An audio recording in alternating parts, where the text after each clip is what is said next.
muda maya sasu do altuse.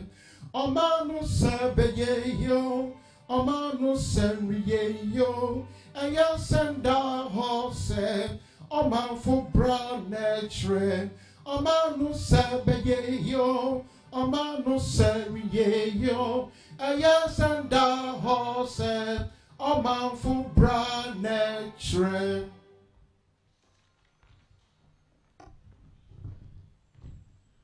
Shall we please be seated? Thank you very much. We now have a performance by the National Dance Ensemble as a Calabash dance. Let's welcome them.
Honorable Minister, Chief Director, the Board and staff of the National Theatre, distinguished ladies and gentlemen. Greetings on behalf of the Board and the staff of National Theatre of Ghana. I welcome you all to the first annual conference of the Performing Arts with the theme, We Have Value. A two-day event to discuss and highlight the aesthetic, moral, cognitive, social, and political value of the arts. This will be followed by a night of gratitude for the sector. This idea of the conference was birthed as a result of the National Theatre's continued commitment to supporting and nurturing the arts of the work of artists and arts even through challenging times. With this premier event, the theatre is laying a foundation for continued conversation on empowering the sector and seeking innovative ways of addressing unique issues of the sector. These conversation and celebration events continues our discussions from our pre-event from September 11th. This follows our pre-symposium session that focused on the role of public policy.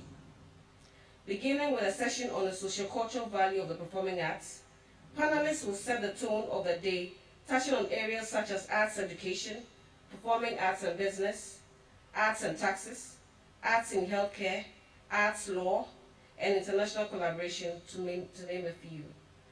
These topics will be addressed further in the day to produce a document.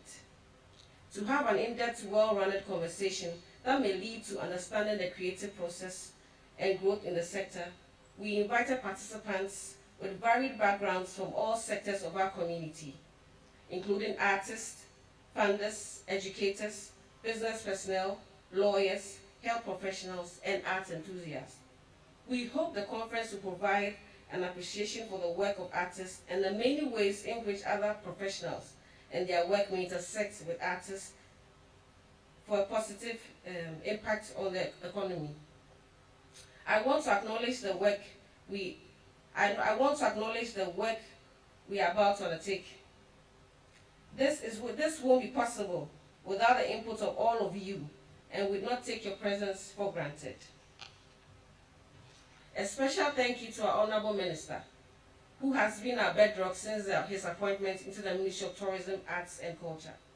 Our sincere appreciation to all of you, our panelists, moderators, our sponsoring organizations, media sponsors, partners, and anyone who has contributed to the success of this conference. The significance of this day can be overwhelming. We are standing on the grounds of the former drama studio, which served as a center for creative and experimental work for many artists, discussing the value of the arts in a year of celebrating our arts icon, Afua Theodora Sutherland.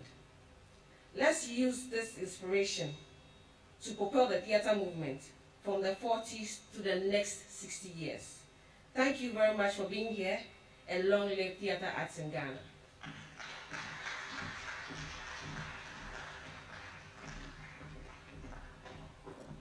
We can definitely do better.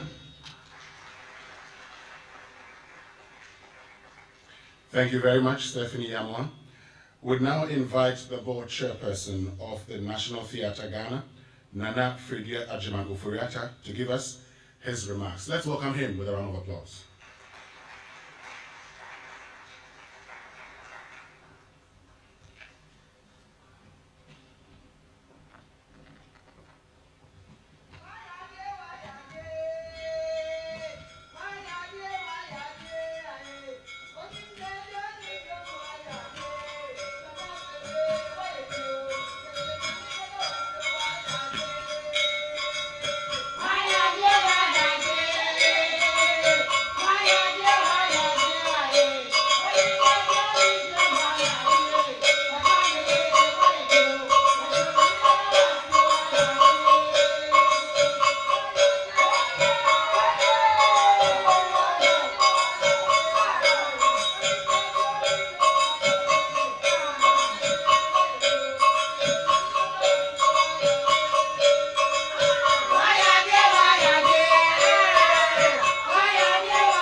Abu Ben Adam, may his tribe increase, awoke one night from a deep dream of peace and saw within the moonlight in his room, making it rich and like a lily in bloom, an angel writing in a book of gold.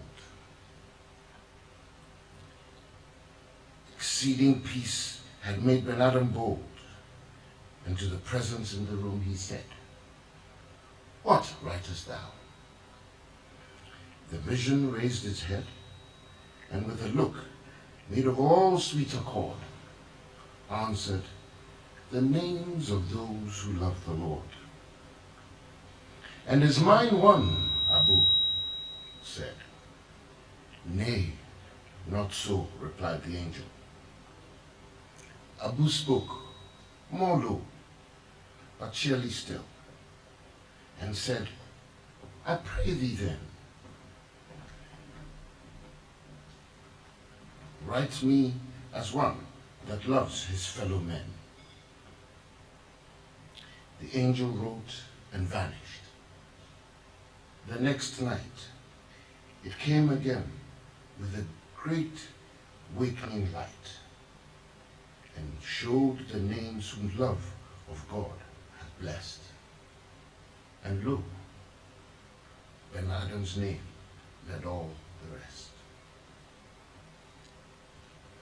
I open my speech by reading a poem that is a favorite of mine from when my father would recite it at home.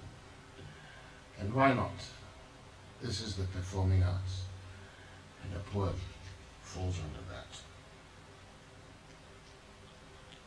I deem today a great honor on behalf of the board, of which I have the privilege of chairing, the management and staff of the National Theatre of Ghana.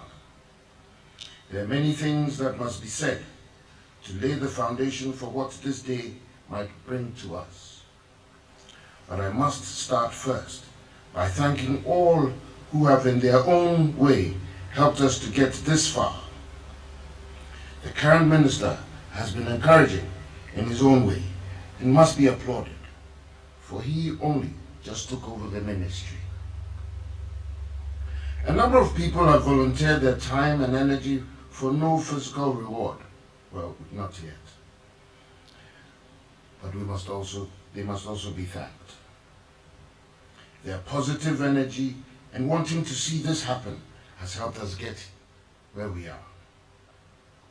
For the staff who took their work serious in ensuring we get to this day, I, on behalf of the board, acknowledge all of you. We know those who do the real work around here. All of you gathered here, we welcome you to the National Theatre of Ghana, the National Theatre, the institution, and the National Theatre, the place. I make this distinction to emphasize the point that the National Theatre is bound by laws that created it to do many more other than provide entertainment space. And it is one of these objectives or assignments that has brought us here today. It is our responsibility to promote and develop the performing arts sector from a state perspective. I always make the analogy to explain the point that if we had the status of ministry, we would be the ministry for the performing arts. Per our 5-year development plan, which we dubbed We Draw the Box, our vision is to be the beacon of the performing arts for Ghana. On the rationale of this vision and the subsequent responsibility, the board recognized 3 needs of the sector and so proposed this new platform, the Annual Conference of the Performing Arts. The 3 issues are discussed as follows. First, the board recognizes that the industry must have a communication platform that allows them to 1, crystallize collective need ideas, 2, create and push supportive policy, public and private, and 3, appreciate socio-economic, cultural, and technological changes. We also recognize that a formal link between the Ghanaian performing arts industry and the International Society of the Performing Arts should be developed from a team perspective, not only as individual entities. Thirdly, we determined that there must be continuously synergized efforts to project the strengths and opportunities of the industry to get a total buy-in, first by the Ghanaian and subsequently by the international public.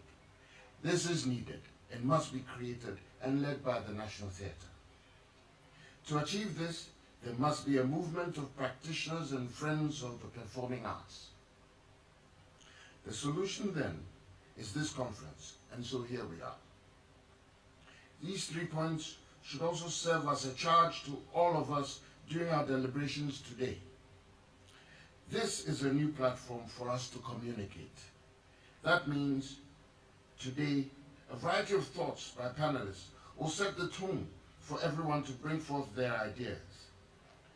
Quote, "No idea is a bad idea," is the mantra we will operate by. There are a limitless number of ideas on various issues here. Share them today. We need to recognize and raise issues around the fact that in as much as we as individuals want fame and fortune, more so fortune it appears these days, our biggest strength is when we seek it together, particularly on the international front. Today, let us launch a formal relationship between performing arts practitioners and partners that allows us to brand our works in a manner that links us together on the international stage. Finally, let us charge ourselves to seek ye first the glories the kingdom of Ghana offers, and all others will be granted. That's my own little phrase in there. And I'd like to repeat it. Finally, let us charge ourselves to, quote, seek ye first the glories the kingdom of Ghana offers, and all others will be granted, unquote. Our energies should be directed toward making Ghanaians want us, regard us, and pay us for what we are really worth. In other words, let us communicate the kinds of standards and issues that will bring us closer together with our primary audience, the Ghanaian. We chose the theme "We Have Value" for a reason. We do. Let us insist on it. Let us end this day having built a new network. This day must end with each of us gaining a lot of information for ourselves and the industry. We must leave this place knowing we have shared our thoughts and will continue to share it on the platforms provided. We must finish this conference today with a new attitude of being proactive and positive about what the performing arts can offer Ghana, Ghanaians, and practitioners. Sponsors and financiers must leave knowing they owe it to Ghana to invest in the performing arts. Some 50 or so years ago, a little boy and his cousins and friends danced and jumped around in excitement at the direction and incitement of a woman who knew what it would do for them. They recited and acted their thoughts freely through the words and music she taught them. Who would have thought that 50-odd years later, that boy would be standing in a building on the same piece of land as chairman of the National Theatre to encourage a movement that great woman, Afua Sutherland, started and probably unknowingly imbibed in him from her internationally renowned drama studio, which stood here at the then Olympics Park. Is it not also significant that we launched this concept of a conference for the performing arts in the time that we joined forces with the Afua Sutherland Centenary to celebrate her birthday as a way to remind us of the treasure we have in her and the many treasures we got from her in her plays and books? Let me take this opportunity to reiterate the fact that it is important that Afua Sutherland's Children's Park is kept as a children's green space park in this our capital city. It should not be turned into anything else. There are concepts that have been developed to build the park in the right way as a legacy. Let that be the agenda. And if anybody thinks that it has nothing to do with the performing arts, it has everything to do with it. Our program for the conference includes Darren Goodyear Daga National Theatre tomorrow. That is Hausa, to wit, and in English, a night of gratitude and appreciation at the National Theatre. Come and join us to say thank you to those who work for the performing arts of today, to claim that we have value. Thank you, God bless Ghana, and make our performing arts great and strong. Enjoy.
We can definitely do better. Another huge round of applause. You know, the thing about dancing is that you may not understand the music, but at least you can also appreciate the movement. And that's one thing that I appreciate. Watching them perform. I'm not, one who understands their language, but at least I can enjoy everything they do. Let's give them a round of applause. And let me say thank you to Stephanie Yama for reading the welcome address on behalf of the Executive Director of the National Theatre, Amy Frimpong. We've now been joined by the Deputy Minister of Tourism, Arts and Culture, who's our keynote speaker. So let's welcome the Honorable Mark Okrekumante with a round of applause as he delivers the keynote address. Yes.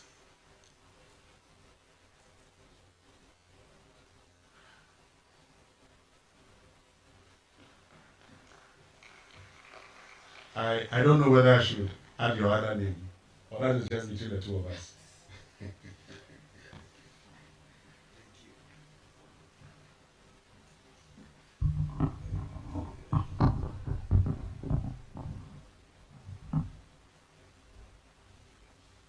Let me stand on the existing protocols, because I just came in and I do not have the names of the people I must salute. And so I will stand on the existing protocols to make my short speech.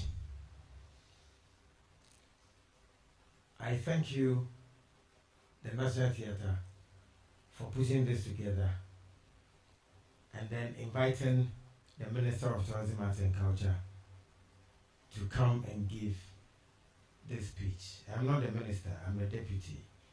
He was supposed to be here this morning with you.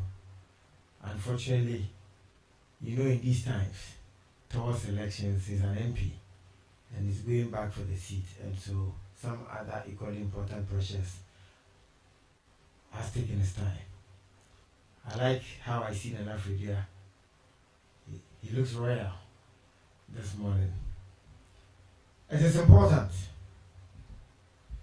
for us to have this conference. And so National Theatre, the one who midwifed this or who ideated this conference, let's put our hands together for him or her.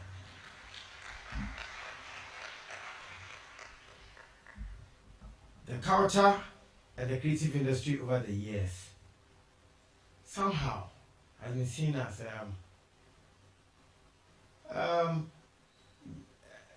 a group of people who come together to enjoy enjoyment. And so I hear they used to call us the Ministry of Enjoyment. But now, with the modern day creative person or the culture person, we know that it is business. And it's about time we all came together to fight this fight. I called my senior brother Kwame Sifakai 2 days ago. And my question was that, Kwame, why is it that when government brings out policies, you don't discuss on your show? And then we discuss policies on entertainment shows.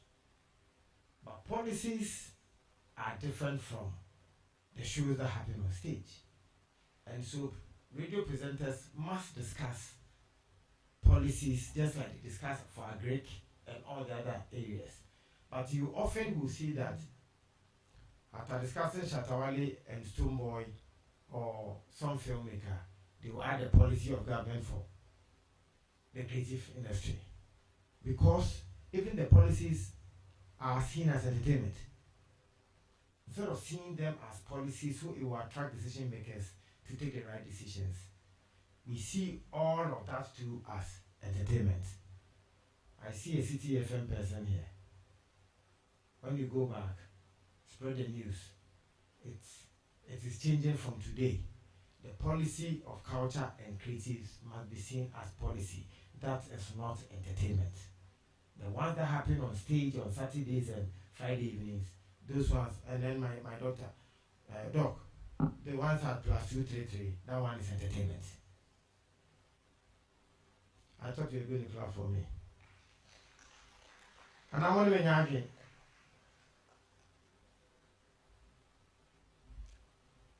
African Continental Free Trade Area has given us a very big opportunity. 55 countries.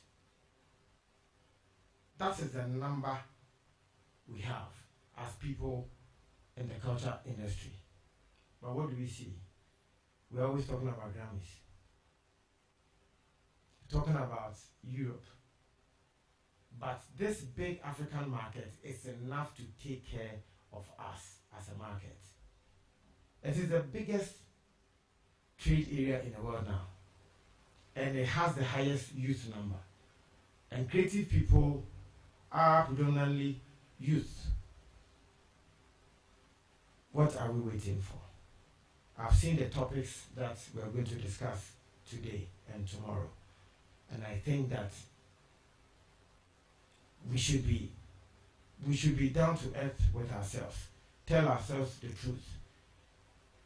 Sorry to mention the doctors, but until you diagnose the problem and accept that I have malaria and take medicine for malaria, diarrhea medicine cannot solve malaria. We must be truthful to ourselves, blunt to ourselves. Where we go wrong, let's tell ourselves and begin to pick up the pace. Make corrections that will give us the numbers we are looking for in terms of sales in the art or the culture space. I am happy I am here. I am one of you, and so whenever you can see I have no script because I'm excited that I came to stand in for my boss. Let's do this between today and tomorrow. I don't know if you need me again, but if I have to come back, I would. All day. We will try. We will try. And so let's have these conversations, but the most important thing is that it is a commercial environment. Let's begin to see the space as a place that we can use to make money and not just the fun. I don't want to be long. I hope I've given you what I have to give to you.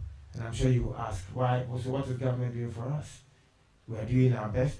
We've given you law. We are recruiting for the Creative Art Agency. You see, we are putting together some other amphitheaters to support the National Theatre. The manifesto promises for Dr. Baumia, I'm sure you've seen some of them or you heard some of them. Protocols when you travel to perform and all of that. We mean well. We've shown good faith. If every government came in and built one amphitheater, could you imagine how many theaters we would have had for this country? We struggled to practice in the arts, no education. I only had education for business, but today we are building the Creative Arts School in Kumasi, so precisely, so that the younger ones would have some formal education and the business aspect to the arts, so you don't become like some of us when you get old. I thank you for your attention.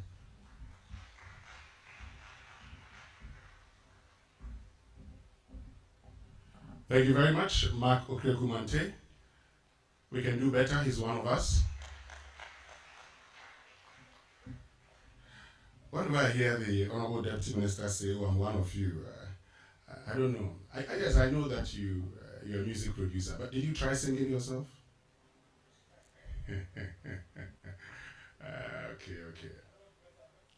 Okay, he doesn't want to mess up. He doesn't want to mess up the CD, but for many of us, we knew him as the producer of the Slip, music at the time, which gave us good high life artists and hip life artists. And so I remember having a conversation, he wouldn't remember this, having a conversation with him years ago when Lord Kenya had said, oh, don't play my songs again. And he says, well, those songs may not belong to Lord Kenya. Okay, so if he says, don't play my song because today I'm a Christian, ask him at the time who owned those songs. But talking about, performing arts, and you've talked about it. Look, today, many of us look forward to days that we have, theater performances at the National Theatre. I always ask George Quay, when is your next performance?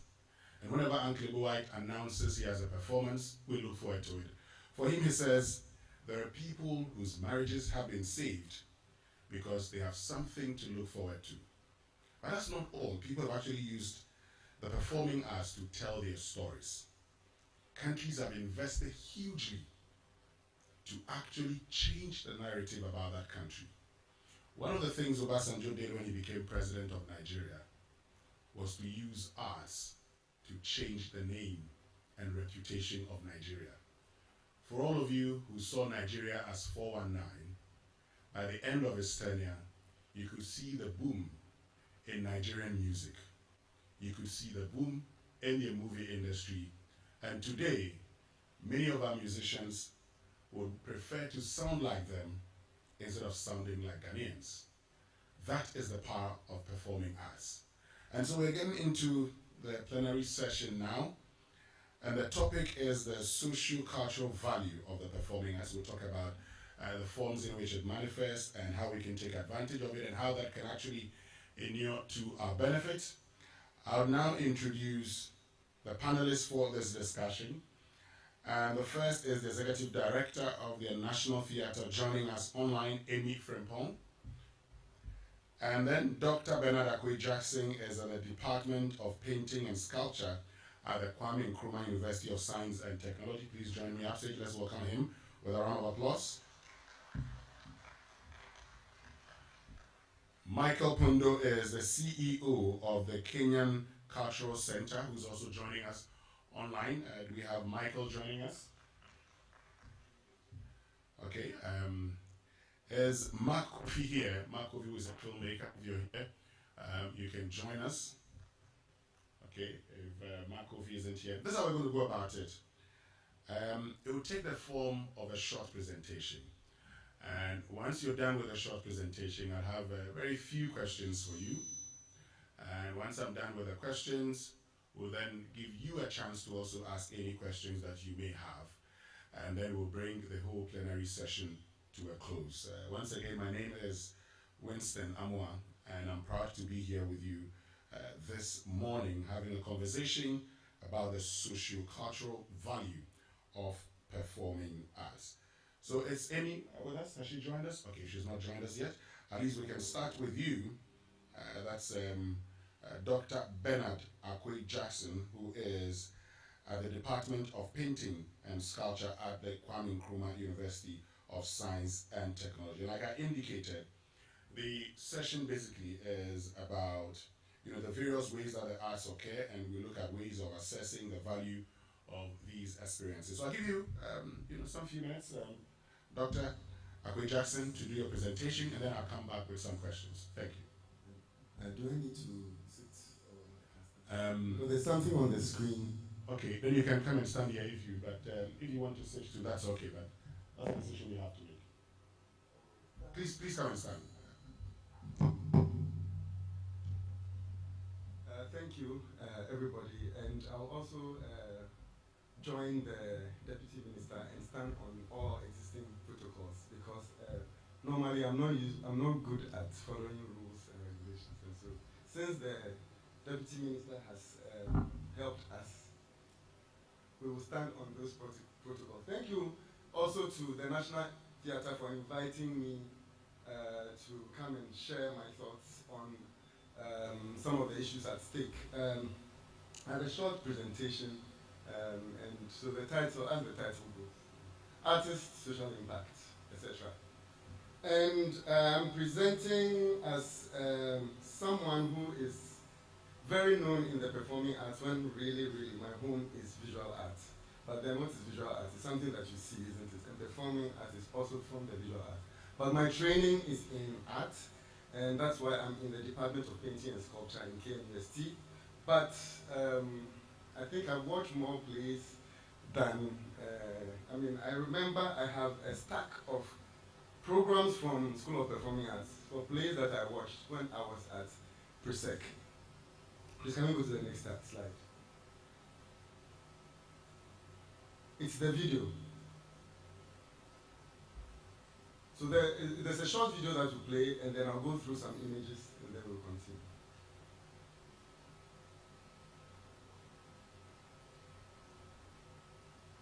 I can intro the video a bit. It's a contribution I made. Okay, it's playing.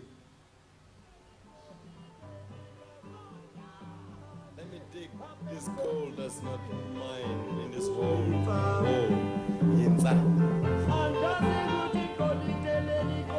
I don't know where this gold is going. I don't know where this gold is doing. I don't know what this gold is doing, where it's going. Oh, whose gold is this, man? Whose gold is this? Whose gold is this that I work for with all my blood, man?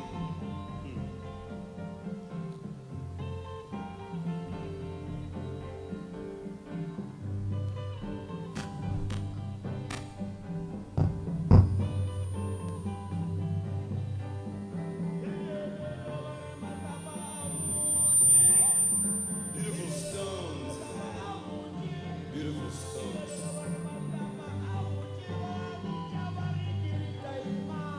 Beautiful stones, they call them diamonds, but what am I doing here under the mountains?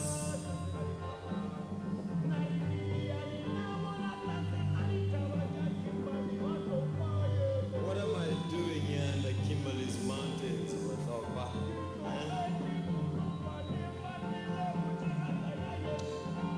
I have left Bulugwan in such a groovy place. I've left Bulugwan, such a beautiful place.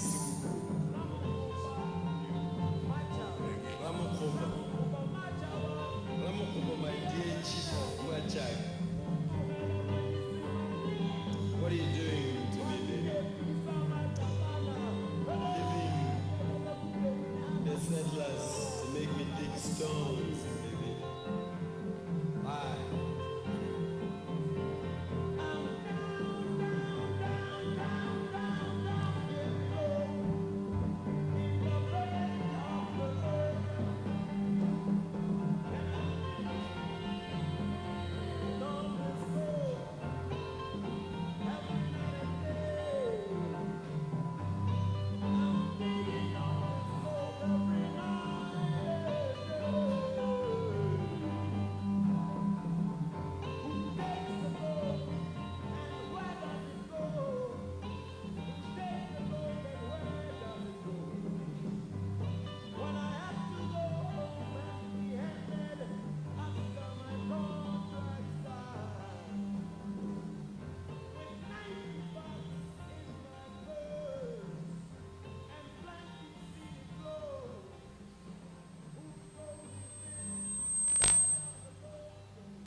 Thank you. So we can just quickly go through the slides. Most of them are just photos, so that you just see that I'm an artist who uses performance. But my work is not only abroad. I mean, you saw this in Amsterdam, but can we go through the slide just quickly, and then I'll comment on them. Next slide.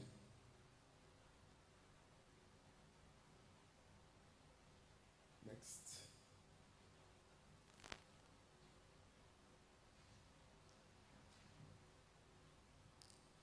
Next.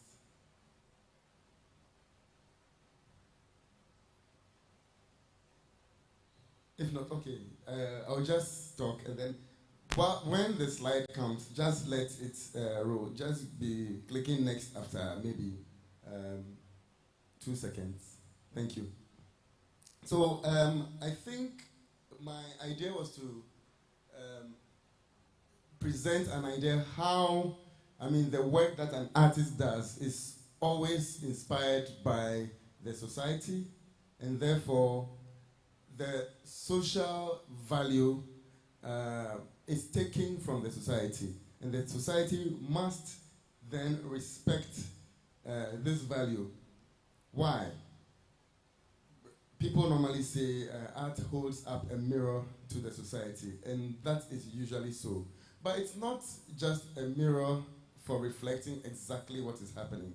Art is largely fictional, isn't it? And so we present what the society is, but with certain markers that would then lead people to pay attention and to take action. Well, the images you are seeing right now was a performance I did. Can we pause a bit so that I can talk about the ones before? A performance I did in Berlin, and whilst I was doing it, it coincided with a protest. And I did not intend it to be part of the protest, but it so beautifully coincided with this protest that years later, there have been certain changes in Germany in relation to race and the naming of spaces. And I would say that the artists from Ghana's work that coincided with the protest in Berlin brought about social change.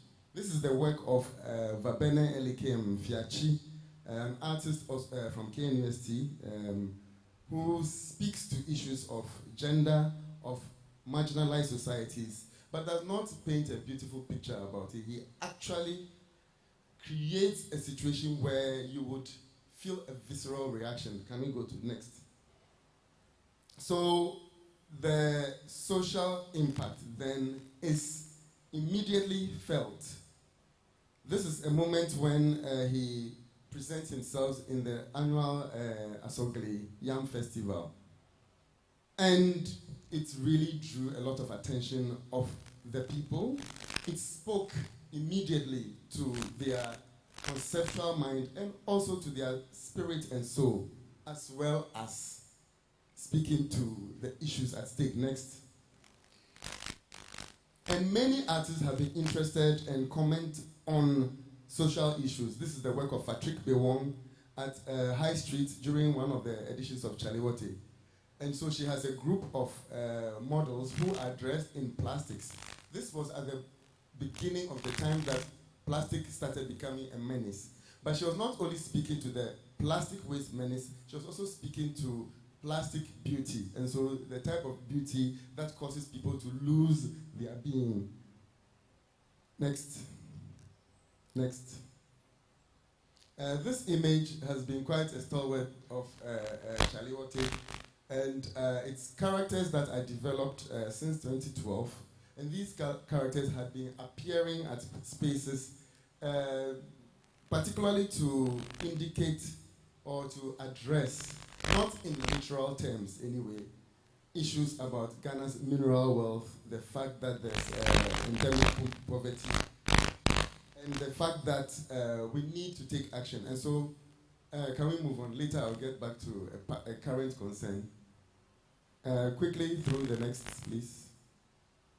Yeah, so more.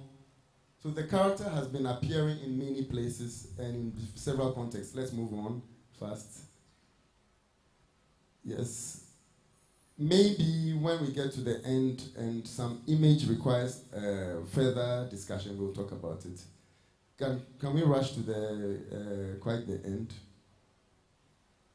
So what I'm saying is that yes, the character appears at several spaces, but there's also the fact that the reason why we do these things is that we can address social issues without literally speaking as though we're journalists. Journalists usually report on issues, isn't it?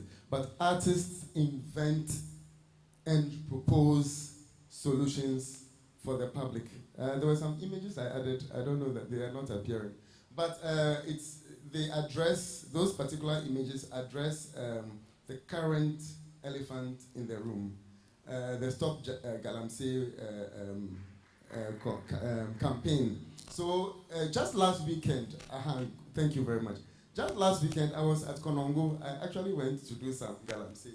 This is a part of Konongo on the main street, on the main road, where, there's a church, and then there's a group of coffin makers.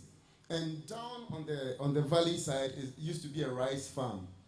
And this was a very vibrant rice farm. But as I speak, this rice farm has been excavated and has become a Galamsey land. It is very much at the beginning of Konongo. It is not in the hinterland. It is not far away. Even a few meters away from this is also the police station, Konogo Odumasi police station, and when you just raise your head when you're in the bus, you would see a very active Galamsey site. So I don't think the noise that people are making is a noise just for the sake of it.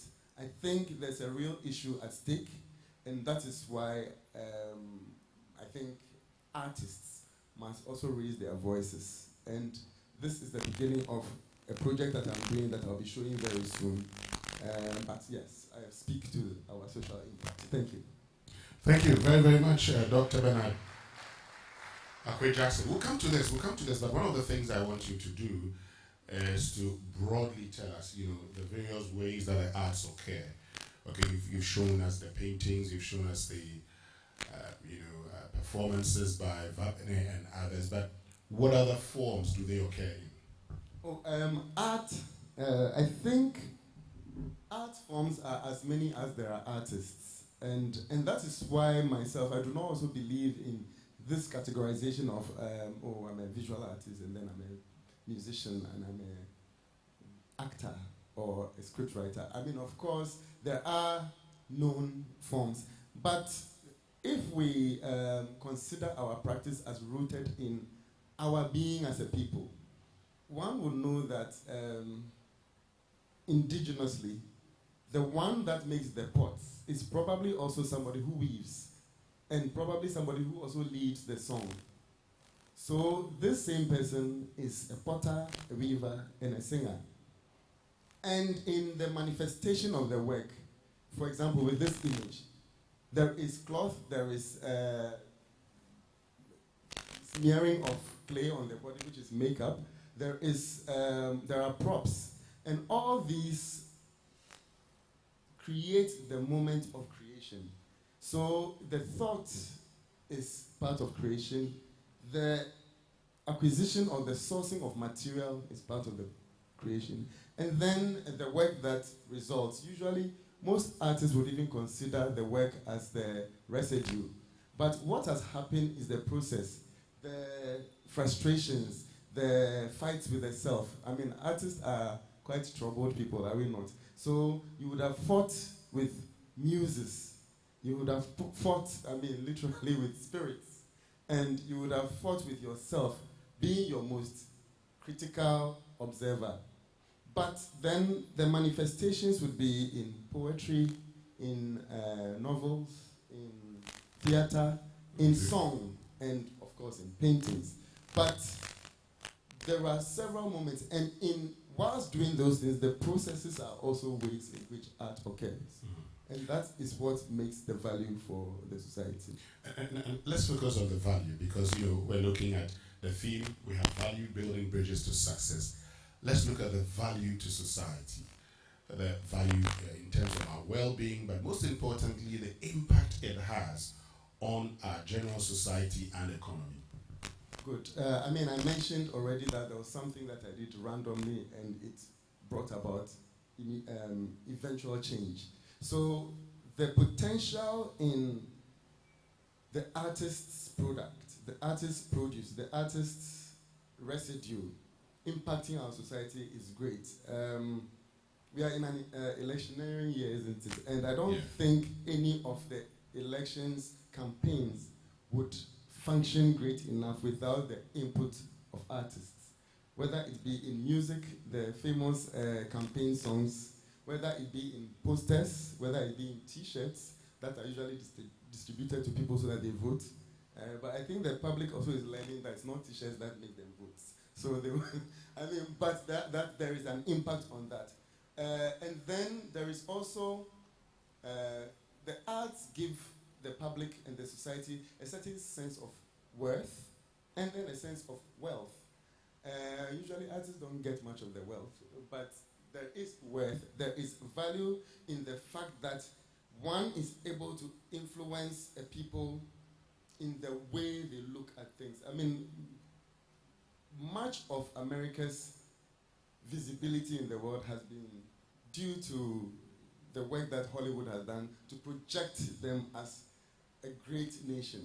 Of course, they may be great, but I think at the root of Kwame Nkrumah's support of the art was this type of thing, to give the people of the new nation Ghana a sense of worth, a sense of pride in who they are. So why not wear what we make? For example, the clothes I'm wearing here, I mean, largely are things that have been made in Ghana.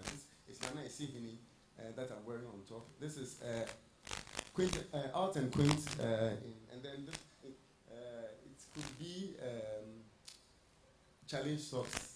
So these are Ghanaian products, and when we wear it, we are actually proud that we are a people. We are wearing fugu. The performances have used material from Ghana. Nana Fredia was in Kente. We are all here beautifully dressed. Deputy Minister is in batik that has been produced by a Ghanaian. All these give us a sense of pride, a sense of who we are. And so we cannot underestimate the power of what it means for artists to be celebrated and for artists to continue doing what they do. It's true also that because we have not been appreciated much, a lot of artists have had to quieten down on their craft and then join commercial institutions. It's unfortunate, but it's also a fact. Before I get to Amy Frimpong, let me ask you, you've talked about all the things and how initially Kwame Nkrumah tried to do a thing or two. Would you say as a country we've taken enough advantage of performing arts? We have not taken enough advantage of the arts generally. And so, as I said, I don't speak only on behalf of one art. Generally, there is great potential in our art. We have not paid enough attention to it. I mean, the National Theatre is here. I would have thought that, for example, there will be productions on repetition, like The Dilemma of a Ghost, that runs throughout the year, that school children, that families could see throughout the year. But where is really the funding and the commitment to the theatre so that they can keep running these things? Broadway runs, last time they were celebrating the 40 years of Lion King or something on Broadway. Why can't we do that here so that we can constantly have the people who run this house running? They don't always have to go around begging for something that is our own treasure. These are the few things that I can see. Okay, thank you very much, Dr. Bernard Akwe-Jackson. I'll get back to you. But we have Amy Frimpong, who's the Executive Director of the National Theatre, joining us virtually. And so, Amy, same question to you.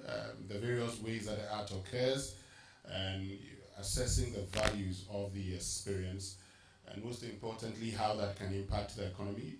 If you have a presentation, you can go ahead, and then I'll follow up with a question or two. Thank you. Good morning, everyone. Sorry I can't be. The value of 5%. Well, we seem to have a challenge with your audio, Amy. Okay. But please go ahead, let's see if it works now. Can you hear me? Yes, we can hear you now. Please go ahead. Okay. So I'm going to do my presentation based on my career. I started as an actress on stage and in film, and also as a theater director, and then moved into arts administration. And when I talk about my role as an arts administrator, I talk about living through the dreams of other artists. So when we talk about the value of the performing arts, I'm also going to be very mindful of what we're going to do for the rest of today. So you'll see me hinting on some of the topics that will be discussed for the rest of the day. I believe the arts play a crucial role in economic development, social cohesion, and cultural preservation, especially in countries where resources are often limited, and measuring the impact of the arts is not a priority to decision makers.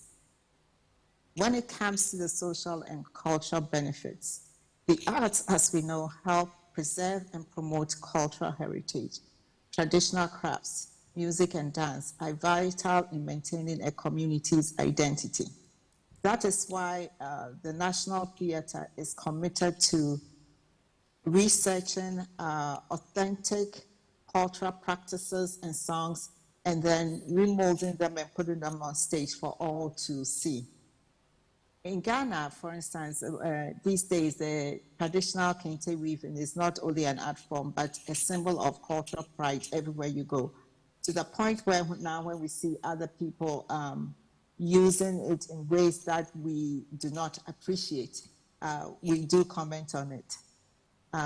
There are some arts initiatives also that brings communities together, fostering a sense of belonging and unity. For instance, concert party performances, theater for development, community murals, and general arts projects that involve local residents, creating a shared sense of achievement. This is what I believe Bernard alluded to in his presentation about going into a community, working with the community members, and creating artwork for community events. The economic impact of the arts is often ignored. The arts sector can create numerous jobs opportunities. We all know that if we look at the value chain.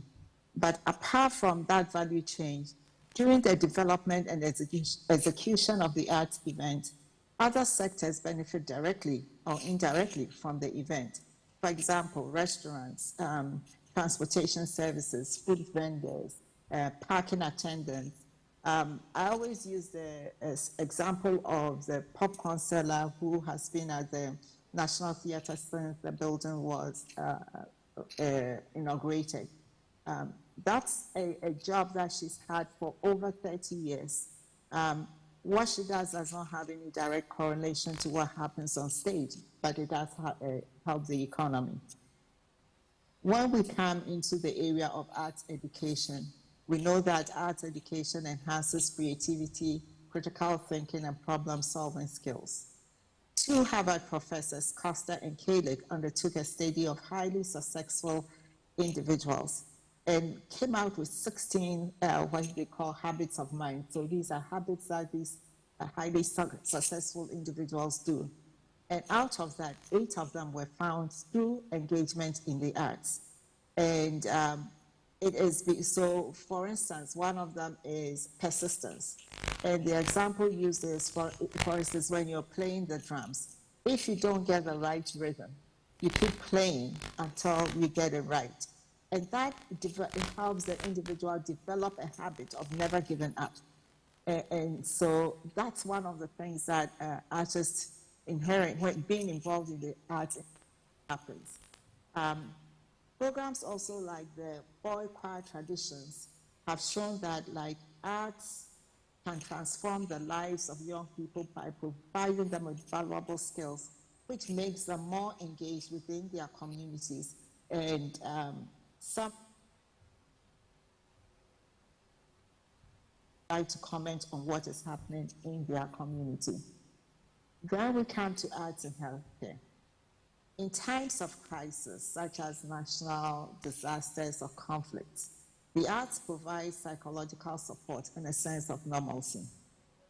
When New York shut down after the 9/11 attacks, it was the artistic events that brought people out again.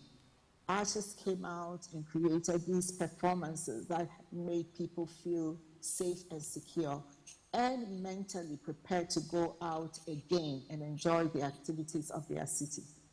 Arts therapy, for instance, has been used effectively in refugee camps to help children cope with trauma. It's been used in hospitals to help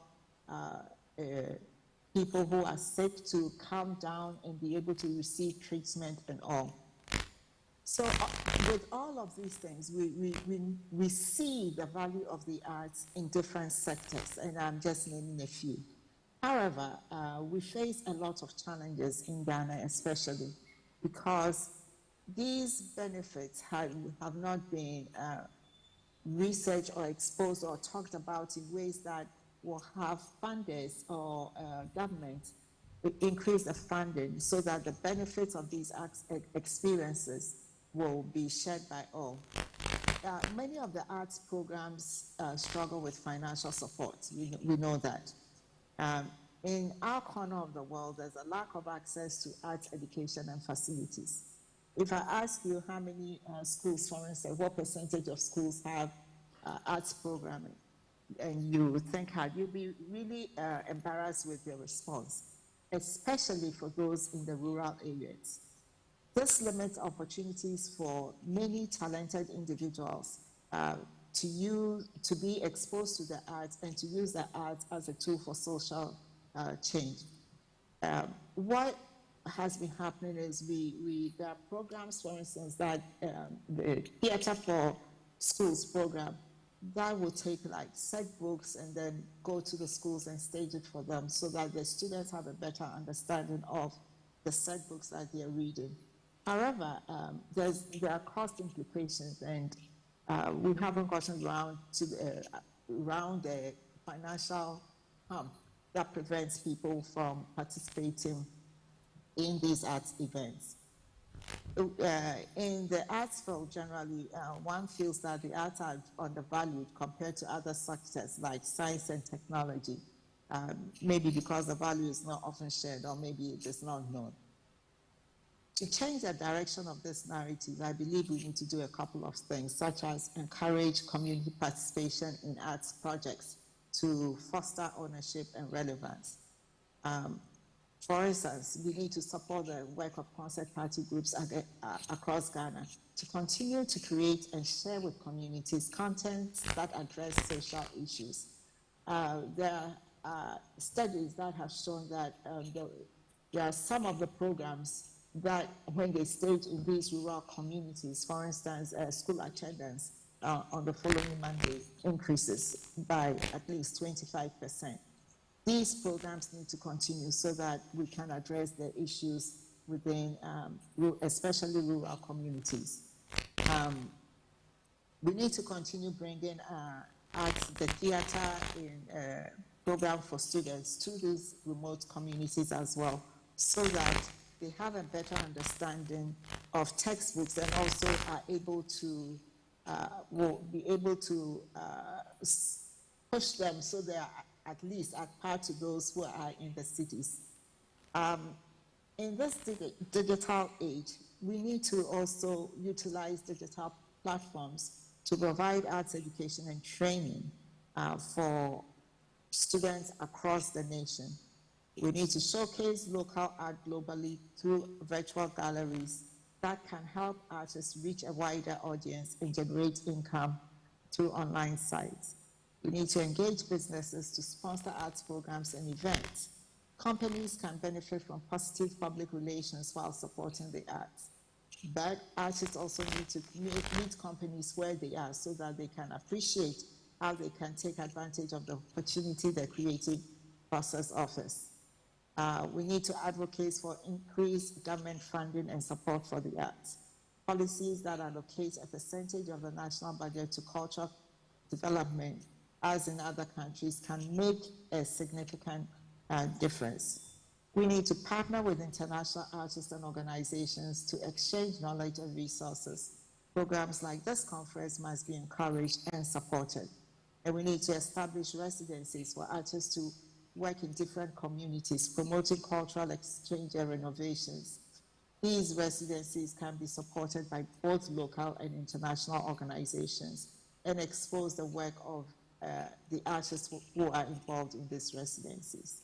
Thank you. Thank you very, very much. I mean, that's a comprehensive presentation. So what we're going to do now is to give you the opportunity for your contributions, comments, or maybe any questions that you may have. So there are microphones, just get close to any of the microphones and then tell us your name and then go ahead with any question, comment, or contribution. Who has a question or a contribution?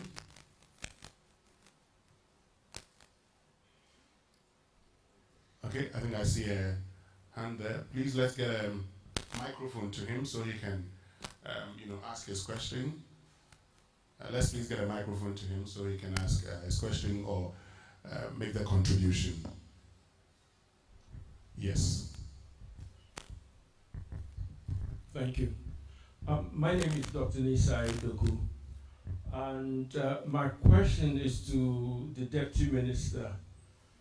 Before you continue, yes. He's not part of the panelists, though. But since he's smiling, it means he wants to answer, so go ahead. Oh, okay. Now you've made me forget my question. Anyway, yes, what I want to know is that you mentioned in your speech something about AFTA, and that we have 55 countries to benefit from or to trade with in the arts. And I'll just tell you a short story about an experience I had a couple of months ago. I went to the Ghana Export Promotions Council, and I was talking to them about what to do with the National Theatre to try and bridge the gap between what they do and what we do here at the National Theatre. And they were kind of lost on what I was talking about. It sounded to them as if it was some esoteric something that I was bringing up.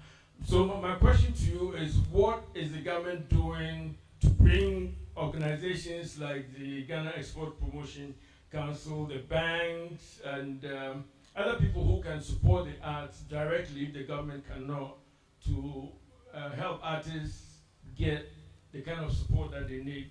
I'm looking at something like an artist support fund or a bank for the arts or a cultural development bank, things like that. So that's my question.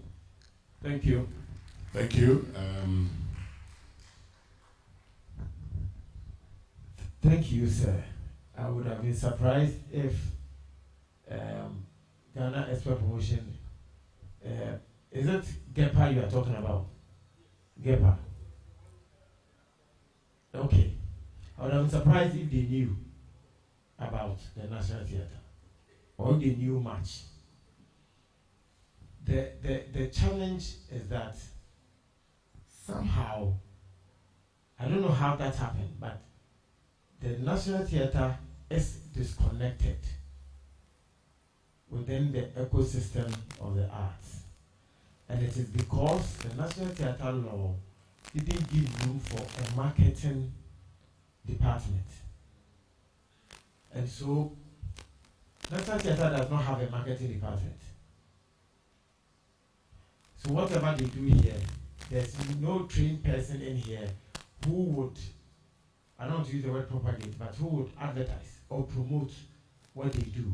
And somehow it has affected the perception about the National Theatre. You are surprised? Yes, but there's a saying, those of us from the media background, we are taught that if you frown, and you frown in the dark, unfortunately nobody sees you that you frown. And so today, marketing is the driver of organizations. The Americans, that somebody just mentioned, that America has used Hollywood to tell their story. Hollywood is a marketing system. The agenda is to use it to sell, to market, to promote. So if the National Theatre doesn't know, or National Theatre doesn't have a marketing department, how do you expect the ecosystem to even know that this is us, this is what we do, this is what we want you to know about us? Then the other agencies, I'm not saying that the government is right. It is the duty of government to make sure that we interdepend, integrate, and work together. Unfortunately, that's why I'm saying that I'm relatively too young maybe to answer this question. I don't know how that has happened over the years. But National Theatre and then another group, Folklore, they are all in the Ministry of Tourism, Arts and Culture. They are also somehow disconnected. And the reason too is that Folklore find themselves under Attorney General. You're surprised. Just the same as the Foreign Ministry owning the Conference Center. National Security owning Independence Square. These are some of the things we must work on. And we have started. We gradually, the Ministry of Tourism, Arts and Culture, the minister, because he's a lawyer, he's seen all these gaps and he put a team together that is working on some of these things. You ask yourself that, is the Arts Center under the National Theatre? Why? Why is the Arts Center not under the National Theatre? A big disconnect. you will find that the new Creative Art law takes care of events. But if you go and read the Ghana Tourism Authority Act 2, it says they are in charge of events. So there are a lot of things to do with our policies and our acts that we must work on. And so please forgive us. It's a process. We'll get there soon. I thank you. Okay, thank you very much. You want to follow up? Let's give others an opportunity, then I'll get back to you. Who else has a question? Okay, I think I see a hand there. Okay, please let's get a microphone to him so he can ask his question. Tell us your name and then go ahead with your question. Good morning. Please, my name is Roland Amuzu Eliklim. It's not a question though, but a contribution. Please go ahead. I believe that if we can, or there should be an intense measures put in place in the various basic and secondary school space. What I mean by that is, when I was in senior high school, I was privileged to partake in the Festival of Arts competition, and it is mostly done every 4 years. And I believe that if we can, introduce it every, year, so that it really helps the students to love what they do. That's my contribution. Thank you. Thank you very much. Any more contributions? Okay, I see a hand there. Yes. Yes, it's a contribution. The question is, what is art worth? What is theatre worth? Why should we pay for it? And I think, yes? Can you please take the question again? No, it's not a question. Okay, it's a contribution. Go ahead. Yeah. I just want to contribute to what art is worth. And the thing is that it has an option value. We don't build hospitals because we plan to be sick. We don't want to be sick and go a lot to the hospital. It is an option for us. If it should happen that we need it, it's there. And I think that's an important reason why governments around the world use public money to subsidize theater and art. Is that if you want to go to the theater, it's there. If you don't have any theater, you want to go to the theater tonight, you want to go to the theater this weekend, but you don't have any theater. It's a loss for you. The option, the possibility to go to the theater has a value in itself. Like you pay for an option in the stock market, an option to buy a stock if you would feel for it. The other thing is, of course, national pride. You don't want to live in a country that doesn't have a national theater. And in Europe, where I come from, you don't want to live in a country that doesn't have an opera, the most expensive and less profitable art form of them all. Thank you. Thank you. Okay, I see another hand at the back. 2 hands. Maybe they have contributions. Please, let's get the microphones to them. And then we can end, the plenary session. Okay, we'll get to you also.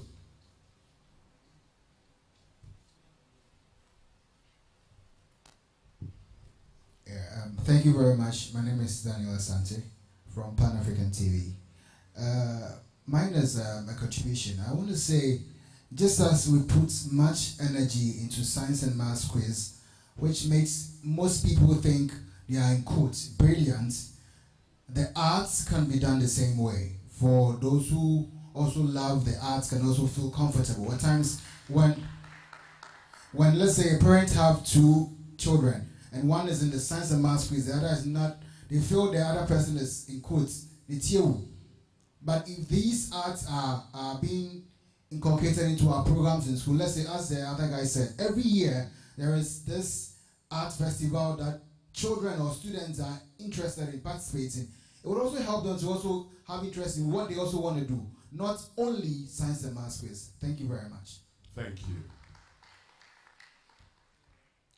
I think I saw another hand there. Okay, then let's come to the front seat here. Okay, so there's a hand here, so let's just give him the microphone here, and then we'll get to the front seat.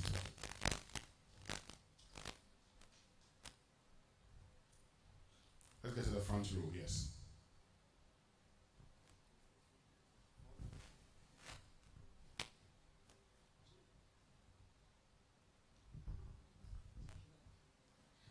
Right, hello.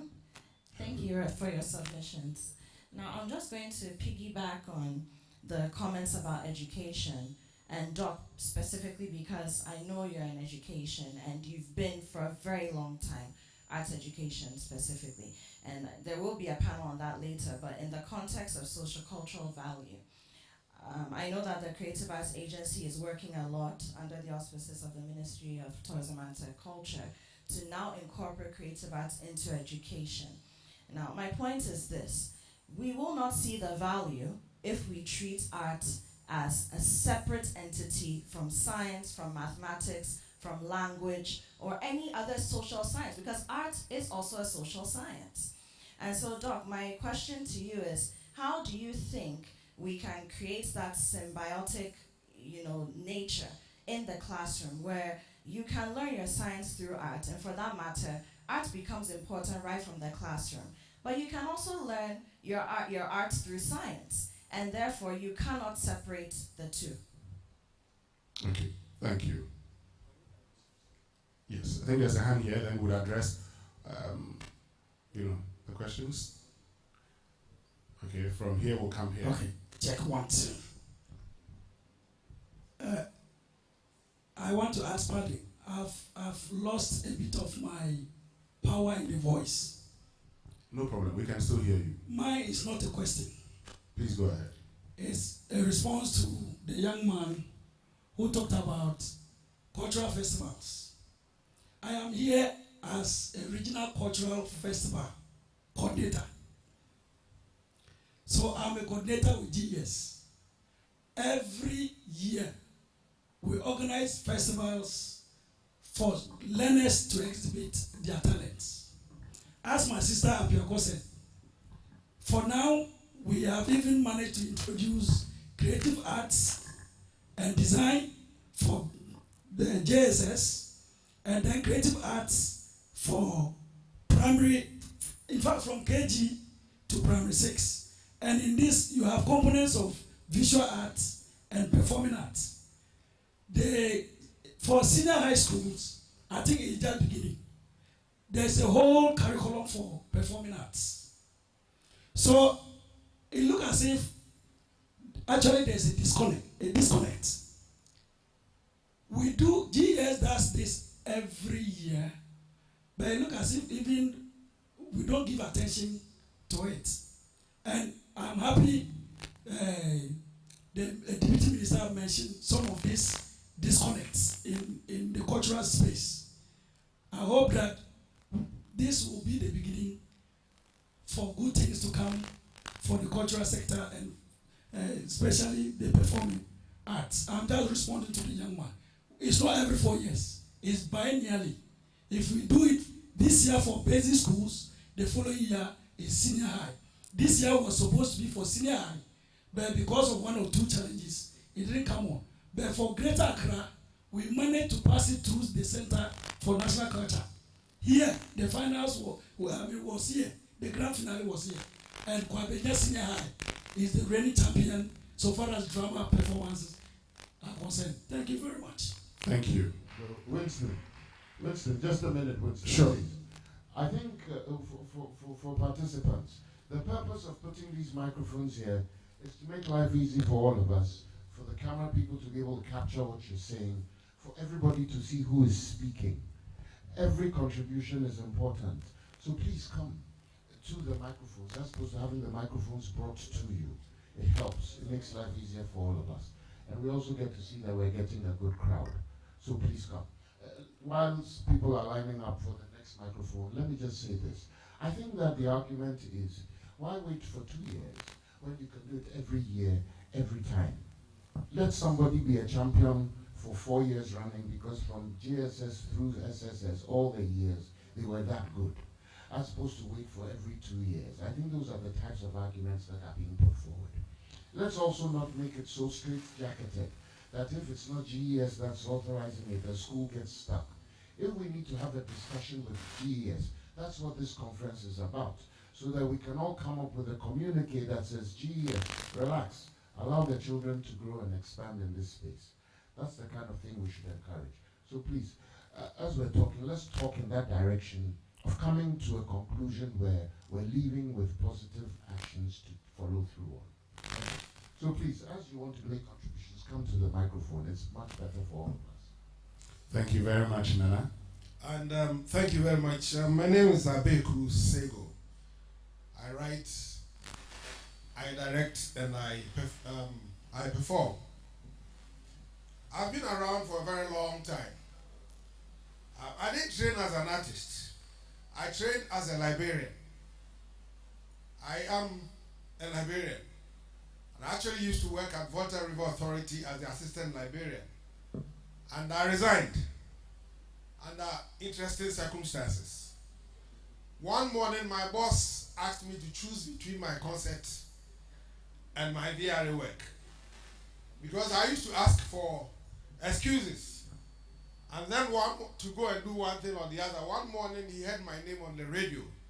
We were going to perform Talents Theatre. We were going to perform, and I was cited as starring Abeku Sego. Unfortunately for me, he heard it.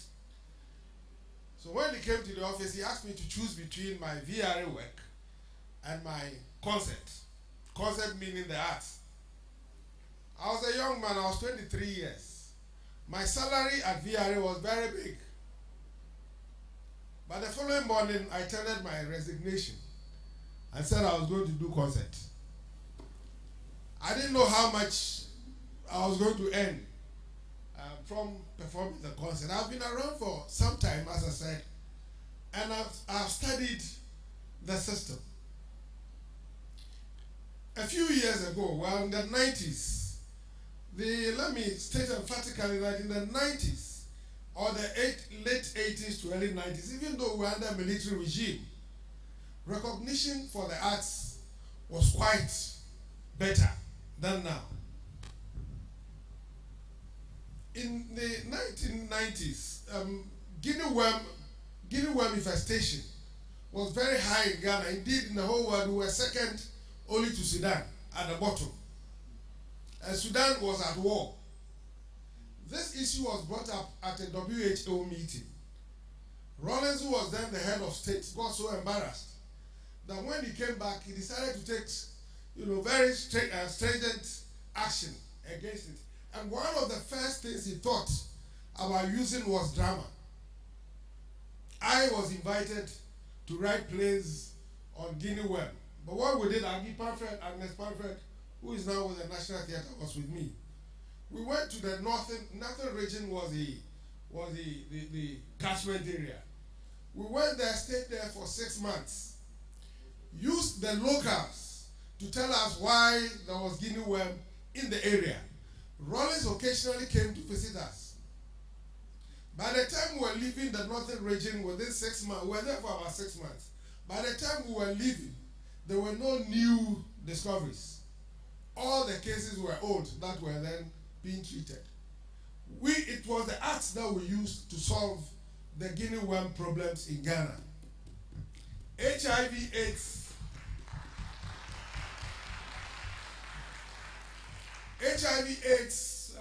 all those diseases, when they came, as I said initially, the leaders of the country thought about using drama largely to solve those, and we helped in solving many of those cases. It is strange that today our leadership do not see the worth of the arts. When civilians took over, largely because probably lawyers and doctors and political scientists have not seen the worth of the arts in resolving national issues. I could bet that if the arts was vibrant in this country, profitable and worthwhile, many of the young people doing galamsey would be artists.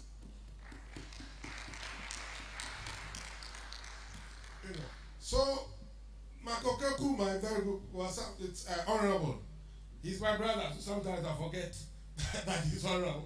I keep on calling him Mark. Mark has also been with us for a long while. Well, they have only 3 months to go, but we pray that we cannot tell. He's still in government. We hope that if even he won't be around in this ministry, I think the policies and things that will be putting together could help the next government. So briefly, the arts is very, very, very important in our national development. And I have always said that until we have used it, we will not move anywhere. We are not ready to compete with Japan, Korea, US in the sciences. The comparative advantage that we have is in the arts, and we must utilize it. Thank you. Thank you very, very much.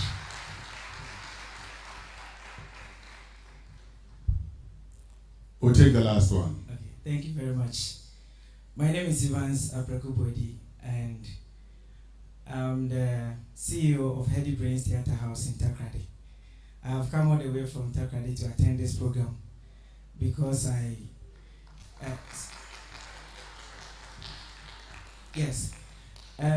the case is very different when you come to Takoradi because we don't even have a theater. I've seen this Center for National Culture, but it is in a very deplorable state that we find it difficult using the place to produce shows. I've been producing shows in Takoradi this is my 6th year, and trust me, I struggle a lot getting an auditorium, just an auditorium to produce a theater show. We are not getting it. So I move from place to place. Sometimes at the National Nat Hall, sometimes you go to the mall. The mall doesn't even have an auditorium there. We struggle a lot. Conference rooms here and there. Sometimes it becomes unbearable for us. And we know that this theater thing employs a lot of people. It gives a lot of job opportunities to people. And people who are doing it, when they mention the secondary school and the primary schools festivals, I've been teaching in Antaman Girls in the high schools, and I've been taking the students to such competitions. And some of them, they perform because they love to do it, but when they complete school, they don't have the interest to go and study theater arts in the university. Some go to study theater arts, and they still ask the question, so what next? What are they going to do with it? The opportunities are not there. And it makes things very difficult. Personally, I started as an actor. I've been on stage with my favorite actor, Ajita Nai, for about 4 times. And as an actor, when I got to Takoradi, work took me to Takoradi, I realized that the opportunities are not there. And so I decided to start a theater production house on my own. And it was very difficult even bringing the people together. Sometimes when you communicate to them, they don't even know what you're talking about. Okay. And if you go to look for sponsorship, people don't even understand what you are going to do for them to even sponsor you to put up a show. Okay. So it becomes very difficult. So I think I want to ask if the opportunities are there and probably we are not aware of. Okay. You should let us know so that we can also encourage people to venture into this art, because I know it is very lucrative for a lot of people. Thank you. Thank you. Okay. I think. Sorry. Okay. Yes, let me give you the last opportunity. All right. Thank you so much. My name is Jennifer. I'm an author, manager, and a publicist. And my question, very briefly, is why do we have so many people in the arts space working in silos? GES has this great opportunity. They are working with students, but if you had asked anybody here before the regional coordinator spoke up, I'm not sure anybody would have known. The deputy mentioned that GEPA doesn't know what National Theatre is doing, which blew my mind, because how does that even compute? Aren't you supposed to be working together? One of the greatest exports of this country is the arts. Doc is here. Where are his students? Okay. They are watching online. Thank you. Why are they not here? Why is everybody Because working travel on their is own? expensive from Kumasi. I think I would like to respond to these. Okay. All right. Are we done? Yeah, But yes. the general question is, why is everybody working in their separate spaces and Okay. nobody knows what everybody Thank you else is very doing? much. Yeah. So thank you very much, and I'm glad that a lot of concerns came up. I think most of the concerns go back to the fact of the need for policy. If there's a general national policy, everybody else will take from there. That's one. And so for education, I can give example of what we do in Kumasi. We are an art school inside a university. The university started with the art space. But what we have done is that since a lot of institutions take very long to change and transform, we have maintained, for example, the categories that we have, like painting, sculpture, and all those things. But within the courses that we offer, we make the change happen. And so, for instance, when you come to art school in Kumasi, it doesn't mean that you are going to end up only drawing and painting. And that is why students from the department, for instance, can do performances, can challenge authority based on a lot of the input that has been put in them. We normally used to complain about texts written on art from Africa, isn't it? That is always written in the West. So what we did, even though there was no support and funding, we're able to pull together. And so I bring 2 books that came out this year. One I did with Elizabeth Pra, that just profiles 60 Ghanaian contemporary artists. So we can't keep saying that we do not have the opportunities. If we don't have the opportunities, we have to make the opportunities. And honestly, like the actor who said there were no opportunities in Takoradi, so you didn't sit down, so you created the opportunity. We have to encourage a lot of people from the field to do their own stuff. And when it is done well, you would have people chasing after you. So this is a second book that has come out, and this was based on exhibitions that we did in the National Museum of Science and Technology, Kwame Nkrumah University, and then SCCA Tamale. And then we have now put it together in the form of a book. So they are available, and it is a product coming from the arts that can make impact on the society. And so I think all these things combined, the dancing things from childhood. I grew up in Kwando, and I always lived for the Independence Day, because whilst in some areas people used to just march and do their eyes right, the different schools had to do dances. And so I would do Bolo, I would do Asiko, I would do Akpi. All those things have come back to influence how I do my art now. And so sometimes it also takes the individual to be particularly interested. And this I end with Abeku Sego's residency in the North. Now people call things names. Maybe at that time there was no name for it. But to be at a place for 6 months, developing the practice in the space where the thing is happening, with a patron that was interested in it. This is what we need from government. A patron has to be interested. The artist cannot just stand up and go and sit in the North. We need food to eat, to produce. Thank you very much. Thank you very, very much, Dr. Bernard Akoi Jackson, who's at the Department of Painting and Sculpture. Thank you also, Amy Frimpong, who's Executive Director at the National Theatre, joining us online, which means we've come to the end of this session. My name is Winston Amwa. The National Symphony Orchestra will give us some bit of music, and then we'll prepare for the next session. And the next session will be Arts Education and the Arts in Education. Thank you very, very much for joining us. But please stay with us, because this is just the beginning of the conversations. Thank you.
Thank you very much to the Ghana Symphony Orchestra.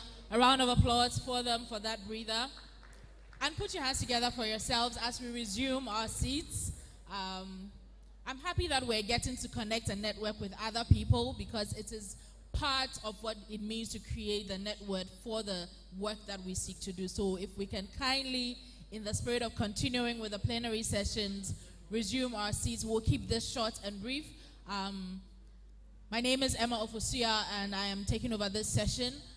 And as we had the conversations ongoing, one of the thoughts that kept recurring to me was a quote by Efua Theodora Sutherland, as was inferred to in the beginning. And she says that, hasn't it always been so that society has over and over again demonstrated its need for the artist and for art, and it keeps going on. And so we want to make a business case, and in the spirit of making a business case, we would continue with the next plenary. But before we do that, let me use this opportunity to say a big thank you to some of our partners and our sponsors. This annual conference for the performing arts is partnered by the Stanbic Bank of Ghana, Africa Legal Associates, Accra City Hotel, Tema Oil Refinery, Ghana Tourism Authority, Volta River Authority, and our media partners have been City, Channel 1 TV, GBC TV3, Metro TV, Adom FM, Joy Prime, and we are grateful for the support of these entities and media houses.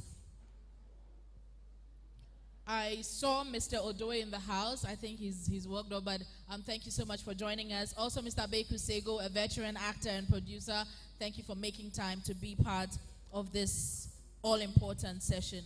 Our next plenary is being led by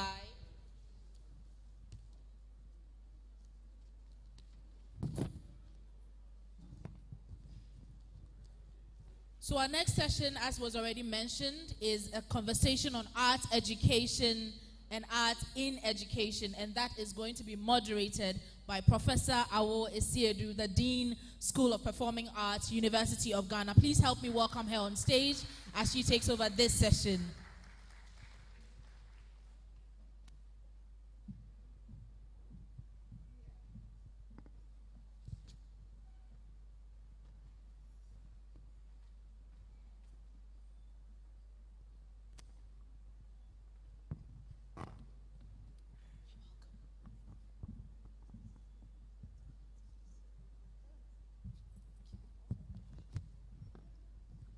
Good afternoon, everyone, and thank you for staying for this next panel.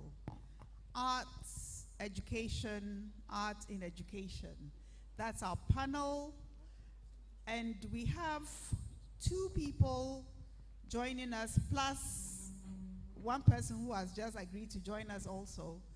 So we have, first of all, Mr. Jack Ruler, all the way from the United States of America. He's a founder of the Mixed Blood Theater Company, and he has done many theater projects. He came in just 2 nights ago. Must be very tired. You're very welcome, Jack. Please have a seat. And then we have Dr. Terry Bright Ofosu, who is a senior lecturer at the School of Performing Arts and is currently the head of the Dance Studies Department. And he is not just teaching dance. In 1989, he was a national dance champion. Please let's welcome Dr. Terry Bright Ofosu.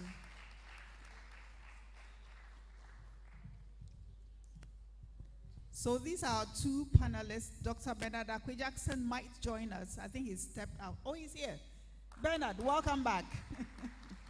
Very passionate about the arts and the arts in education.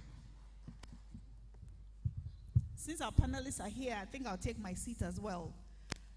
We all know that traditionally the arts have been part of education in Ghana because the ways in which we have passed down our traditions, our norms, has been through the arts, storytelling, our wise sayings and proverbs, etc. And I'm sure all across the world, the arts have been prominent in promoting education. And so we'll start with our guests. They are all going to make very brief presentations, and then we'll have a discussion. So maybe, Jack, you want to take it away? Well, thank you very much. You know, my perspectives are decidedly American. I ran a theater in America for 40 years, and I got to work with the director of the National Theater, Amy Frimpong, in Minnesota, who then I invited to come and work at my theater, and she said, no, I'm going to take a job at the National Theater of Ghana, and then came here and invited me a couple of times to join the National Theater of Ghana, and now she's in Minnesota, and I'm here. But I've gotten also to be involved in a number of research projects about arts and education, and so I apologize for relying so heavily on my notes, and just cut me off if I go too long. But it wasn't long ago that arts education in schools was thought to be a luxury, and arts classes were cut from curriculum to make room for more time to prepare for standardized tests, which seem to be so important. So why is arts integration so important? Working in the arts helps barriers to develop, helps learners to develop creative problem-solving skills. Teaching through the arts can present difficult concepts visually, making them more easy to understand. Arts instruction helps children with the development of motor skills, language skills, social skills, decision-making, risk-taking, and inventiveness. Visual arts teach learners about color, layout, perspective, and balance, all techniques that are necessary in presentations in academic work. Integrating art with other disciplines reaches students who might otherwise be disengaged in classwork. Arts experiences boost critical thinking, teaching students to take the time to be more careful and thorough in how they view the world. Young people who participate regularly in the arts are 4 times more likely to be recognized for academic achievement, to participate in math and science fairs in the U.S., or to win an award for writing an essay or poem than children who do not participate. A study of Missouri public schools in 2020 found that greater arts education led to fewer disciplinary infractions and higher attendance, graduation rates, and test scores. The arts teach children to make good judgments about qualitative relationships. Unlike much of the curriculum in which correct answers and rules prevail in the arts, it is judgment rather than rules that prevail. Is this okay? I'm on the right path for you? The arts teach children that problems can have more than one solution and that questions can have more than one answer. The arts celebrate multiple perspectives. There's many ways to see and interpret the world. The arts make vivid the fact that neither words in their literal form nor numbers exhaust what we can know. The limits of our language do not define the limits of our cognition. The arts teach students that small differences can have large effects. The arts traffic in subtleties. The arts enable us to have experience we can have from no other source, and through such experience to discover the range and variety of what we are capable of feeling. The arts position in the school curriculum symbolizes to the young what adults believe is most important. So I'm going to skip through some of these things, but again, the aim of the arts education is to develop artistically literate individuals who can participate in the arts and contribute to society beyond their school years. Arts education can help students develop creative thinking, participate in problem solving, understand the complexity of human experience, develop critical thinking skills, learn collaboration skills, perform better academically, and I'll shush in a second. And research has shown that students who take more arts classes tend to have higher grade point averages and standardized test scores. They participate in extracurricular activities. They pursue higher education. Again, research shows that students who take more arts classes are more likely to pursue higher education. Anyway, I have a lot more to say, but we'll put that later in the panel discussion. Wonderful. I mean, a lot of advantages that the arts education brings to children. And therefore, I think that we do a lot of disservice to our children when we do not encourage arts education. So I'm really delighted that the Ghana Education Service has introduced the arts in the curriculum for children, and they're about to roll it out in the secondary school. Thank you very much, Jack. I think we should give him a hand for all of that. And what I appreciate about what he's sharing is that he kept saying research has shown. You know, research has proven these things in the United States. We ought to do more research here to see how the arts can influence children. I don't want to talk too much, but the little research I have done in audience studies has shown how certain art forms in this country have influenced people's lives. So this is real business we are talking about. This is real. Now, Dr. Bright Ofosu, you can share your comments. 5 minutes. 5 minutes. Okay, so I'll start on this premise. A few years back, I was talking to one lady, and she was very upset why Kwade should make a hit. And you all know Kwade's music. Kwade used very authentic Ghanaian Akan language as rap in his music. And this lady went on and on about, and I asked her, why are you condemning Kwade's music? And she said that, Kwade is more or less like a villager.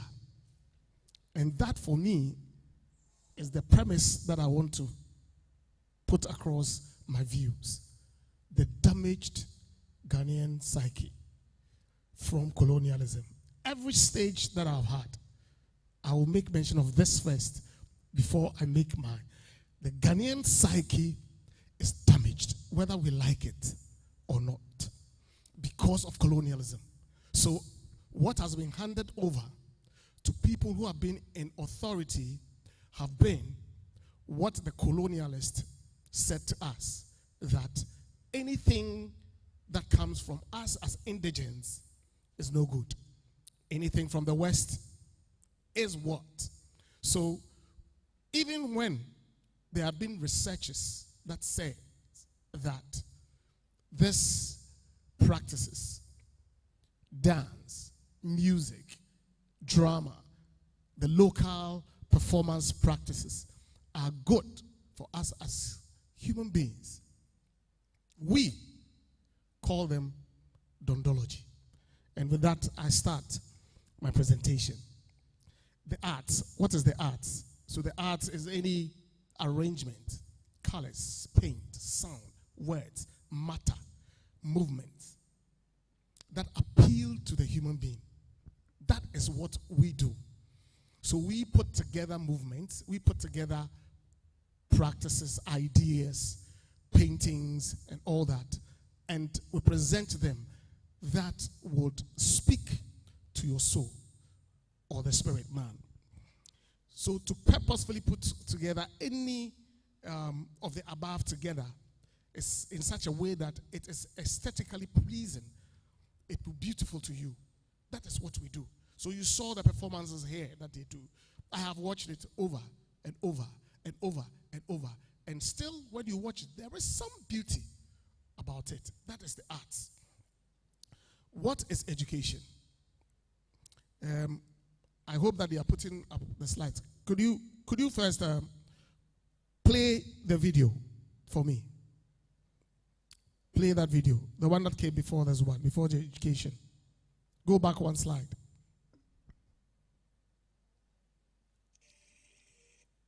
Can you? No? Okay, so when it comes, I'll let them play and I'll speak to it as we go on. So education is basically the transference of knowledge, okay? Receiving systematic knowledge. So when we talk about arts and education, and arts in education, I want to just first clarify the differences so that we can pick it from there. Note at the back of your mind that we are dealing with the people whose psyche is damaged, and therefore they wouldn't accept the awards, their children, when they say that I want to go to the School of Performing Arts and go and do dance or drama, or I want to be a practitioner out there I want to do drama, I want to be a dancer, I want to be a musician. We have that issue as Ghanaians. So there is what we call formal education and informal education. All right? There are challenges, but I'll try as much as possible to clarify them in my own way. So formal education is what we do, what he does. We are at the universities, there are some in the schools, but we teach, we impart knowledge. So when we say arts education, it's educating somebody in art, in dance, in music, in drama. Okay, so anybody who comes to the School of Performing Arts or any school to go and learn these art forms is going through what we call arts education. The formal one is what I have described. Now there is the informal one.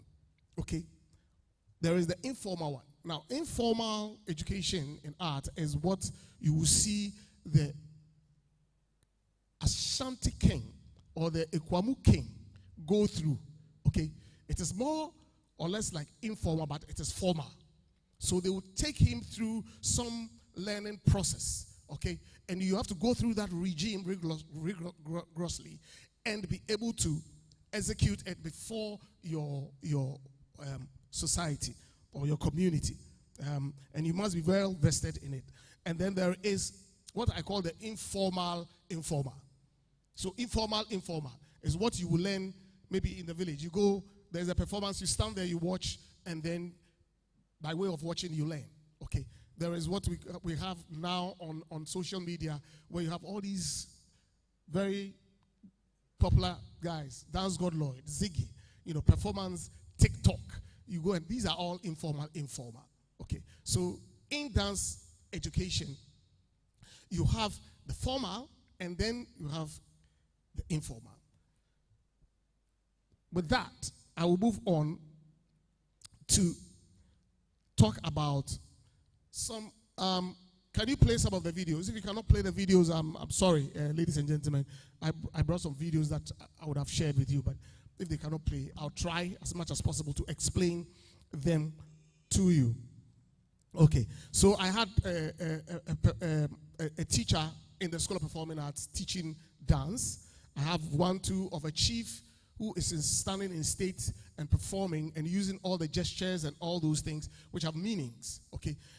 He has to go through some training, okay? And that training is what I call informal formal because of the process that you have to go through. And then also, there is the Akom priestess. And they also go through what we call informal formal, okay? So even though we would say it is informal based on the Western type of, it is formal within the traditional society. Okay, so we have those. So now, once we are all abreast with what arts education is, what is arts in education? Arts in education. Arts in education refers to the use of the arts, music, drama, dance, visual arts, etc., as tool for enhancing learning across different subject areas. So we are using the arts to enhance learning. So when you, for instance, I use the dance movement to teach you mathematics or English or what have you, that is what we call arts in education. I just want everybody to be clear on this, then we can progress with. So arts in education is integrated into the broader curriculum to enrich the teaching of subjects like history, language, science, or mathematics. So all these art forms are very, very important and crucial to us as a people. So why do we then look down upon it? And this is what brings me back to the issue of dondology and the damaged psyche. Okay. And you see, I meet a lot of people, and sometimes when they refer to it as dondology, and then they will laugh cynically, thinking that they belong to the upper class. Okay, and we do it unconsciously, all right? We all do it. It's not, sometimes even we in the arts will do it unconsciously. And that is why I refer to it as the damaged psyche. Okay, I'm going to round up quickly. So when you go to the nursery school, they have what they call nursery rhymes. Okay, I'm giving you a very common example.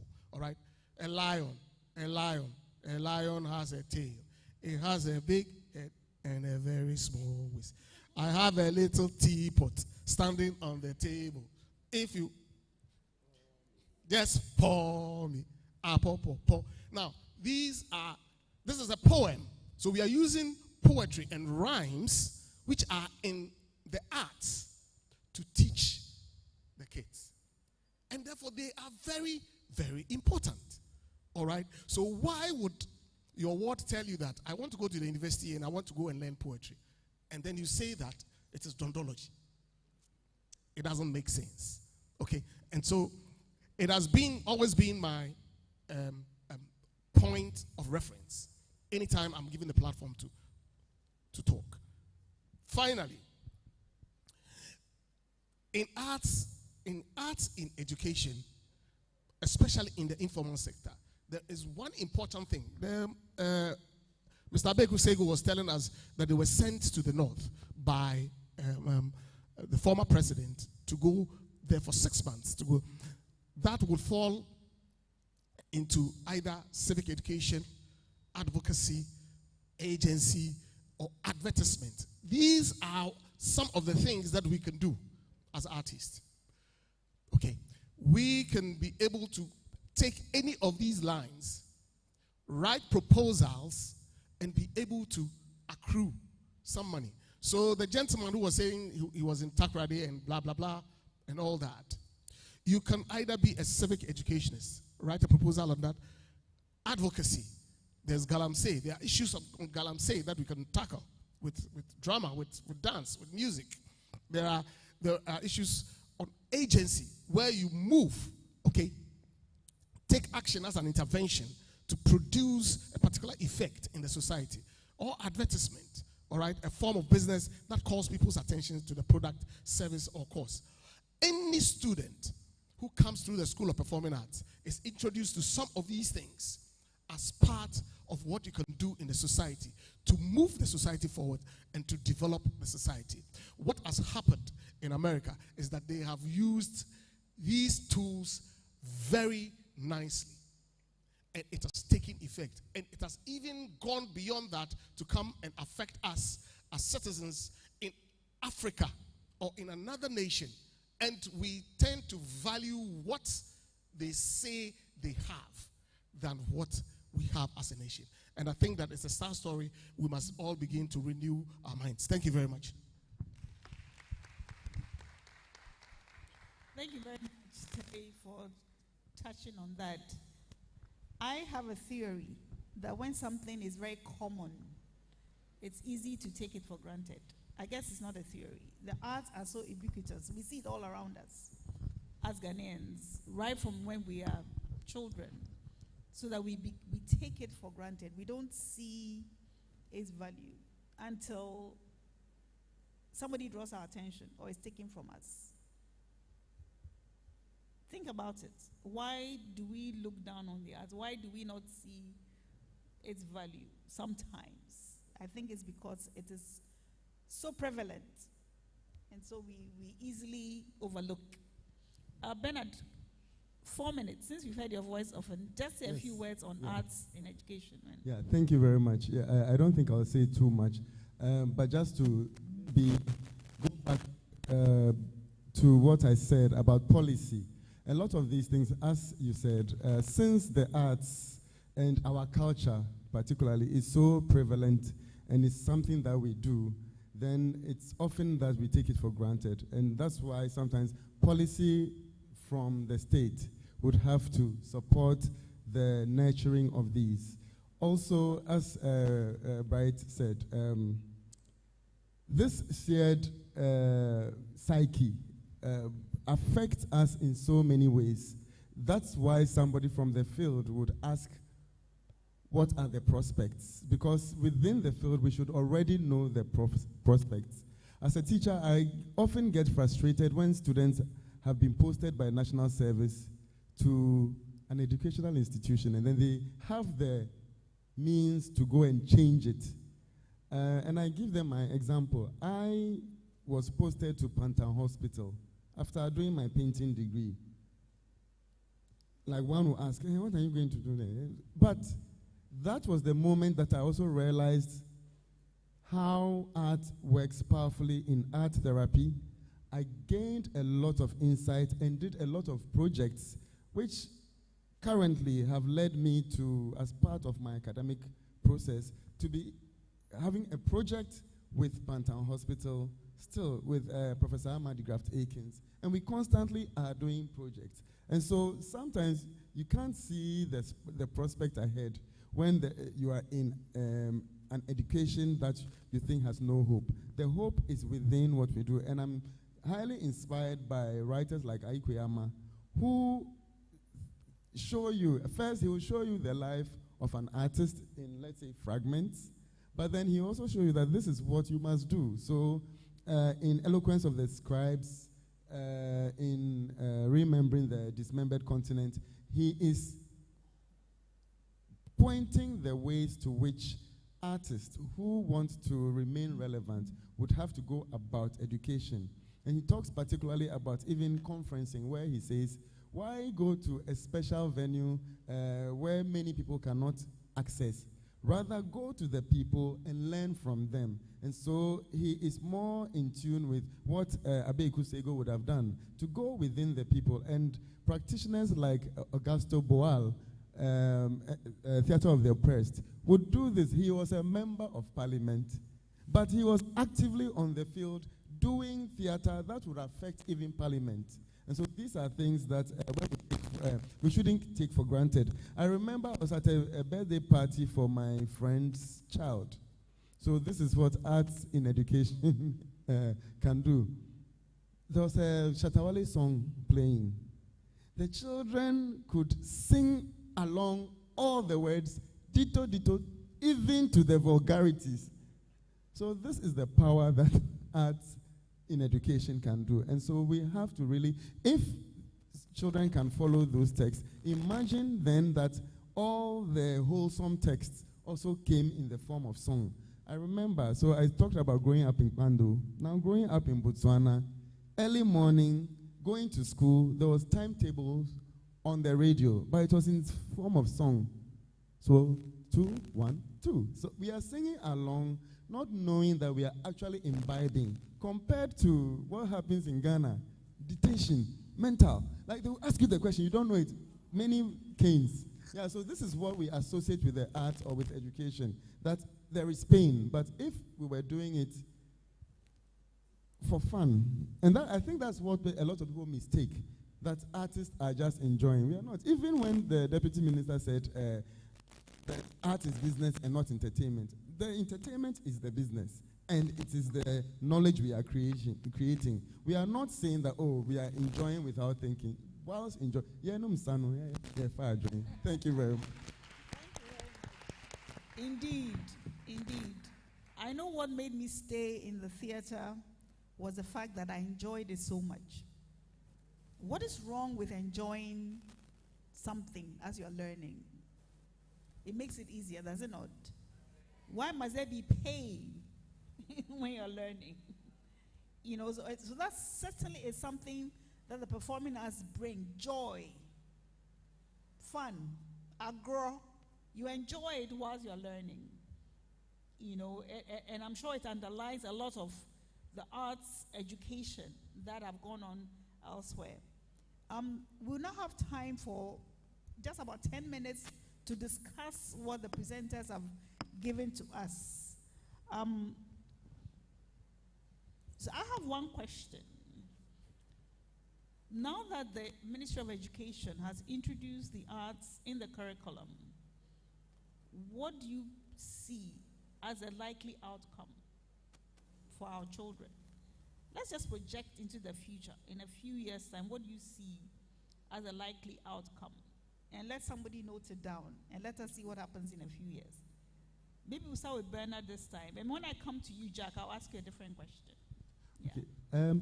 Maybe we must also say that the Ministry of Education is not now introducing art. I think it has been there, but it has always been quieted down upon. It's now formal. Yes, it is now formalized, and so we are hoping that behind the intention is also the commitment and the financial wherewithal, because a dance instructor cannot come all the way from Winneba or Medina to Presec and then walk back home. If the point I'm making is that we cannot wish that would be derived if there is no real support for it in terms of finances. A lot of the things we have done as ourselves, using our lives as examples, have been based on we doing things where like we are magicians, literally, conjuring money and going to do the things. But I think if the state is interested, they must also bring out or include within the policy the financial means of supporting these things. And then it will not then be a problem if somebody, like how somebody will see the prospect. People can easily see the prospect in doing business education because they know, even though there's no jobs, at least they know that they could work with a financial institution. It is more straightforward. Within the arts, let us also know that the man coming to teach you Gota is not, I mean, often Okay, so you're saying there must be, it shouldn't be just that introduced. Yeah, it shouldn't be a wish. Okay. It should be supported financially. Okay. Yeah, and because often the image then for the students is that this person who came to teach us the thing, he has to walk home. Okay. Yeah, that image, we are teaching more with that than the great wishes. All yeah, right. so that's one of the few things I would say. Thank you. Terry, quickly, please. Okay, so I would look at it from the perspective of the curriculum itself. So what we have provided in creating that curriculum is composite. So it's inclusive visual arts, music, dance, drama together. So we teach that as one course, especially the performing arts, music, dance, drama as one course. Hitherto, we didn't have students coming from SS into the School of Performing Arts. We had nothing like that. Now, if you are going to have that being implemented, it will mean invariably that you are going to get students from secondary cycle institutions who will be coming to the universities. And they would have had some prior knowledge. It will mean invariably that we have to now go back and look at our curriculum in the university, because they wouldn't come and be learning Gota and Agbaja, because Agbaja would have been learned somewhere at the secondary level. And then also we would now be looking at how, not concentrating too much on how to impart knowledge in the performance and skill, but you would now shift to see how we can empower them to go out there into the world and practice to be able to survive as performing artists. I think that because we are working both of them at the same time. So like, for instance, a final year student should not be learning how to dance Agbeko and all that, but should be practicing how to use Agbeko in the society to make wealth. And that, for me, is where we'll be going in the near future. Thank you very much. All right, obviously people appreciate that point. So making use of the art, for me, I think that's where critical thinking comes in. I mean, applying your mind to what you have learned and applying it in the society. So Jack, I know that the US has had a long history of the arts in education, and I think in your presentation you mentioned that sometimes they cut funding for that. What is the current situation, and do you have a lot of governmental support? We have a long tradition of cutting the arts okay.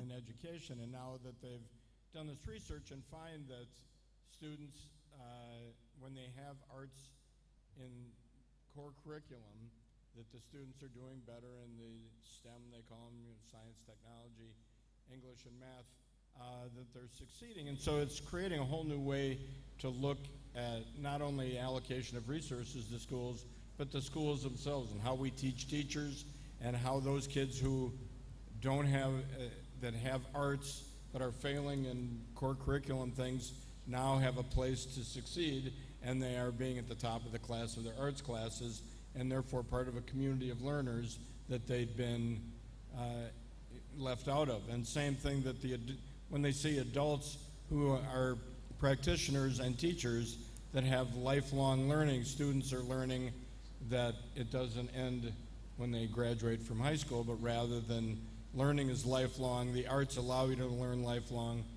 And similarly, that the workplace is looking for people with great, not only post-secondary academic opportunities, but the workplaces themselves are finding out that the skills kids learn from the arts when the arts are used in their core curricular academics are better employees. They're better prepared to join the workforce.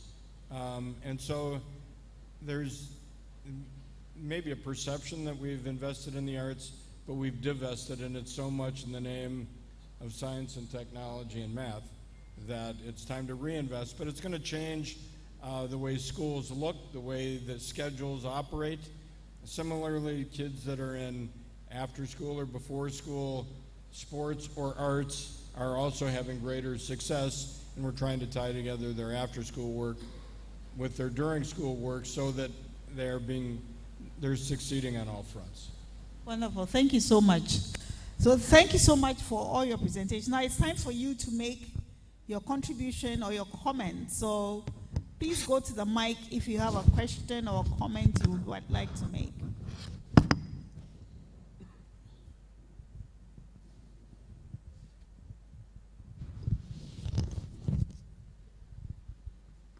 Please go ahead. Mention your name and then just go ahead. We can't hear you. Speak into the mic, please. My name is Alberta. I want to ask why I think Ghanaian or African art educators hoard their knowledge. When you go on YouTube, you see a lot of cartoons, a lot of folkloric music from the West and from other places, but you don't really find content on African music for children and even for adults on YouTube or places you can access. So I want to ask why I feel you hold your knowledge. I think you should be able to share it with us for us to access. Thank you. Next person, please. Please take note of that. Why are African arts missing in the technological plane on the World Wide Web? Okay. Menina mo kwantuni menina mo kwantunu menina mo menam brem sam kwasha mi shebre mo e mami obi abayo ade ni sabi samyo menina mo kwantuni menina mo kwantuni menambra menam brem sam kwasha mi shebre mo e mami obi abayo ade ni sabi samyo. So, my name is Dr. Amma Oforo Edionum. I'm a performance artist, I'm a musicologist, and I really appreciate and I'm grateful for this conference. My comment and my remark ties in with what the recent speaker talked about, is the fact that we are not giving our rich intellectual traditions enough respect. We do not put our rich intellectual traditions on equal footing as other traditions. I went to University Primary School, and I remember we learned about tone, semitone, Mozart. We did not learn about the Dunkum. We did not learn about Masi Jamhara, Masi Jamhara.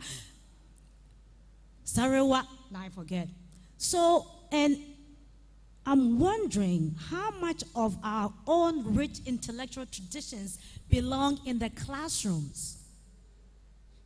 I was deeply touched by Dr. Fosu's comment that the Ghanaian psyche is damaged. That is quite profound. It is sad, it is unfortunate, and we have to really sit and think about how much colonialism has affected us. Who are we without colonialism? Can we be brave and courageous enough to dismantle, to challenge the curriculum that we have inherited? Can we create anti-colonial curriculum that will affect our students' learning? Can we bring Anansesem Mogo into the classrooms? Why not? We have to start early in the classrooms. Respect our traditions and honor our traditions in the classrooms, so that we will not have an excuse to say someone is a odontologist. We have to put it in the curriculum, in the classrooms, for our children to see and respect our own rich intellectual traditions. Thank you very much.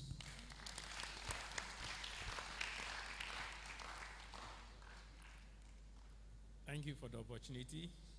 My name is David Esilfia Champonkwe. I'm just going to provide food for thought and find out where it places. Please speak into the mic so we can hear you. Hello?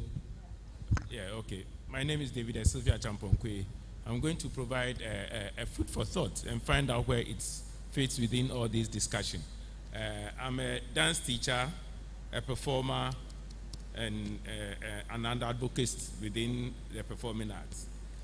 This is my story. My world is in the evening or is in the night. But I begin my practice from the morning, putting my craft and everything together through the process, and then eventually get onto the stage for people to come and enjoy whilst I work. At the end of the day, it's like, oh, yours is just fun. Where do I belong? Am I a performer? Am I a business person? Or am I an artist or entertainer? Or what? Food for thought. Thank you.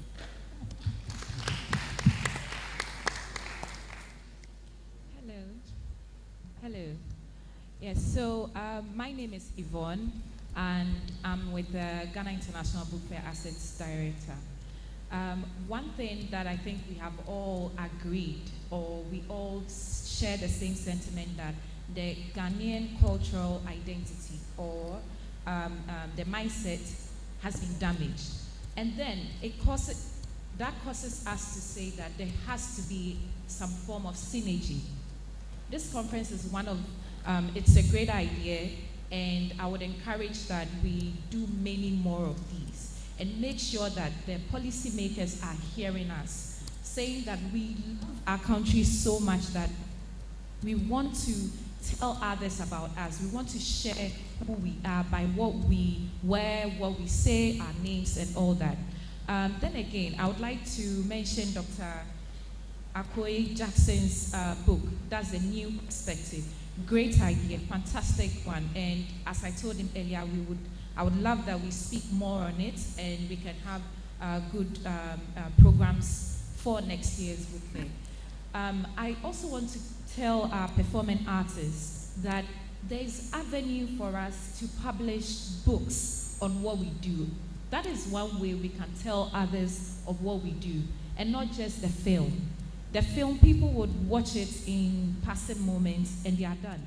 But if you get to publish your work in books, just like Dr. Jackson has done, you have it there, you can put it in the schools' libraries, you can also give it out as gifts. So for my opinion here is that let's just pursue the publishing side of educating our people. Thank you. Thank you. That is excellent, but then again, we are privileging the written over the oral in a certain sense. The written over the performance, and there are issues there, but certainly you are right, print is more permanent, but print is also in danger from the new technologies. So we need to be thinking more digital than print. Yes, I think we'll take two more because we were given just 30 minutes and we probably have used all of that. All right. Thomas Akara said that the hand that feeds you controls you. So my mom here, the dog, complains about our calendar or the academic curriculum. If the colonizer sponsor your curriculum, you should not expect what you want to be in that curriculum. So that's just by the way. Now, we are told that half a loaf is better than none. But sometimes, half a loaf is worse than none. And that takes me to my lecturer, Dr. Terry, when he rejoiced that now, because we have the arts being taught at the secondary, at the university, just as he taught me, including my own dean, Professor Awo, this time, those who are coming after me will be taught how to come out of the university, make money, in other words, entrepreneurship. Unfortunately, the secondary schools are not equipped. When we talk about science, we have labs. This is where biology, physics, chemistry, practical takes place. Now, if we're talking about the arts, now in the secondary school, do we have the labs in quote, performing art space? We are talking about instrument. We're talking about instrument. So therefore, if any instrument, now if I'm coming in from the secondary school, it has been assumed I've been taught about that instrument. But here's the case that we don't have those instruments there. So it's more of theory. The person just sat in the class, I'm performing arts or I'm learning arts, but the person have not have access to training. That becomes a very difficult situation for arts. So students will come from the secondary level. Perhaps we are taught that, oh, they have learned, and therefore they should know. So some portions must be jumped because they should have learned at the secondary level. But maybe it's only the theory. The practice is no, and that is worse. If you are a performing artist and you can't practice what you have been taught, then what do you do? It's like a nurse, say you are a nurse, but you get to a hospital, you can't give medication, you can't do injection. How can you say you are a dancer and you can't dance? You are an actor, you can't perform. It will not help us. So we should not rejoice. Thank you.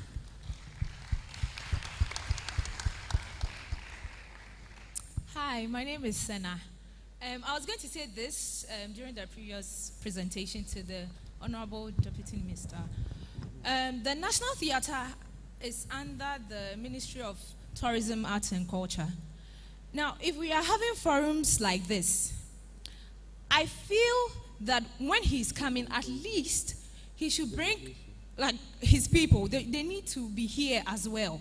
They need to, we are all trying to learn and see how this can, move on. So I feel like, and the schools too, the art schools, at least the students should be here so we can all learn one or two things from here. And also, when we have shows, when the National Theatre has productions or, symphony has something, dance has something, the minister should at least encourage his people to come and watch. If you have to pay for them to come and watch, so that at least the National Theatre can make something out of it, I think it will get somewhere. Oh, thank you very much. I said two more, young man. I'm sorry. I said two more. I'm sorry. Prof, you can't. Prof, we are backing his desire to speak. And Nana, I was being prompted by the timekeeper. Yes, please. Our placards are up. I just the want timekeeper. You have a lawyer. Go ahead quickly. No more, please. He's the last person. Apart from that, Mr. Adetiana wants to speak after. So the placard is big. It's a big one. It is saying more. I've been overruled by the board chair. What can I say? Thank you very much once again. Please, I just make it snappy though. Sure. I just want to add up to what my big brother said about the secondary schools being equipped. I quite remember when I took part in the festival arts competition back then when I was in school. I was the drama club president. What I did was that our school was not able to provide us what we needed. So what I improvised was to go and beg for paint. I used some of my juniors' clothes for costumes, and it was very, very hectic. After that, we did our best. We won the zonal, and we were placed third at the regionals. And I believe that if these things are put in place in terms of the equipment, the costumes, the psyching of the students about performing arts, for them to love it. It will improve upon what we are doing now. That's my contribution. Thank you very much. Thank you very much. Mr. Ajetianan, and then the panelists can have their go at... Well, I'm particularly, thank you very much. I'm schooled, as always. I'm particularly concerned about us losing our true artists, whose end days are not what we desire. Most of them have held the fort for us. They've taught us. They end up paupers, sick without any help. Some may say that, well, it's a combination of choices that they themselves made, coupled with the system as well. But I think that, look, the least we can give to these people, how do we imbibe a current scenario? So if the system is not being able to help them have happy days, to the end of the days, how do we imbibe them within the context of which we were talking about, so that what they have, the experience, the value, the richness, then they don't die away with them, but we bring them back into the system, into our fold, to sort of impact younger generation, if it is by teaching some of these things that we're talking about, so that they don't go away with them, and also we find another way to be an additional stream of income for them. And so I think that we should, while we're going through all these, we should also keep that in mind, because I'm also growing, I'm thinking, hey, 80 years is coming, 60 years is coming, will I walk the same path? And so this is my concern. Thank you. All right. Thank you. So I'll let the panelists each take whatever comments you want to comment on, and then would sum up. Yeah. Okay, so the issue of cartoons, I'll leave that one to Dr. Akwe Jackson and Dr. Ajimosei, who said he was going to do something like that on there. But I think a few guys have done some cartoons on YouTube and stuff. I've not followed them. So Ghanaian indigenous rhymes not being in the classrooms. Prof, yes, that is true. And I think it is because of that Kwame Nkrumah established the Institute of African Studies, so that we will look at that. Unfortunately, African Studies is a research institution. They do not train teachers to go into the classrooms to do that. So we need to do that. What we are doing now is we are trying to develop a curriculum that we are going to admit teachers, train teachers into the School of Performing Arts, and then train them on how to teach the performing arts. Okay. The issue of also infrastructure, space for dancing, space for acting, and instruments for music and all that. What we do in the development of the curriculum is to allow the teachers to be creative. Okay, so you'll find local materials within your space, so that at least you can start teaching with those.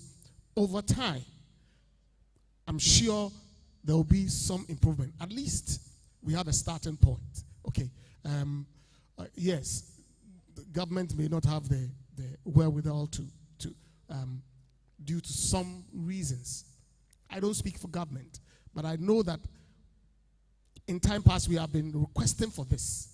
At least we have had some effort to establish the School of Performing Arts, the Performing Arts in the educational curriculum from kindergarten all the way to SS1.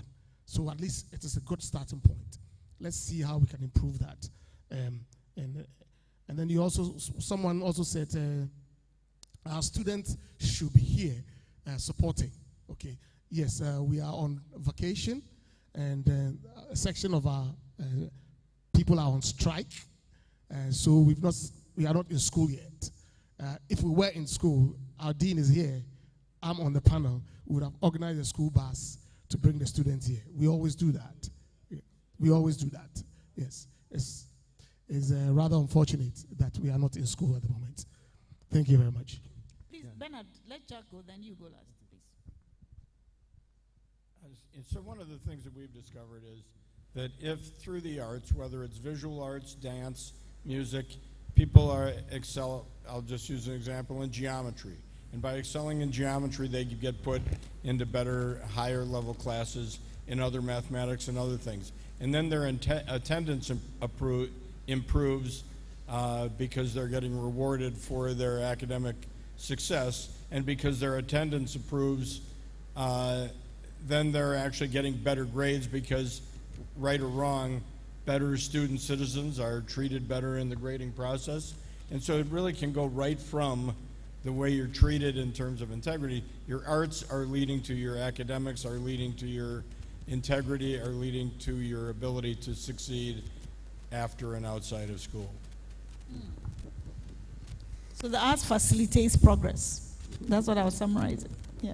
Okay, Bernard. Yes, thank you very much. So yes, if policy would recognize that the arts were as important as the sciences, then it's a core subject. Everybody does it.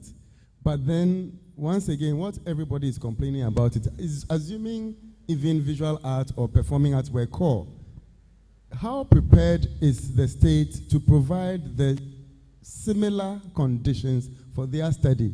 Those things must be done, provided by the state. But whilst waiting for the state, I always speak from the example that we are doing. That we, for instance, we have asked our students to consider the entire city of Kumasi, their lab, their studio. And so you go out there, and it is not on a fluke. Kwame Nkrumah, in declaring the African personality and in speaking at the opening of the Institute of African Studies in 1963, said that the gown must go to town. And so literally, we do go to town to learn from the processes that are within the city that may not even be considered art, and then invite them into our space. And so if we can do this, then there's a lot we can do for ourselves.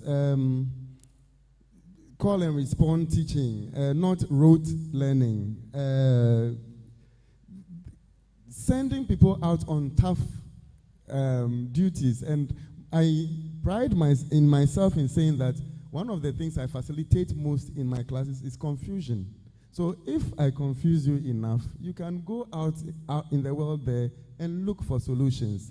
If we had all the studios provided, we would be probably like Scandinavia, where a lot of art does not come out because everything is provided. There is no hunger then to do what is meant to be done. So I think there's a win-win situation where we don't have a lot, and so we invent a lot.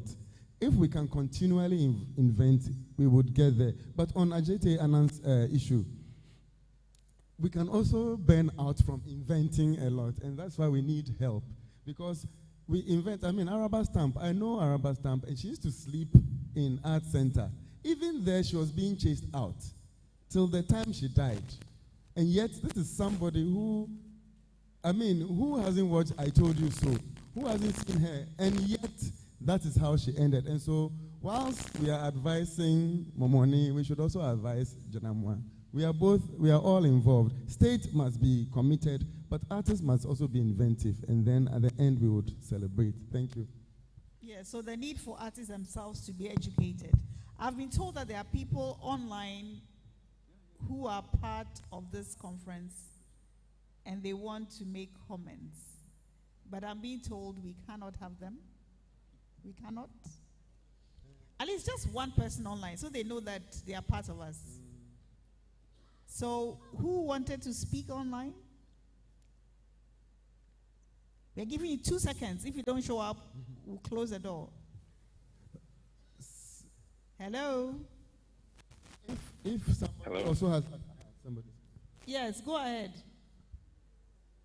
Hi, my name is Fifi Coleman. I'm very happy to be joining you via Zoom. I would have loved to be there, but unfortunately I'm not around. So yes, a few things I would want to, just a comment I want to make about this thing. As the inclusion of the performing arts is being introduced to all this curriculum and everything, I think another thing, maybe it has been talked about already, but is to be intentional about the content which we are giving the people who are studying the arts right now. I feel like the infiltration of other cultures and how we promote things, being stories, being plays, being dances, being music of other cultures that is not us, is giving a rise to the interest waning in when it comes to something that is quintessentially Ghanaian, quintessentially ours. From where I stand, I feel there's been a bit of a disconnect between celebrating, showing, and appreciating what our literary giants are doing in country. Many a time you go, you see the curriculum and we are studying things from, and it's okay to be broad, other African countries and everything, but I want us to look at it like holistically. What are we doing with Ghanaian content, Ghanaian playwrights, Ghanaian musicians, Ghanaian folklore artists, Ghanaian games, like things that are very intentional about teaching that to our people, creating them a sense of this is our own, promote what is ours. What are we doing about that? Because I realize, and I do, look, with all respect, I've studied a lot of plays and everything, and many of them that I studied whilst I was in school were Nigerian plays. And I've traveled a lot, especially to Nigeria to go see what they study there, and I realized that we are not there. And so I keep asking myself, why are we so eager to study about all of these great African, we get it, the poets, the writers and all of it, we are eager to study their books. But why do we do so much more of theirs than we do even of our own? And why do we study in promoting doing much of theirs than we will do of our own?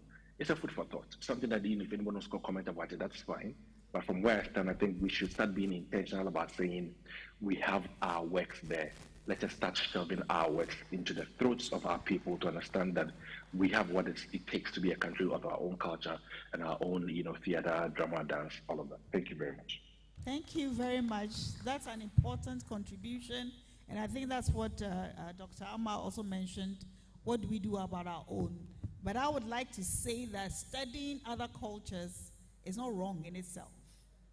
Because I have found that if you go to a space where they know nothing about you and you know something about them, you are at an advantage.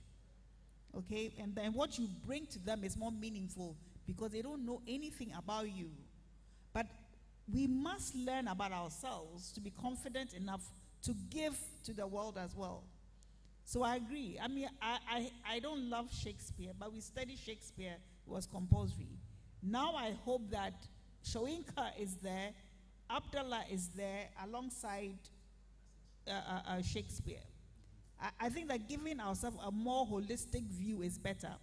I pity students in other countries where they are so insular. All they know is, with all due apologies, American history, American literature. They don't know anything about the world. It's a very narrow view. And they are surprised that you know something about them. So I don't think that we should throw away the baby with the bathwater. Learning about others is important in situating ourselves in the world where we are. So thank you all very much. I think the panelists deserve thank you so much to Jack, Terry, and Bernard. And thank you for being there. And have a good afternoon.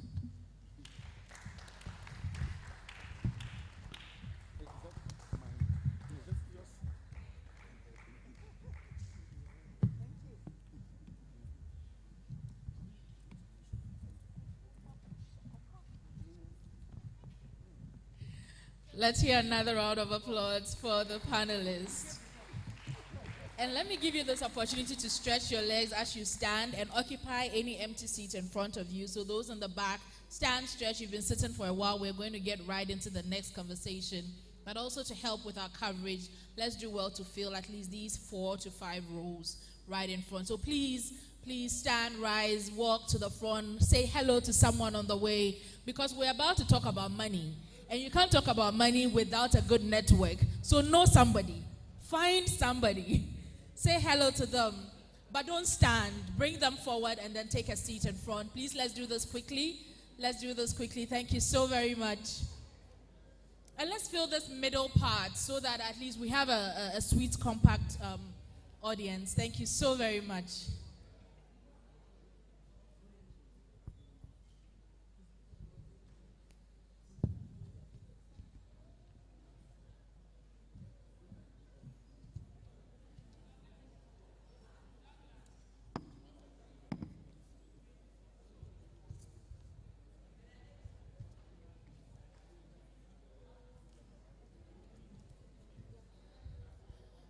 Please take your seats, take your seats. We'll be doing lunch shortly. This is the last but one session, and it's just going to be about 30 minutes. I would ensure that it is. And we'll go out for lunch shortly. So please bear with me, take your seats, and let's get into the next session. Thank you so much, Prof. Awo Esiedu, and your panelists, Jack Ruler, Dr. Terry Bright-Ofosu, Prof. Thank you also very much for this engaging session. The next, we're talking about performing arts makes business sense. And we're looking at an intersection between culture, commerce, and technology.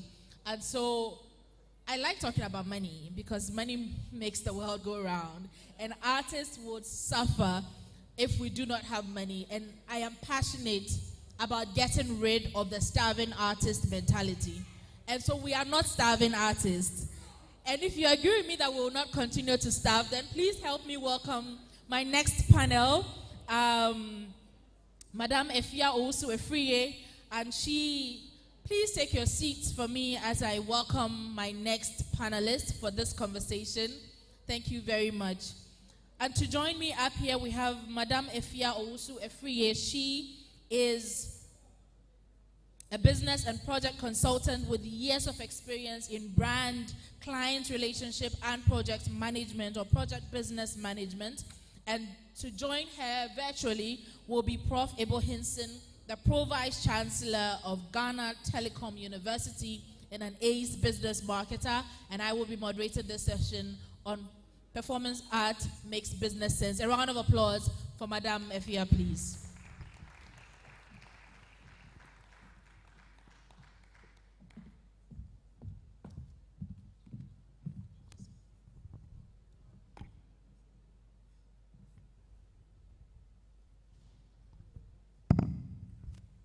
Thank you.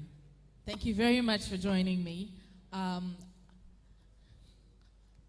so like I mentioned, I am wearing many hats today, and as I take this seat, I am wearing the hat of the founder for the All African Women Poetry Festival, an initiative that is key on ensuring that the stories of Africans and Ghanaians are told on bigger platforms, but also that the artist earns his or her keep as they pursue the performance art. And so in this conversation, we'll be looking at where is the money. I want to see where the money is, and Madame Efia will be doing that. But before she starts, we'll take Prof's own online. Is that ready? Do we have our video ready?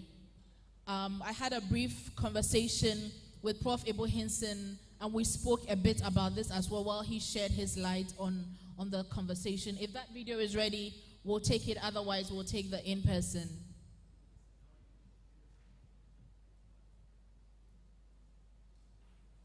Well, while we're going ahead, I think then what we'll do is you would go through your presentation, and then we'll play the video and take a few questions. The floor is yours. Thank you so much, Emma. Good afternoon to such a stellar crowd. I'm going to stand on you know, when something is working, says you don't fix something that's not broken. And so I'll stand on what's been said by all the speakers and say that I'm observing all protocols because I'm in a room with incredible people, so I wouldn't want to miss out anybody. I'm really excited to be here. This is a rich meal, and I'm really curious as to the outcome of this conference, ACPA 2024, because there's a lot of rich content. It reminds me, before I go on, I am here in the stead of Professor Elikem Nuti-Fafakwenhia, the founder of Kwenhia Trust for Contemporary Art. He wasn't able to be here, and he was kind enough to nominate me to be here. So I also want to thank the management of the National Theatre of Ghana for agreeing for me to be here. And I am really excited to be here because I just want to piggyback off an experience we had some years ago as part of the Kwenhia Trust. We have an initiative. The Kwenhia Trust is geared towards visual arts, but we have an initiative which is a thought leadership seminar that's geared towards the arts in general. And so what what's happening here is something that we do on a regular basis. And in fact, one of the reasons why I was excited about being here was the theme, performance art makes business sense. Some time back, we had a similar theme where one of the trustees, Kobina Ankuma Graham, was able to distill it very interestingly. He said, "It be art, we go chop." So we are in it, we are chopping from it. This is it, so we need to make it work. And so this really resonates with me. Interestingly, we had a session like this. There was a lot of rich content, very rich content. So much rich content that we had the idea that, you know what, let's pitch it to one of the TV stations so that all of this content would be shared. And initially, it looked like it was going to happen. It was probably around this season, getting to elections, and then coverage on elections, something to do with elections won. And content that had to do with the arts took a back seat. And so it's just interesting how, in terms of priorities, something that is so key to our existence can be shifted to the side. So that's just food for thought. So let me.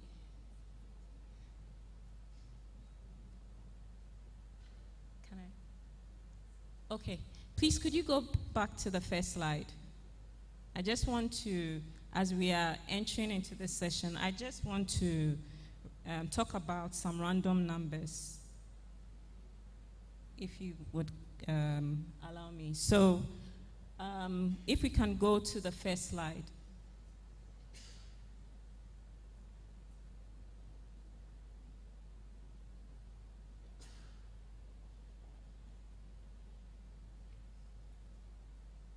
Okay, so this is the second slide. So the first slide, I want to make a case on performance art making business sense.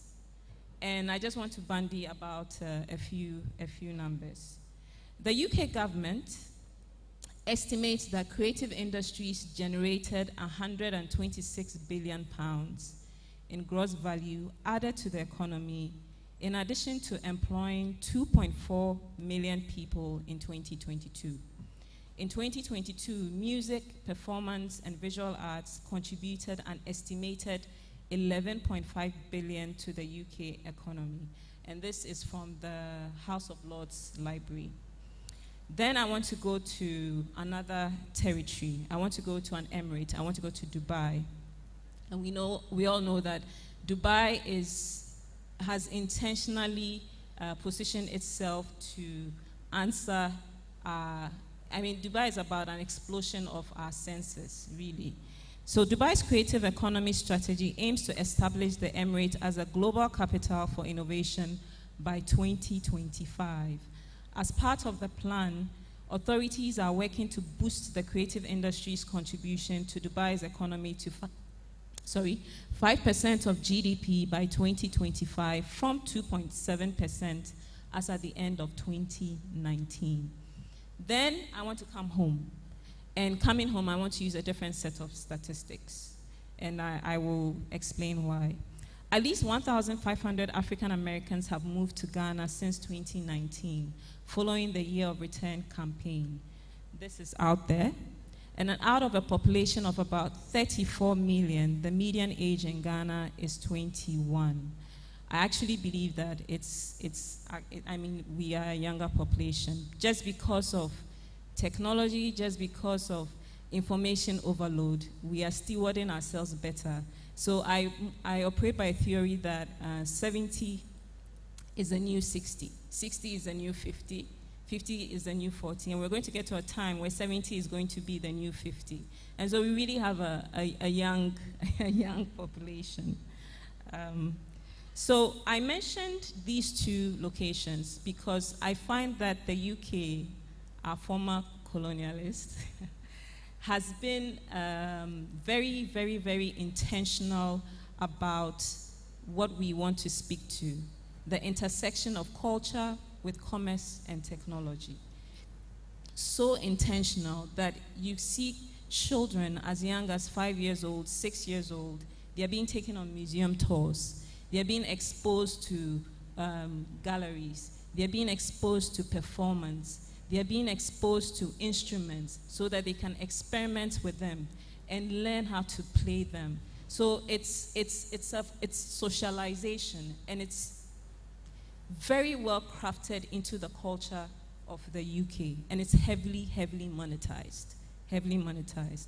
Dubai, like I said, how many of us really, especially young people, can connect Dubai with oil? Not really. They've moved on from that, and they moved on from that years ago and have positioned themselves as an emirate that is offering you an experience that covers the creative industry space. It covers the art ecosystem, and it's so intense and rich that when you are in there, you just want to experience it, and when you come home, you want to gather yourself financially. They've done that really, really well. And I happen to have spent some time in the space. They've created a creative zone. It's like a mini city, Alcos. That's like the whole area of Ridge, stretching beyond Jubilee House, beyond the ministries, beyond Adabraka. And it's filled with creative businesses. It's filled with creative expressions in so many forms. And because they recognize what it does for the economy. And so having said that, I want to make a case again. And I want to do that using 3 scenarios. I would like to address the brief that I was given. And I'm going to use myself as a target audience in the sense that I am within the ecosystem, but I'm not necessarily within the performance arts ecosystem. And so I have the benefit of looking in a bit from the outside. And then I would like to use the ACPA conference as a product, as well as the National Theatre Instagram page as a case study. Okay. Can I please have the slides? Okay. I'll try. So can I please have the slide move to digital?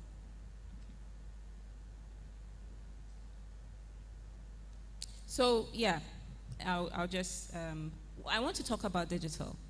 And in talking about digital, I'll just take you through a short journey. The first thing I did, which is what all of us, I believe, do when we encounter a new person or an experience. I just met Emma. When I go back, I'm actually going to see if Emma has social media presence. I'm going to check her out on social media. Yeah. So that's the first thing I did. The first thing I did was I took my phone when I was invited to come onto this platform. I looked up ACPA. And this is what I saw. Can we please move to the slide? Yeah. So this is what I saw. So I saw a banner ad. So it's obviously an ad advertising the conference. And then there's a lot of unrelated content. And the question there is that that's fantastic. So there's obviously a social media campaign that's pushing the conference. But post the conference, if we can stay on that page, thank you. Post the conference, what would I find? Then I went to hashtag ACPA. When I went to hashtag ACPA, totally unrelated content popped up, had nothing to do with the conference. And so I go back to the National Theatre page and I look up hashtag ACPA 2024. And then I saw this again. So the reason why I want to mention that is that we are talking about increasing the audience, whether it's as an institution, the National Theatre, or as players within the space, performance artists, or in whichever capacity. Because in-person experience is really important, but how do you draw the audience in? How do you have me come and experience? Until today, I am very sad to say that I didn't know the National Theatre had a social media account. And so until that, and then I went to check it out. And so I asked myself, how come? How come, you know, it never occurred to me? And then as I go through the programming, I'm really impressed because it's a solid account. With my experience in branding, visually, I see that, it's checking a lot of boxes. And I know it's collaborative because you have the players in the industry and then you have the institution behind it. And so kudos to everyone who's involved. But yes, the question is, how come I'm not following this page? Because I see quite a number of my friends follow the page. I scroll further down and I encountered that in honor of celebrating Madame Efua Sutherland's legacy, the 100 years of her legacy, there were actually plays that were performed to honor her. And I was wondering, how come this never came on my radar? How come this never popped up on my feed? Because this is in celebration of an iconic person. And in today's era, I didn't hear the buzz.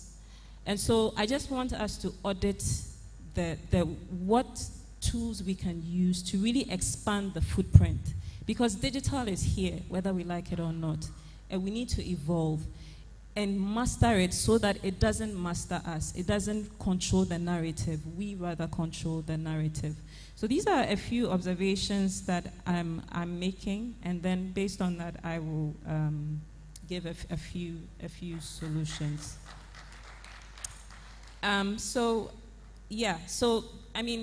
Back to the place. It's really sad because in a space and in a moment of time, I don't know the numbers that came in. I don't have the benefit of that data. But I think it would have been so incredible to have such a large footprint to really experience those plays. Okay. So yes, digital. Social media. If we can go to yes, thank you. Social media is the Now TV. And we have the usual culprits, Instagram, Facebook, YouTube, TikTok. I'm using Instagram because it's my medium of choice. And so I would refer to that. I want to talk about the phenomenon of influencers, and which comes with social media, and then the phenomenon of strategic influencer engagement. When you look at the National Theatre page, you have influence. When I would typically describe Mr. Ajete Annan as an influencer. And so what happens is if he's involved in a play and it's being promoted, so he comes together with the National Theatre and then there's promotion. And some of these ways are through collaboration posts, which are very, very powerful, because what it does is it opens up audiences. You have your audience, I have my audience.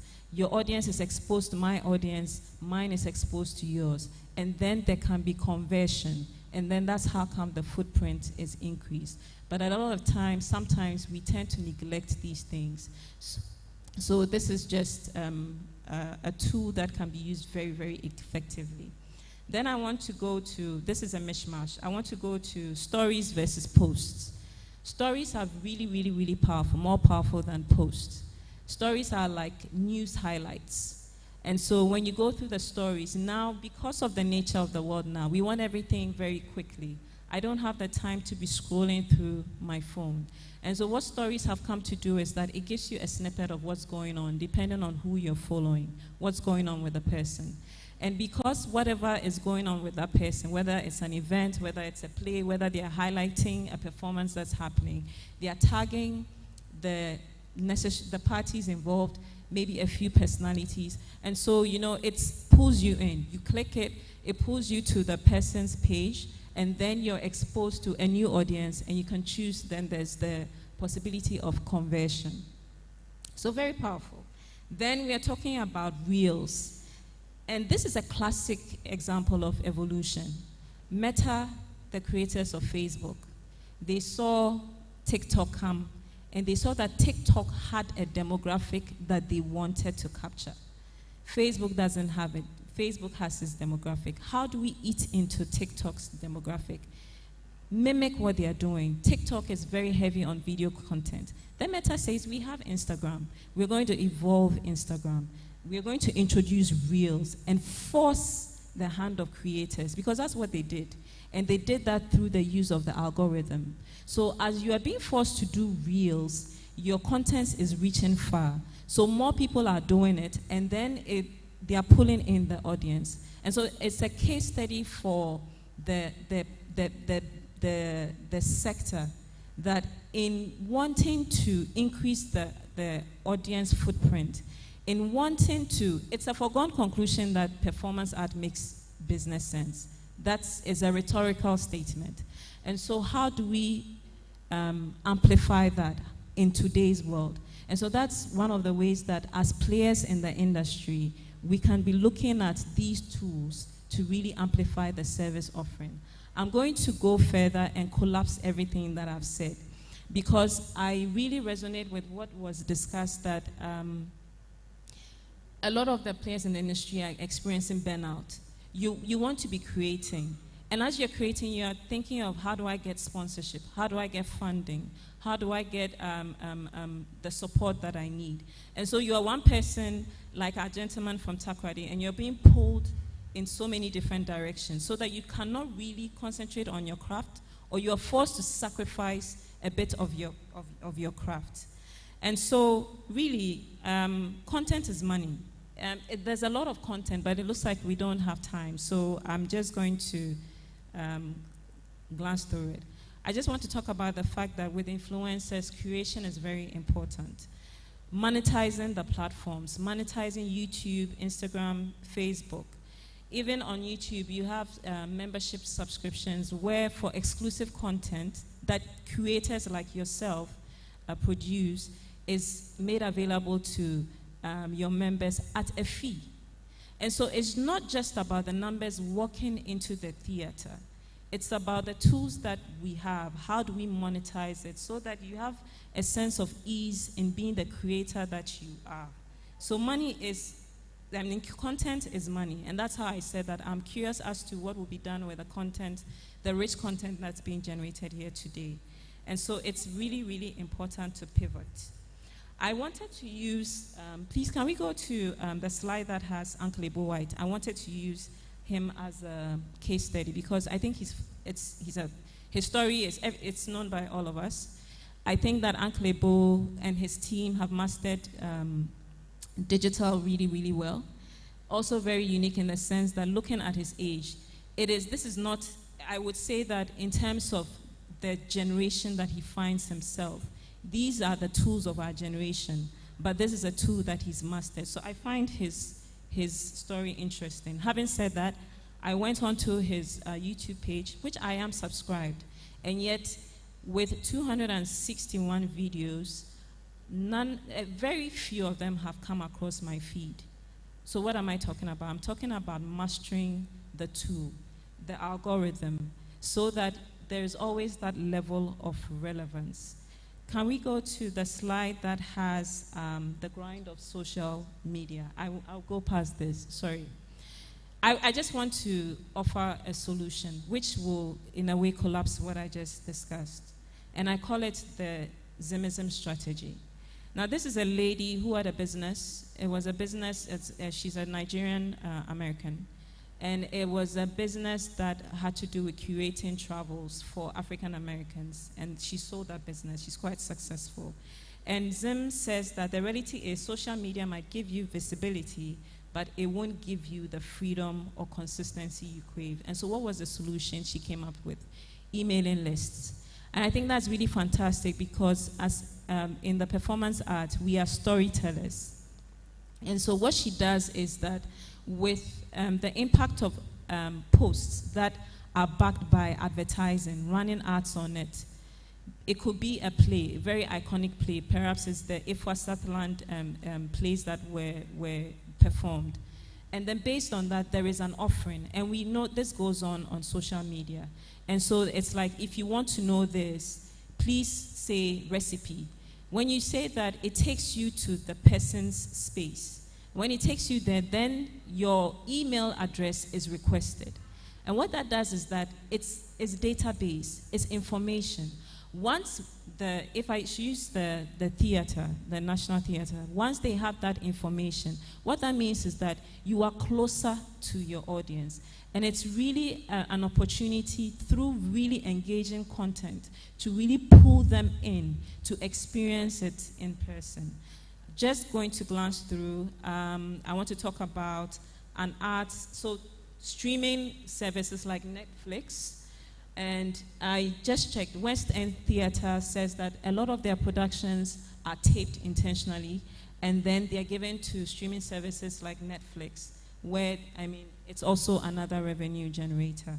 Then I want to go to, can we go to the next slide? I want to talk about an arts and cultural calendar. In other jurisdictions, I mean, they have things like the Fashion Week, they have the Art Week. In fact, some years ago, before COVID, it kind of started in Ghana, and it was really centered around Chalewote. And so around August, what I realized was that Chalewote was happening. You would have an exhibition at Gallery 1957, Anno Contemporary would be doing something, El Loco would be doing something. And so there was a calendar that was being formed that was basically in this period, at this time, in Accra, in Ghana, all of this is happening. We see that very effectively done with the Year of Return campaign. That's why I mentioned it. And so with the Year of Return campaign, what happened is in December, Accra shuts down. If you're an indigent in Accra in December, you really don't want to go out because there's an influx of people who come to experience something that has been effectively marketed. And so we have the Dirty December activities that are going on. And so it will be interesting for the arts ecosystem to collaborate and say that not in December, at another period, you have performing arts, you have this, you have that. We bring all of that together, and it's heavily marketed. And so you know that in Accra at this time, there are these number of plays back to back happening. There's this activity happening. And what that translates into is obviously, it's the revenue. It's the revenue.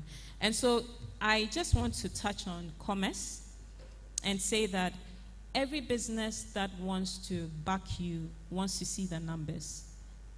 Make it make sense. Let me know if this is going to ring, if I'm going to get tangible results. Unfortunately, you know, this is the difficulty we find ourselves in. It does make money, it's just that it is harder to justify it for lack of data and a lot of issues. And so one of the things I want to encourage that just as performing arts is an art, so is actually fundraising. It is an art. And so sometimes you really need to free yourself with a burden. As an institution, we've been there before where we've had to juggle because of lack of finances to try and get funding. And we have to go through the process of writing proposals. It is a craft that really somebody specializes in or people specialize in. And so it's worth it to invest in that as well. This is a snippet of some of the tools I wanted to share. And at the end, I would like to, in the spirit of storytelling, I will tell a short story. Yeah. Thank you. Thank you. Yes, Abby.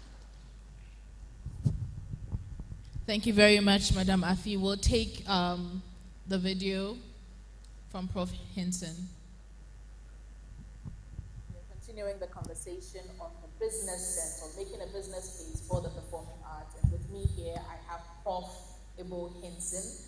He says to call him Bob, and so for this conversation, we'll be referring to him as Bob, and then between throwing Prof. You're so welcome to today's conversation. I am so happy to be here. It's indescribable how I feel. Very happy to be here. And understand the theme is we have value. We have value. Look, if you know how I'm bursting to discuss issues around value proposition, why the arts make sense, and why we should take strategic steps to take this discussion to the next level, Madam, I'm all ready. Fantastic. That's really brilliant because I want us to dovetail right into the conversation. And even before we get to talking about the value, there's been a lot of conversation around the creative industry and the creative economy. And I want us to start from there. Do we have a creative economy? And if we do, what is some of the fundamental things we need to be considering at this point of building this industry? So there's a September 2022 report that was released on 8 September that year in Joburg, and there's a clear postulation that the creative economy in Africa today is doing like, at the time, sorry, was doing like 4.2 billion US. So there's so much opportunity for growing this space, it's indescribable. I see attempts across the continent to grow it. If you take our neighbors, Nigeria, for instance, I remember last year I was traveling to Zambia to give a keynote, and Don Jazzy had just released a tweet and said, look at someone like David, look at how big he is, he's still marketing himself. And I remember when I saw that tweet, it had garnered 1 million views already. And so, whilst the creative economy is good, I think Africa still needs to take deliberate steps to redefine our brand propositions, create the appropriate value streams, connect better with industry, so that what makes Africa special can be better projected through a concerted Brand Africa approach with proper country brand propositions, so the creative economy can achieve its true potential. I think that's where we need to go. Right. And I fairly agree with you, but again, I'm wondering, in all that you're talking about, what then are some of the key cultural assets within our Ghanaian sector, within our sector, that we can think about monetizing locally? Even before we get into talking about what the brand value is, what are the key assets that we can think about positioning effectively? I think we have some of the most innovative natural flora. I think we have excellent recreational parks and forests and things like that. So from a cultural asset standpoint, we have things like the kente cloth and all the issues that come with the looming industry and things like that. So we need to know, in comparison with our West Africa compatriots, what we have which we can promote. And I think from music to the cloth we have to local artifacts, there's a lot going for us. The problem I see though is that sometimes when you take something like music, you have people who want to be more Western than Ghanaian. So it becomes difficult to project what is inherently Ghanaian and what makes for a unique brand proposition. So I think we need to take a step back. And for all the various organizations that are connected with the performing arts, with the creative industry, with tourism, we need to redefine exactly what these cultural assets are, package them, and then sell it to the world. Right. Let's sell a bit more practical steps to this then. How do we then package this? These assets you talk about, how do we package it and turn it into sustainable income streams? How should we go about it really? Let's assume that we have up and coming people who are still trying to figure out what the industry even looks like and how all the assets you've just spoken about can be turned around for their good. How do we say we should go ahead with that? This one is a fairly contentious matter. I'll tell you why. You know, the issues around promoting the arts or the performing arts, it's a little about the performing arts alone. Right. I think the issues have to do with, for instance, agreeing clearly what the brand Ghana proposition is. I think that's a fundamental issue. And I see a lot of effort from various agencies and institutions that are all geared towards promoting the brand Ghana. But what is brand Ghana today? Once we've distilled what is a good nation brand, then the performing arts can plug into that well-defined national identity. And then whatever it is we are putting forth from Ghana, whether it's music, whether it's performing art, whether it's films, whether it's architecture, everything that is a constituent part of the creative economy must be promoted with the distinctive brand Ghana. Have there been any interesting business models that you've seen emerge in this space that have done the work of successfully bridging the gap between culture and commerce? Interesting question. So I remember 20 years ago, the youngest MD at that time in the banking sector told me, Bob, you see, we can't just bring money to Lagos. We need to be clear in our heads what it is you need. There should be a clear articulation of value proposition, and then we can come and assist. I think that wisdom 20 years ago still applies today. And the theme of this conference is so apt. We have value. So the question is, can we take a step back and then try to understand for the 2025 budgeting season, When you take the telco sector, who and who are interested in supporting the performing arts? What kind of brands are they selling? What kind of consumer audiences are they targeting the brand at? Do they consume some of our plays? Do they? I'm sorry, I need to still go back to science and data and analytics because I'm a marketing boy. I have no apologies for it. If you want to properly prescribe the world of commerce with the performing art, we need to understand how the world of commerce thinks and how they act and how they understand value. So, please, I'm just making a little advocacy here. Let's go and then refine our value propositions. The performing arts in Ghana is not new. We've been around for a long time. But in the current dispensation, the value we deliver, is it to individual audiences, corporate entities, is it to government, is it to the African continent?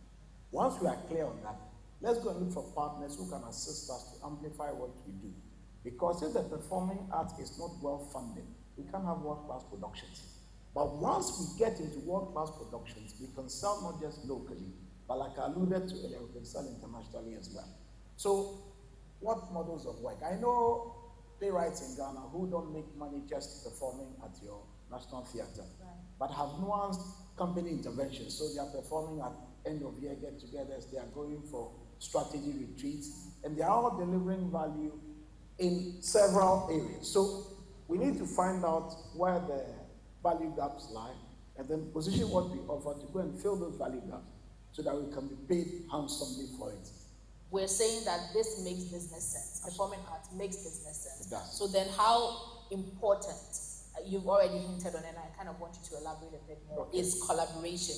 How important is collaboration between the performing arts, the business sectors, and the technology companies, and even in how we manage our data? Because with every event you come to, people take names of people attending at the entrance, and my question is, for years of taking attendance, what have we done with that data, and how have we turned it around?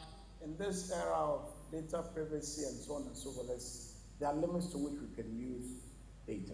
Yeah. But you've asked a very good question. As a country, does the performing arts matter to us? I don't know.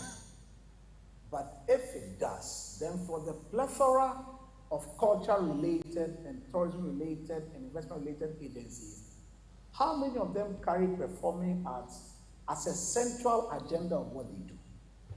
Because the way you would sell tomatoes or you would sell an investment destination, we can sell performing art in the same way. I remember several years ago, about 10 years ago, sitting in the Bram Fisher Airport in Bloemfontein. I'd gone to do some work at the University of the Free State.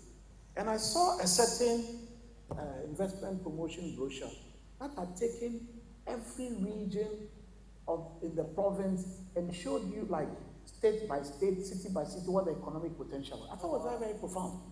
And so can we do a similar performing arts mapping of Ghana to show what can come from which region, from which area, and then create some sort of dossier or performing art potential directory that shows people exactly how you can invest in the performing arts, what kind of return you can get. This document can chronicle successes we chalked over the years. It can chronicle award-winning performances. Right. So there's a sense in which we need to prioritize the performing arts, put it on top of our national agenda, and then across all the various investment, tourism-related institutions, we position it as a product that we can also market internationally. But locally as well, I want to make an urgent call to corporate Ghana. So I'm speaking directly to you. For 2025, I want to see more concerted efforts to support the performing arts, because traveling across this continent, I've seen it's a total game changer. So when they come to you, let's discuss how we can partner, take this thing forward, so that the performing arts can attain its true place in the economic development of our beloved country. How do you suggest that we go about maintaining our cultural authenticity, but also adapt some of these commercial outlook to presenting our product? Okay, so I've been resisting the urge to say something which people always accuse me of, which is, oh, as a Bob, It's always marketing. Madam, you see, where we need to also start going is that when you take the National Theatre, for instance, whatever allocation they get from government yearly, we should get to the point where there's a budget for maybe a chief commercial officer or a full-time marketing team. Because till now, in Ghana, I don't think people think of theater as a product or service to be marketed per se, and they think the integrity of the product is in the performance. Like, it's a cultural performance. Right. It's a, listen, the days of, I like plays. I read A Man for All Seasons. I know Sir Thomas More.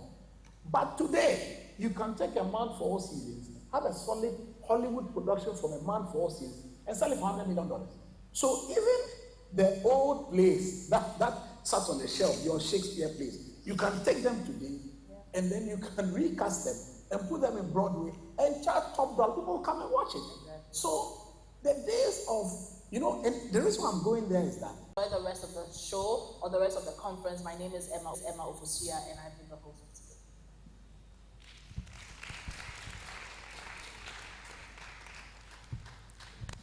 That was well articulated. Thank you very much, Prof. And I find a bit of a synergy between something Prof spoke about and something Madam Mama has been talking about since she started. And she references the need for a cultural calendar as we leverage or learn to master the tools to tell our stories and sell these stories better.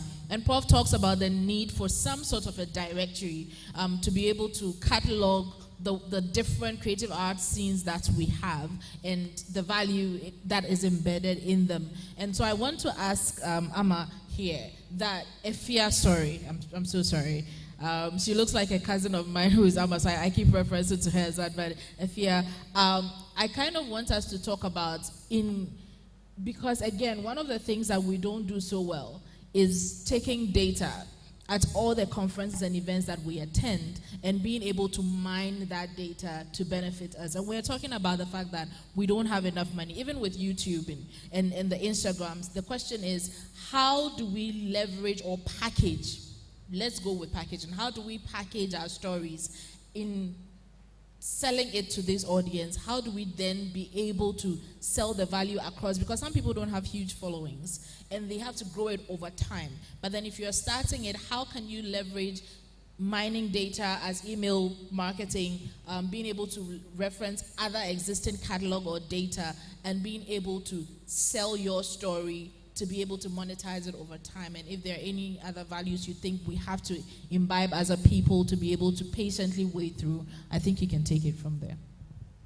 I think that it's a process. And, well, the first thing is when I was coming in, my information was taken, so which is great.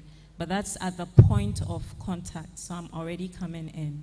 So it's a follow-up. So I guess we're talking about the new audience. In terms of packaging, I would say that, as I said, it's about preparation meeting opportunity. And I will give a case study of that. And so, like you said, it takes a process to really monetize the social media platforms that we have.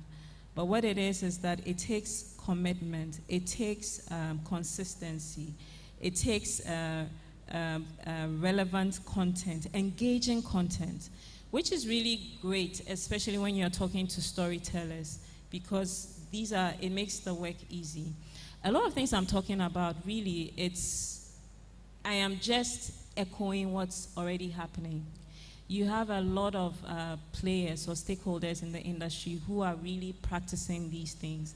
And so it's playing out right before our eyes. It's an issue of how to scale up. So I'll use a typical example about in the presentation that I wanted to do. And I wanted to talk about influencer engagement, which is a strategy on its own. And let me give an example.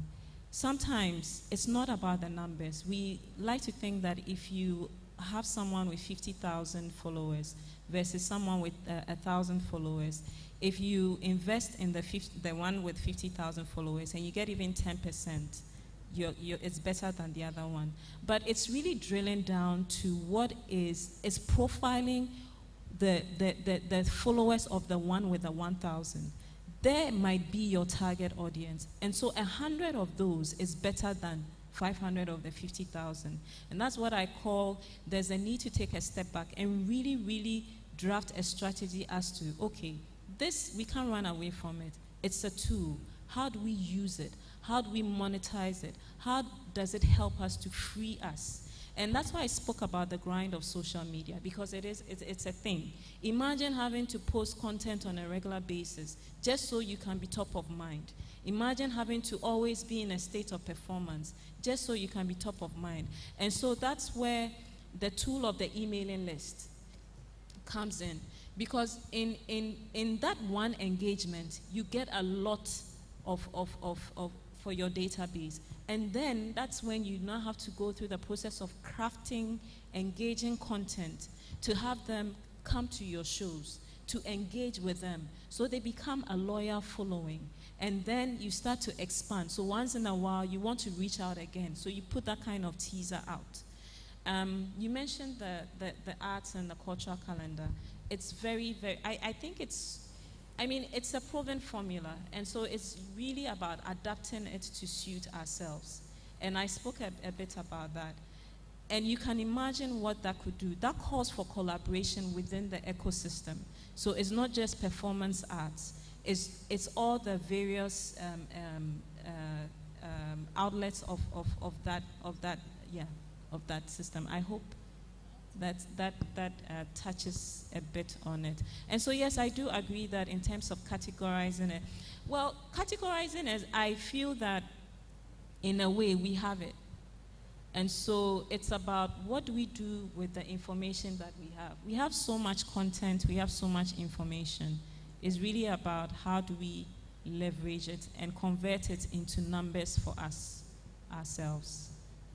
Thank you very much. And I totally agree about when you talk about it being tiring to consistently show up and put out something that you think people would engage with. I think one trick that I find, not that I know that I'm doing exceptionally well, so I would wait for the audit on that, but I think it's mainly as making it a point to show up daily in whatever states we can naturally, like authentically be ourselves online, because then it doesn't become so tedious to want to put up a performance every day, because then every day of your life is not a performance. And so to build a certain loyalty with the people that follow you, and so that they can even engage with you on and off the platforms that you choose, is something that plays a pivotal role in helping them stay with you and it being able to convert into money eventually. So that's something that I find. But I will leave the questioning to you now and open up the floor for 4 questions, 4 only. And so if you have any question, there are mics in the aisles. Please take to it and ask a question. If you have one for Prof, we'll take it online, but otherwise we're happy to take your questions. Hello. Hi, your name and the question. Yes, my name is Jessica Bodiford. And so my question is, you brought up email lists and Instagram and things like that. I found that with my communication with people here, most people, if I ask them for their contact, they will give me their WhatsApp, not an email address. So I'm wondering if you have a marketing and business strategy that includes WhatsApp.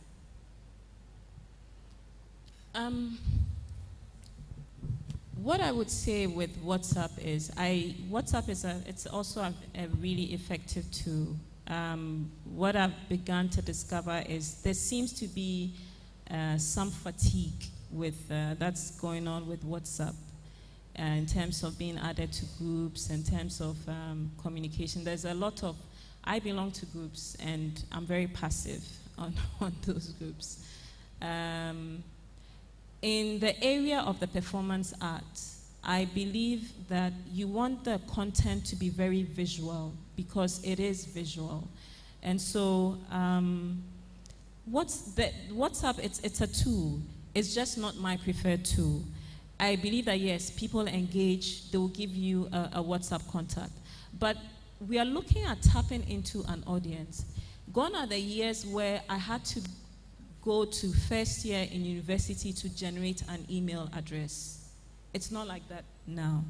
And so now, in approaching a new audience, or enlarging the footprint, and in looking at, you should have an email address. If you're a young adult, you should have an email address, because if you work for anybody, you do have an email address. We communicate via email. So it's really a tool to look at, not to disregard WhatsApp. That's a very valid point. So it's really an issue of combining all the tools that we have accessible to us. I was specific about the emailing system because there's a direct correlation with social media, which is, if you do the research, you find that there's burnout that's coming from continuous engagement, especially with content creators on social media. So it's important to find out how to limit that kind of exposure without sacrificing your audience. I just wanted to add to that, though, that I actually took a very interesting social experiment with WhatsApp as a platform, because I find that most people, or some people, do not check their emails as often on this part of our world. I mean, people out there do, and so you learn to balance both. But I literally planned a whole launch for a client on WhatsApp, but the strategy with that was to make it personalized. And so people, again, rightfully said that people get burned out with being put in groups, receiving broadcasts that have no relation. And so it's the tedious route of making sure that the messaging is tailored to the individual. If I receive a message that has my name, I know that I would read it at least. And the option is whether I would respond or not. But the fact that it opens with me means I would pay attention somewhat to what is there. And so you get the attention of the people that way. So WhatsApp is effective to the Ghanaian to a large extent, but we're also not dealing with just the Ghanaian audience. And so to reach a much global audience, you'd have to learn to balance all the tools that she has spoken about. And so your marketing strategy should definitely make room for what tools your audience would want to easily be communicated to on. I hope that also adds a bit of angle to that for you. So we'll take the next question, please. Well, thank you. My name Abeku Sego once again. It's been an interesting discussion. But my question is that if we look at those of us here, how many of us here are marketers? If you're less, whatever you've told us, probably, if you ask me, it's not for a playwright like me. I write very good plays. I'm not boasting, but anyone who watches my plays says that this is a great play. This year I've done 2 plays, A Woman's Instinct, and then the one I did recently on the establishment of Methodist Church in Ghana. Wonderful plays. But I've performed them to empty halls. A lady who watched A Woman's Instinct wept when she stepped out. Said, this great play, and the people in the hall are less than 50. For me as a playwright, marketing, I believe, should not be my business. I should concentrate on writing my play, making it better, directing it if possible, and coming out with a good show that somebody else should market. Unfortunately, most of us in this country, most people have to do everything in state live show, in film, and all that. We need to do many of these things on our own, and it's not working. My question to you is that you who are in marketing, have you considered the arts lucrative enough to put your effort in so that you take the burden of the marketing and all those from the artists and get them to concentrate so that you support us with your skills? I've been championing this cause for years, that why can we not develop the various structures, the structures that will support the arts? We don't have, I don't know if we have anybody who calls himself an entertainment lawyer in this country. I don't know if there's any marketing person who is concentrating on marketing the arts and the other areas, the other sectors, if you look at all of them. So I'll ask you, have you considered that you can take up the marketing of the arts and let's make it better? I've said that when we produce something, people say that the Ghana population is small, 32, they compare to Nigeria. I've insisted that I don't do something for only Ghana. Any serious artist working on something is looking at the global market. So Australia's population is only 26 million. But artists in Australia are making it better than we with a 32 million or 35 million population. So back to the question. Would you consider not only giving us lectures, but take the role, but practically taking up the role? Thank you very much for that question. We'll take two more, so let's take those two questions. Whilst you're walking to it, she'll take that and answer it. Just so I don't lose my train of thought. It's really interesting that, Mr. Sego, thank you for that question. And it's really interesting that you called me a marketer. I'm not a marketer. So I find I am in the ecosystem. And surprisingly, it's only because I've been studying it. And so I am very much, I sympathize with your point, with Bernard Akoi's point that you, as a creator, now you have to go out of your remit and think about all these things.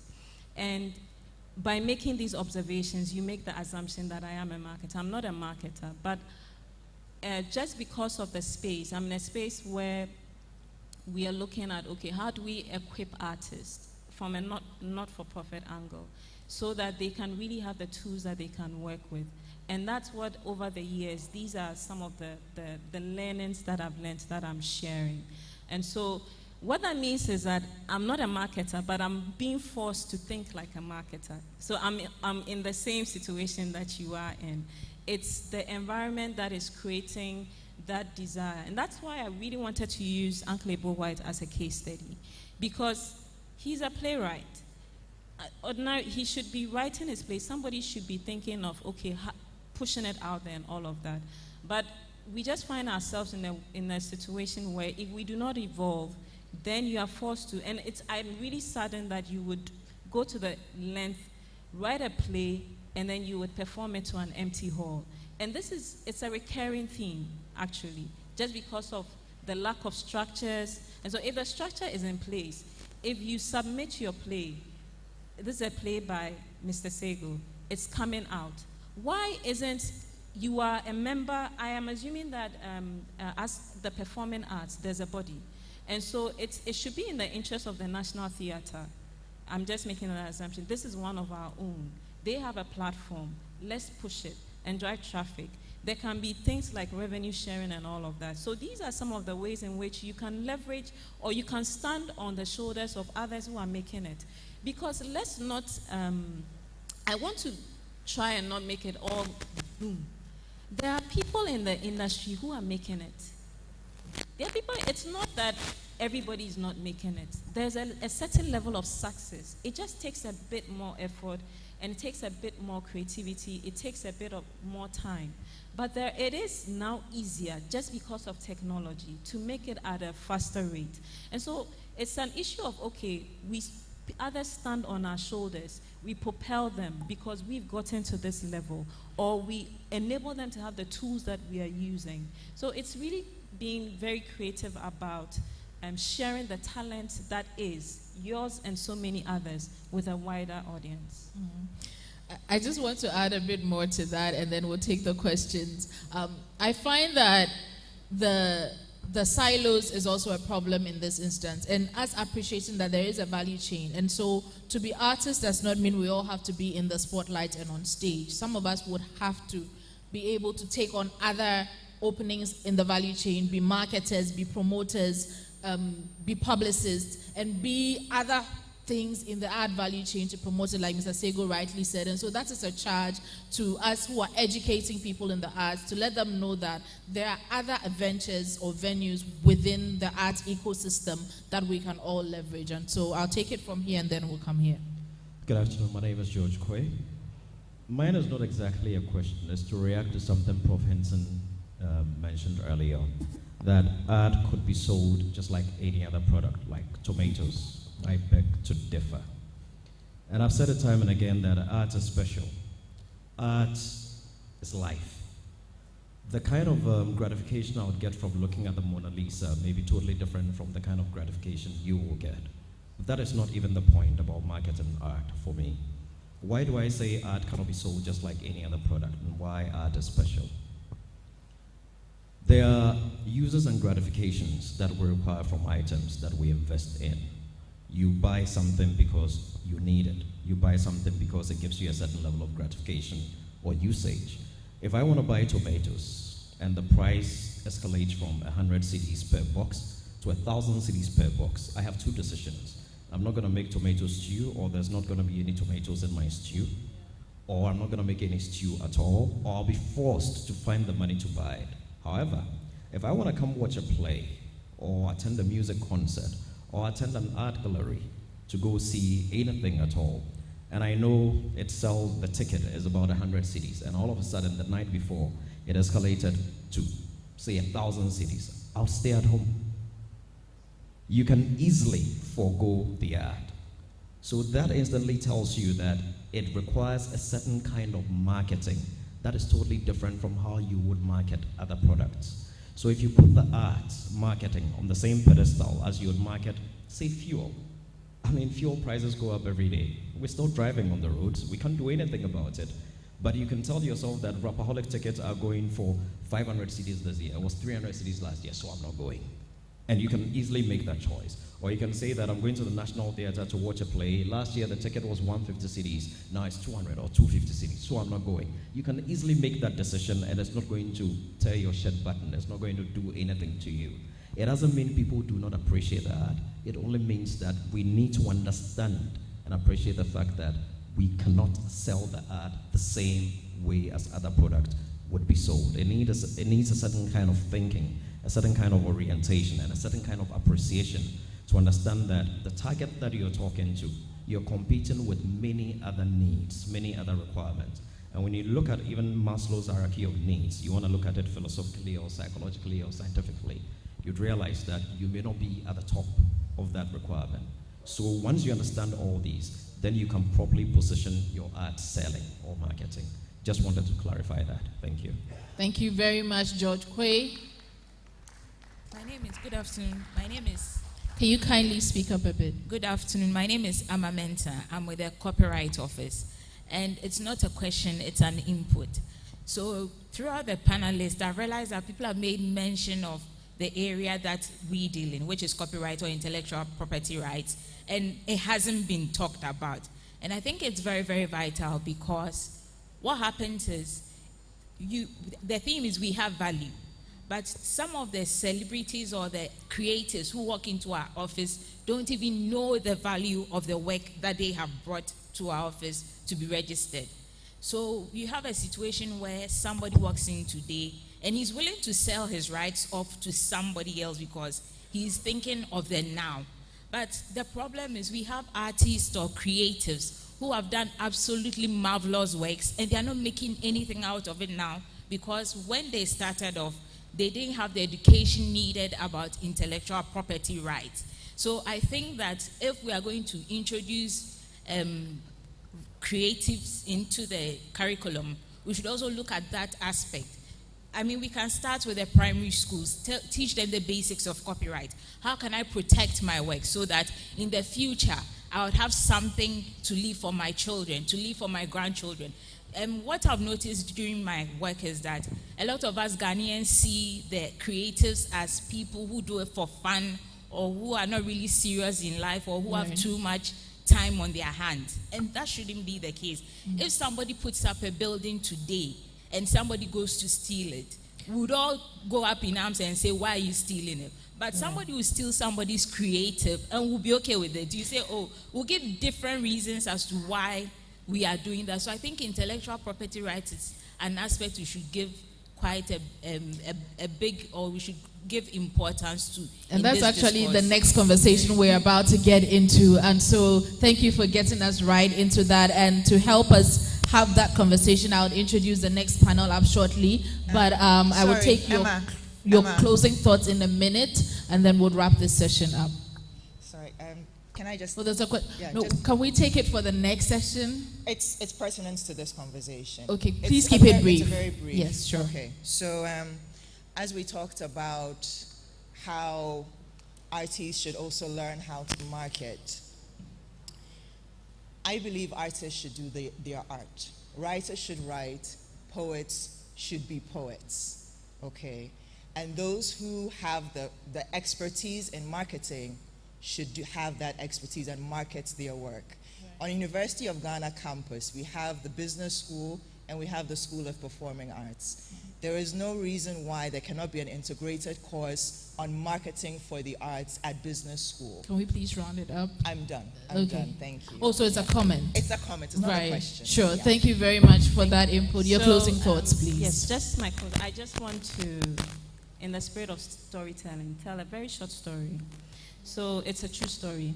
Pre-COVID, there's a lot of bubbling on the art scene. KNUST is, as Bernard spoke about, is experiencing a radical change in the curriculum. You have programs from FCA, the Kwenyia Prize, Gallery 1957 is doing exhibitions. You have Ghana gone to the Venice Biennale. So there's quite a bit that's happening. Then COVID happens. COVID happens and everything shuts down. The mode of communication is social media. Social media became the catalyst. We had Black Lives Matter, and then there was heightened sensitivity to Black and African-owned businesses and products. There's a group of people, they are fine artists, visual artists. Now, some of these people, they are online. And so in that time, when everything shut down, communication was through technology. And then the world started just communicating. So you have a Ghanaian artist communicating with a collector. You have a Ghanaian artist communicating with an art advisor. The middleman has been taken out. That's the gallery owner. The world opens up. And then what happens? Now there's direct selling. And people from other jurisdictions are coming into Ghana. And in that time, just because of all these things I talked about, a certain group, fine artists, some of them, in that short space of time, by being online, putting their work where preparation met opportunity, there was a tipping point. They are now, and I'm not kidding when I say some of them are millionaires. It's a fact. They are creatives. And so there are success stories out there. They are wealthy to a point where if they steward what they have, it will extend to 5 generations or even more.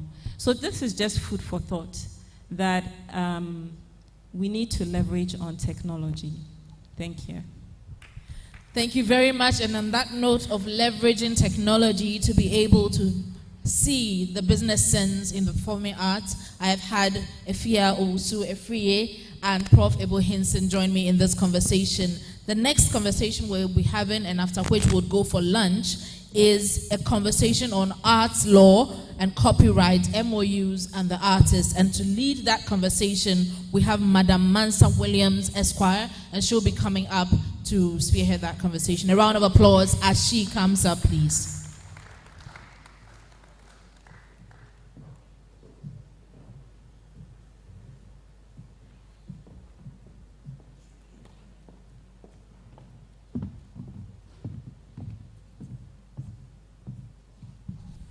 Good afternoon, everyone. Good afternoon. Are we awake? I hope we are learning. I hope we are taking something away with us. Give your neighbor a little shake. Tell them to wake up. Okay. So, good afternoon once again. My name is Mansa Williams, and I happen to be a member of the board of National Theatre, and I'm also a senior associate lawyer at Africa Legal Associates. And today we are here to discuss a very important subject. And Madam Copyright was in the spirit, almost as if she knew what was coming up. So we are discussing art law. And to do that with me, I'll introduce to you two very seasoned lawyers in the space. I have Mrs. Sarah Anku, who is the managing partner of SN Anku IP firm. She is a lawyer with at least 2 decades of experience in intellectual property law. And if Mr. Sego is still here, he talked about not having entertainment lawyers. She happens to be an entertainment lawyer, so you can look her up. Let's give her a round of applause as she makes her way up here. So she has worked for organizations such as the FDA. She has worked with the state attorney, and she has won some landmark cases in intellectual property. So welcome, Mrs. Anku. And my second panelist is, the name is a little heavy, but I'm going to try it, is Mrs. Onyinyechuku Mary Magdalene Okeya Doche. And she is also an intellectual property lawyer with a lot of experience, also working with SN Anku IP firm. You're welcome, Mrs. Doche. So today we'll be exploring the intersection between law and arts, focusing specifically on copyrights and also contracts and MOUs, which is a very important aspect of what creatives do. Unfortunately for creatives, the passion is in the creating.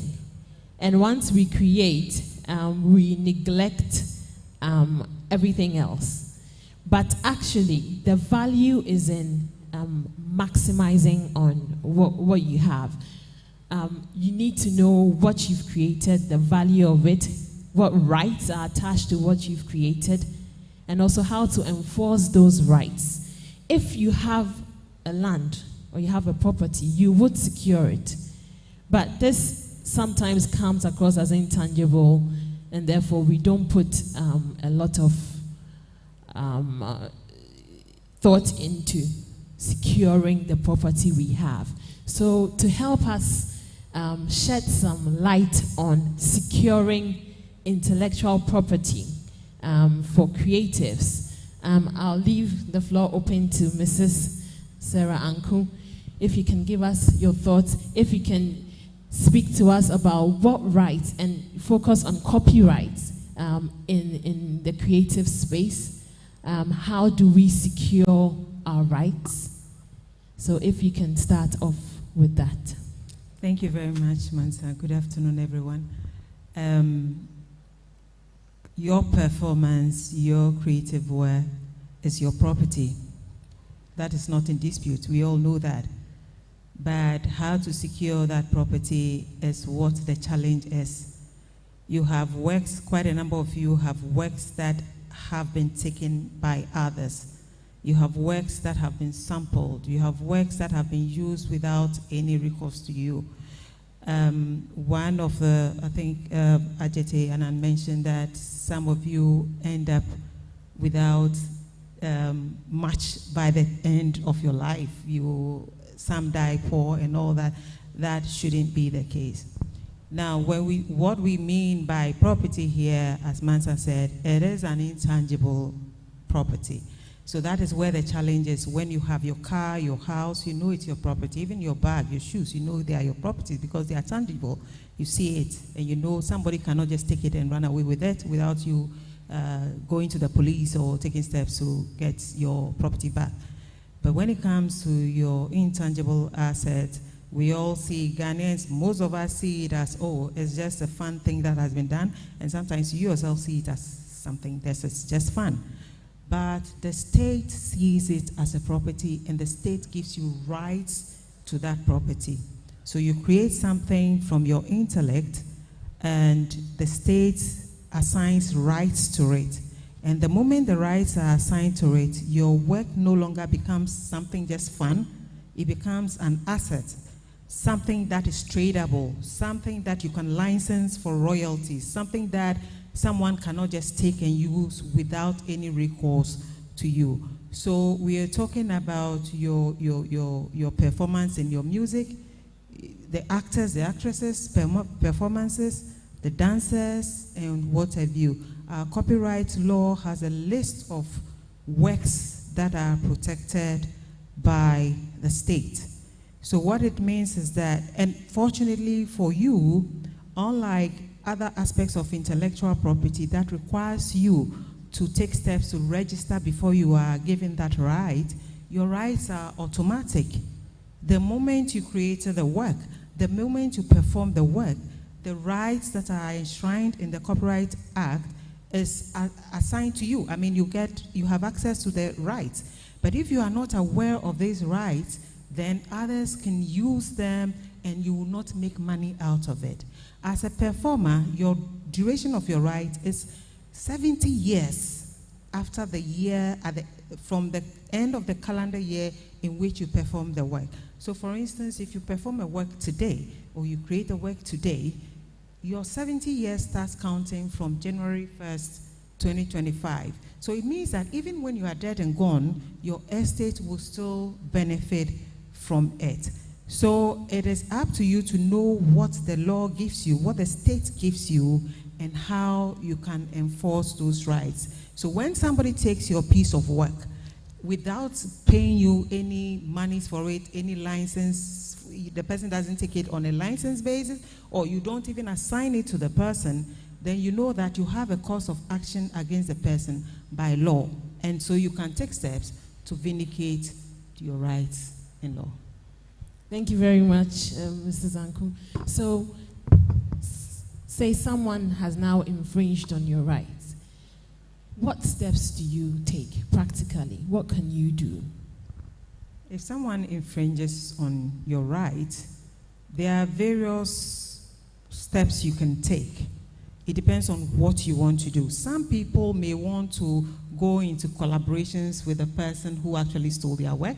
So they would rather want to use alternative dispute resolution and maybe use mediation, or at worst use arbitration, where the process of the dispute resolution will be private, and at the end of the day they can keep their relationship, as against using litigation that is usually adversarial in nature and it is public in nature. So at the end of the whole process of dispute resolution, there is some form of acrimony. You don't have really good relations going forward. So you can use that ADR. You can write to the person who has infringed, informing him or her about what the person has done and your rights to the work. And if the person fails to address the infringement, you can take steps, the next level of using litigation. And we have the commercial courts that are ready to adjudicate on, copyright and other related cases, entertainment law cases at the commercial courts. So in that case, you may need to use the services of a lawyer who will then prosecute your case for you. And hopefully, if the courts find infringement, then the courts will award damages. Unfortunately for us in this part of the world, well, let me be specific. Unfortunate for us in Ghana, when the courts find infringement, then the judges will use their discretion, unless you have pleaded special damages by calculating how much the person has benefited from using your work. Then the courts can be guided by that and give you the damages. But in cases where you cannot actually calculate, as in the CAF case that we did, we couldn't even tell how much they actually benefited from that particular use of that particular work. So it is left to the discretion of the judge to give us the damages that he feels we are entitled to. But if you take other jurisdictions, I noticed we had one gentleman from the US here. They have developed because of the way their laws are also structured. Because in the US, if you find infringement, the judge does not have any discretionary power to decide how much damages is going to award, because they have statutory damages. The judge will just have to calculate. So that's how come you find these awards of millions of dollars, 10 million, 20 million, 100 million. There's one Ghanaian who is sued in the US and demanded 10 million. So that's how it works. But in Ghana, you cannot even think of asking for $1 million. So that's a challenge in the Ghanaian system. So there are, ways in which you can resolve disputes related to infringement. Okay. And Mrs. Doche, if I can ask, so for the layperson, what would constitute an infringement in practice? What sort of cases have you dealt with? Interesting ones that, would educate us on. Okay, so what happens with the copyright? The right it gives you the right to control what you have, the work you have done, the work you have created. So if somebody uses it without your consent for commercial purposes to make money or use it in a certain way, then you know that the person has infringed on your rights. And then when somebody fails to acknowledge you for that work that you created, because somebody may use it for something and then fails to say that, this song is written by so person, or this song belongs to so person, and the person just uses it. The person has infringed on your rights, because there are two types of rights under this particular under copyright. You have the economic rights, where you have the right to earn for what you have created. So you commercialize it, you use it to make a living, and then you get royalties from it. And then you also have your moral rights, the right to be mentioned, to be acknowledged, to be given your flowers for your creation. So where somebody fails to acknowledge you or to rightly give you the right consideration or payment for what you have created, the person has infringed on your right, and then you have a cause of action against that person. Okay.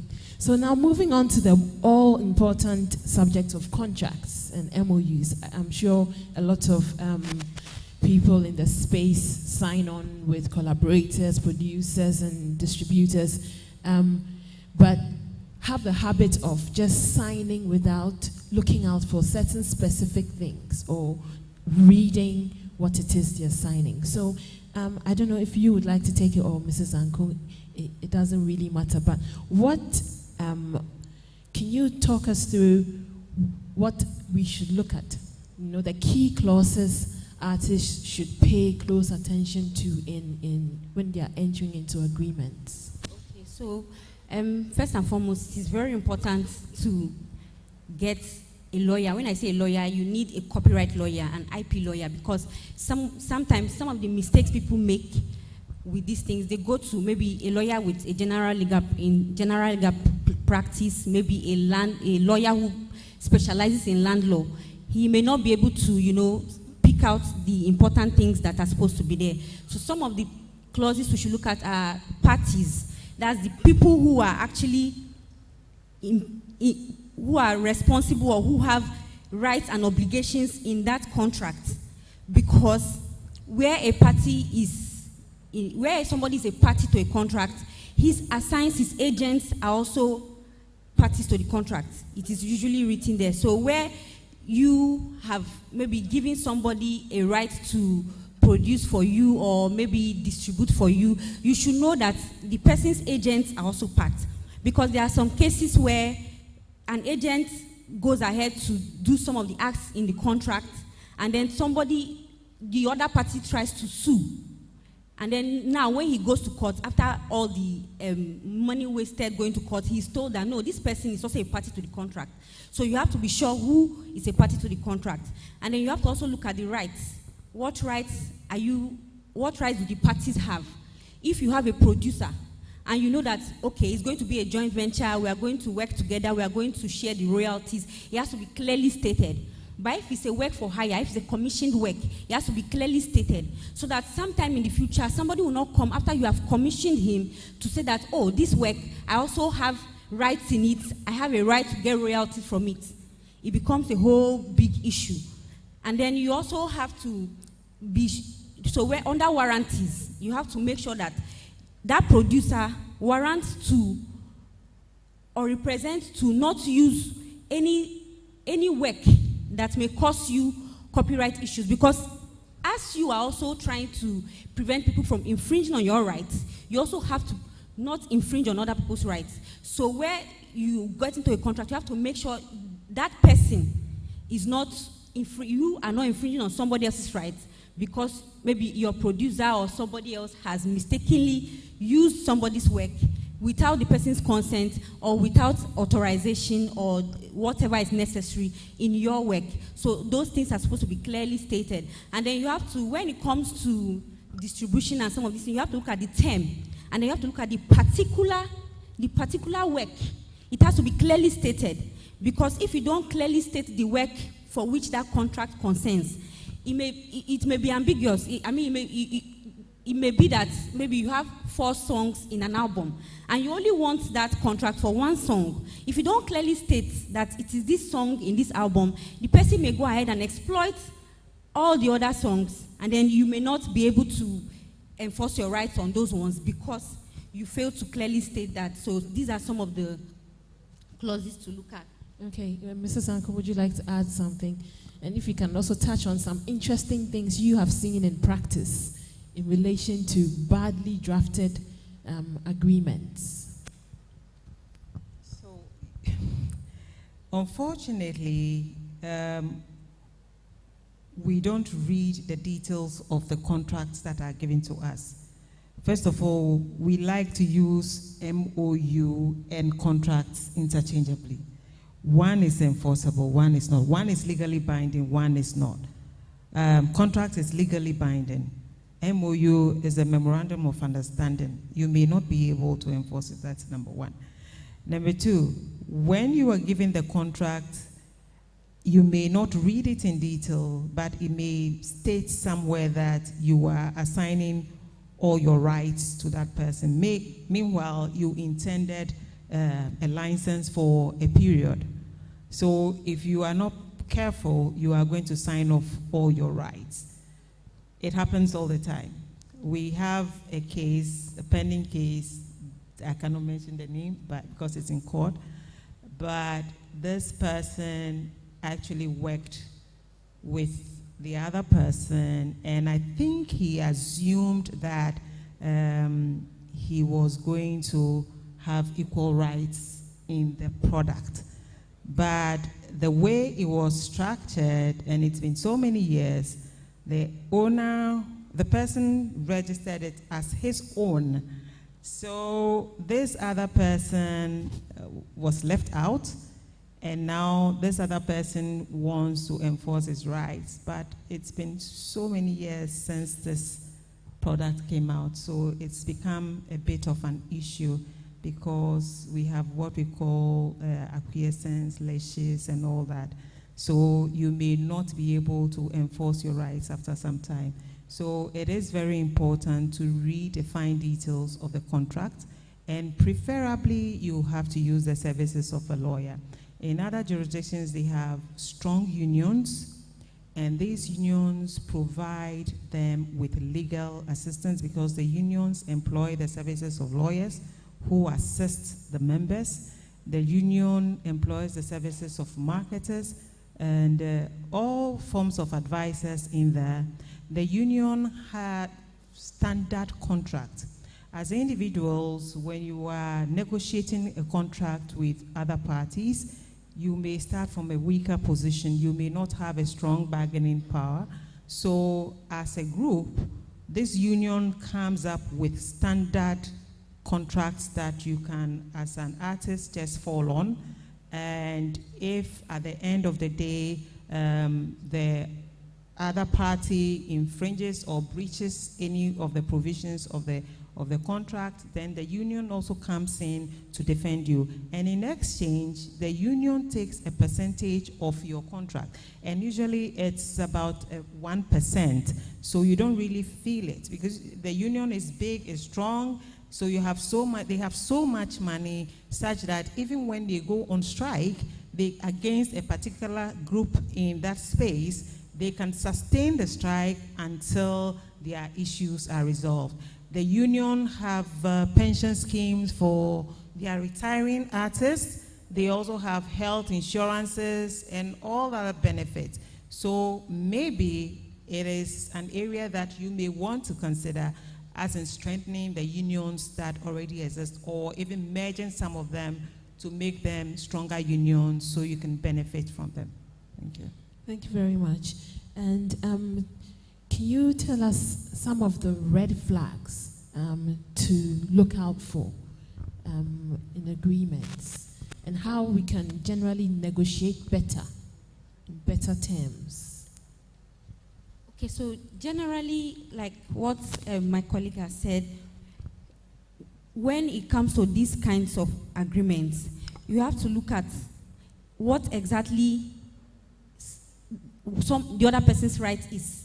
Where you see that, where there are no equal bargaining powers, definitely somebody is going to try to exploit the other person, you see. And most times what happens is these performers or artists, they just want an opportunity to be out there. They want an opportunity to grow in their career. They want an opportunity to make money out of it. So any contract that comes their way, they just quickly pick it up and they sign it. So where you see that your rights, and any contract you see where your rights are not properly ascribed to you, you are not given the opportunity to receive the percentage of royalties you are supposed to receive. So you have to look at where the percentages are when it comes to the distribution of the royalties. So that is why my colleague was talking about the unions, because in this situation where somebody with a very low bargaining power comes across another person with a very strong bargaining power, it will even be difficult for that person to properly bargain for a contract like that. And then even if they see these red flags, they would just ignore it, because they want to, they are working in the now. They want to get the money now. They want the fame or something, or at least to grow as in their profession or their vocation. So I think that truly the unions will really work in this situation, because where these unions have lawyers, it is easier, because the union, they get something small from the royalty that is given. They take a very small percentage and then they use it to run the unions, and with that they can get proper copyright, intellectual property right lawyers who look at these contracts and go through it properly, review these agreements before these people sign. Because most times where it comes to sharing the royalties and the rights in this work, sometimes they assign it, they can assign their rights without even realizing. So you have to look at such areas. You have to look at, am I assigning all my rights to this person? Can I later continue to enjoy these rights that in this work I've created or I'm creating? Or what percentage of royalties am I getting from it?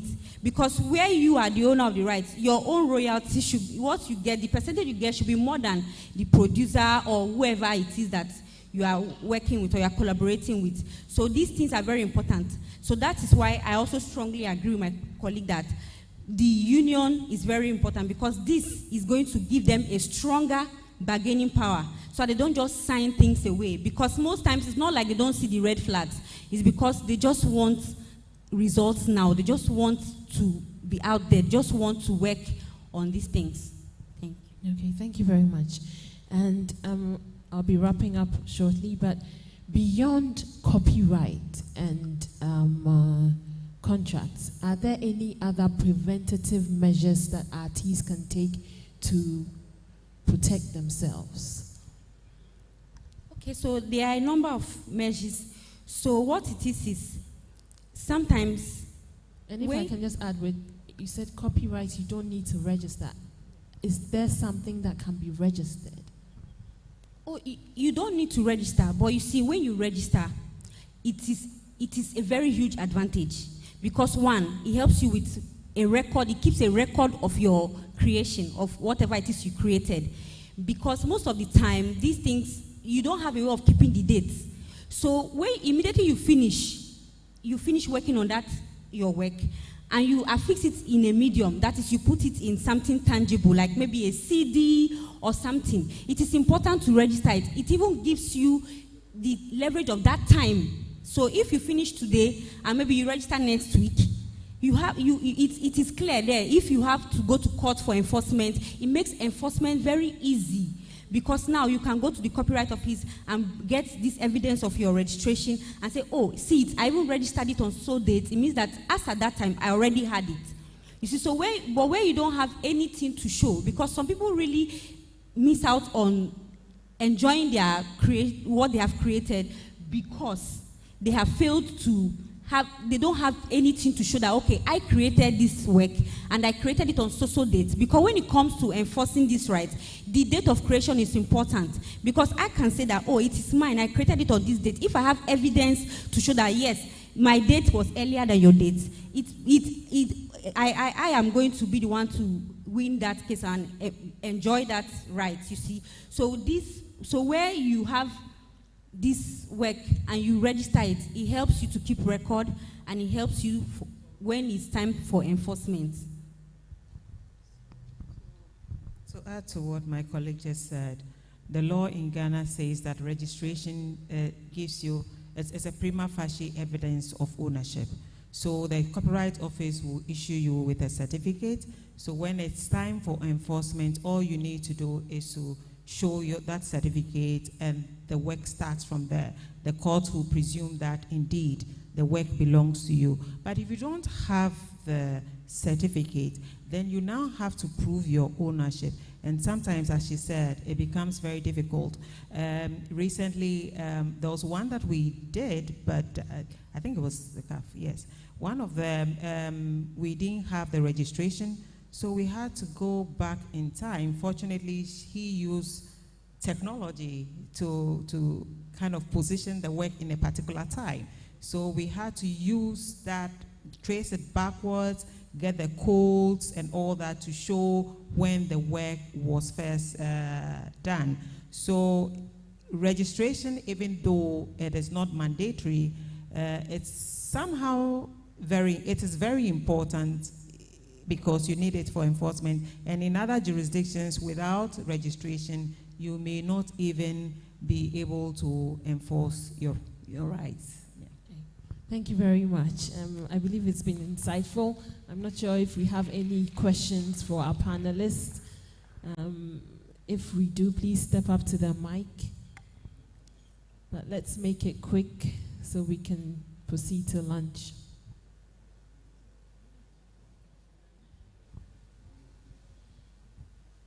Hello. Yes, please go ahead. Yes, please. Thank you for all the education. I have personally written about 7 plays and produced them on stage, and I have not registered any. I know and I'm aware that there's something called copyright. I need to register my work and all of that, but I need more information. Right now, maybe you can help me with the process, how to register it, how much is required in the registration. And I heard something about royalties. Does it cover the theater productions? And what is the mode of payment of royalties? Then I also want to know if you want to, I've followed my big brother, Judge Kwe, and then Nashoko. Then they've been producing some plays to celebrate some writers. If you have similar interests, and if I want to do that, what process do I have to go through? If the person is already deceased, long time the person is dead, but the work is there, I want to produce it to celebrate the person, the procedure I need to go through. Thank you very much. Okay, so it's a lot of questions in one, so I think we should answer that before the next question. So for copyright registration, I believe the Copyright Office, Amma, you can correct me if I'm wrong, they have offices in about 5 or so regions in Ghana, and 2. Oh, sorry. They have offices in 2 regions, and the registration process, unfortunately, is still manual. You still have to get the form from them. And I think the cost of it is a maximum of about 250 Ghana cedis. I think even the 250 Ghana cedis is for software. When it comes to music and designs, artistic works and all that, some fees are about 70 Ghana cedis and all that.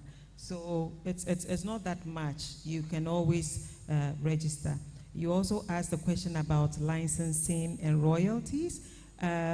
You can get the royalties after you have license. You have a contract covering it, and it spells out how much the person is going to give you at any given time. So it doesn't speak to how much money you used in your theater. That all will come during your negotiations. So you can, in your negotiations for the license, say that, well, the value of my work is this because I spend this amount of money in theater, space and all that. So this is the value, this is the cost of my work, and I want to license it to you at 5% for every, let's say, every CD that is sold, or every performance that I make under this particular license, I'm going to take this amount of money. So it's really up to you. And the third question was on stage.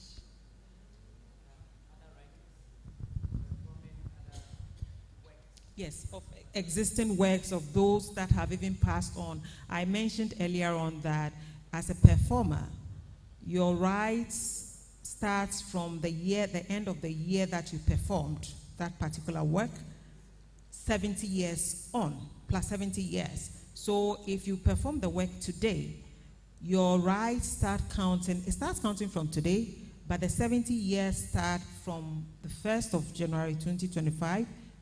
So it's going to be like 2095, by which time you are likely to be gone, but your estate will still benefit from it. So the fact that the person is dead doesn't mean that the person has gone with the rights. There's one lady they mentioned as having died here poor. If her rights still exist, if she's not been dead for too long, probably some of the work that she did may be in the 1980s, 1970s, 70 plus another 70 years, you're going into the, what, 240s? Yes, about 240. So she still has rights that her estate is supposed to be benefiting from. So you can't just take any work because the person is dead. You have to calculate the copyright duration that is left on the work. Okay, thank you very much. I believe it's been an insightful session, and I'd like to thank you, Mrs. Anko and Mrs. Doche, for making it. Oh, okay. So if you give us a few minutes to take these questions, please go ahead. 2 seconds. Okay, Mr. Seth. I was the secretary of the Audiovisual Rights Society of Ghana for some time. Why are we having problems with copyright is that public officials, I'm happy Amma is here. We had problems with the Hotel Owners Association of Ghana. They said that we were collecting monies that they didn't understand, or we were asking for monies that they didn't understand. That say if Obia Pongwajuma na Wabranobia Tukwano Akoda Hotel, no TV kakra, no more basemu bejiska on it. And so they took us to Parliament. They reported us to Parliament. We met the Parliamentary Committee on Copyright Matters. And indeed, a member of Parliament who was also a minister, in fact, he's still a minister, did not understand why we should ask for royalties from hotel owners. And he said, he repeated the same thing that I said. I told him at the meeting that I have a question something I want to tell him, but because we're in session, if I told him, they will cite me for contempt. So I'll hold on to it. And when we close, then I'll tell him informally. So when we closed, he asked me what I wanted to do. I said, what you said is exactly what trotro drivers say when we it's exactly what trotro drivers say when we ask them to pay for showing videos on the. So the problem is largely because the system does not support the enforcement of copyright, the copyright regime. Amma is here. Unfortunately, she's not with you, but I'll ask her how far, because how far they have educated the judiciary, the police, parliament, for them to begin to understand, so that the owners can begin to enforce. Okay, thank you. Before Amma makes any comments, I'll ask Mrs. Anku, do you agree that the system does not encourage enforcement?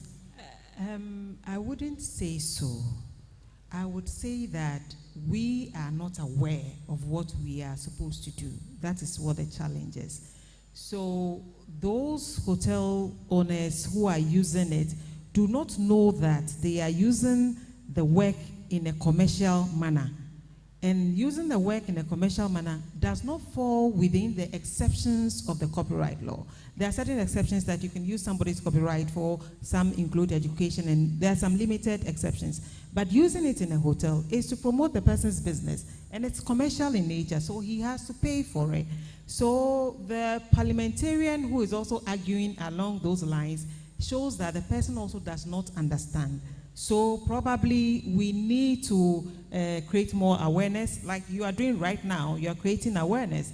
If you can do a lot more of that, then it will make your work easier. Maybe an intentional, campaign, a campaign for on copyright across the country over a period, maybe over 6 months, just to make sure that you get people to know what your rights are and how and why you need to be paid for your work. It's your work, actually, your property. Okay, thank you very much. And we'll take the last question. Great. I'm Prince Kojo Hilton. I'm a visual artist and a creative person. A government institution damaged a painting that I did during COVID. This painting has really gained international recognition. I even exhibited the painting in Washington, D.C., which a museum wanted that painting. I got back to Ghana. I don't want to mention the institution's name, but I got back and they damaged my work. Okay, so the National Museum of Ghana damaged the painting of mine. Now I contacted a lawyer who is dealing with this. It seems the director of the National Museum has not seen the importance of the painting, the artwork, or the artifact being damaged. We're still dragging this, but I believe if I had contacted a lawyer who is a creative, what do you call it? IP, intellectual property lawyer. That's it. I think this case would have been moved by now. The attorney contacted the museum. Until now, the director has never gotten back to the attorney general. And I don't know. I think I should contact you right after this conversation so we take it. Definitely. I think this is a personal one. Yes. Thank you. Yes. So, Mrs. Anku, would you like to say anything? So to briefly respond to that, it is an infringement to mutilate somebody's artwork.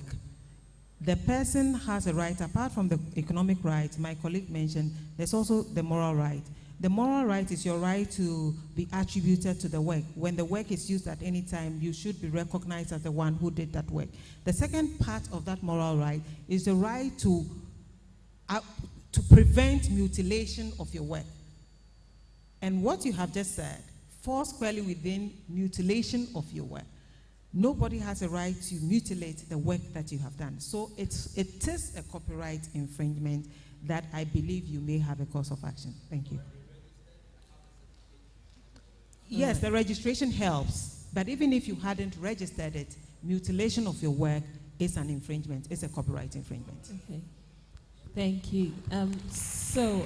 Just like we are asking for royalties, I think she'll be asking for fees as well for consultation. So it's been a good one. Sorry? Oh, Amma. Amma, would you like to respond to Mr. Segal? so we can just wrap up. So, in terms of education, we are trying. I won't say we are financially challenged also, but our office is always open for anybody to walk in. If an institution wants us to educate their members or set like the GES, the schools that they've started, they could invite us and we would give workshops on what you can do. In terms of the registration process, just the basics. You come to our office with at least 2 copies of whatever work you are registering, and then we'll let you know the fees. If you know who the owner, so sometimes, I'm sure they spoke about it, there are times where you have the author who is not necessarily the owner of the economic rights. So in such situations, you have to bring details of both the author and the owner of the economic rights. So the Copyright Office is always open. It's free, basically. Most of our services are free. You can locate us at the Nat Hall Enclave. We also have a website you can look at up. So thank you. All right. So we hope you take up the challenge of sensitizing people, especially even our parliamentarians, so they know more about copyright. So thank you very much to our panelists, Mrs. Anko and Mrs. Doche. It's been a very educative session. Thank you.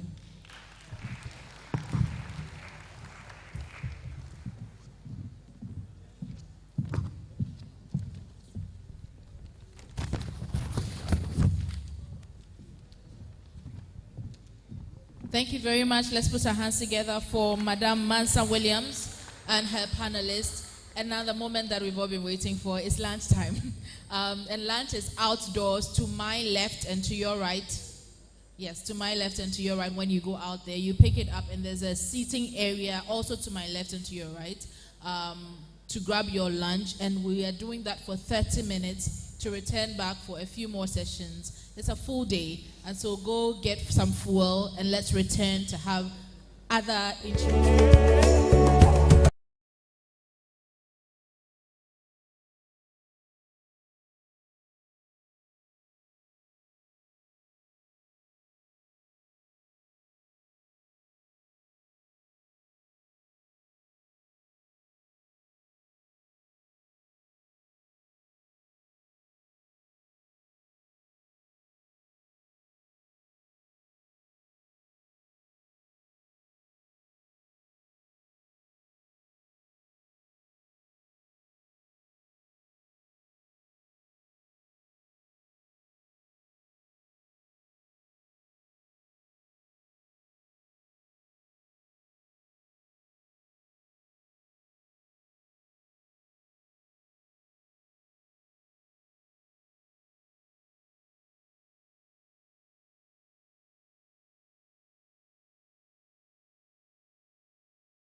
This October, join the National Theatre of Ghana and our partners at the Annual Conference of the Performing Arts, ACPA 2024, as we lead the discussions on the role of the performing arts in nation building.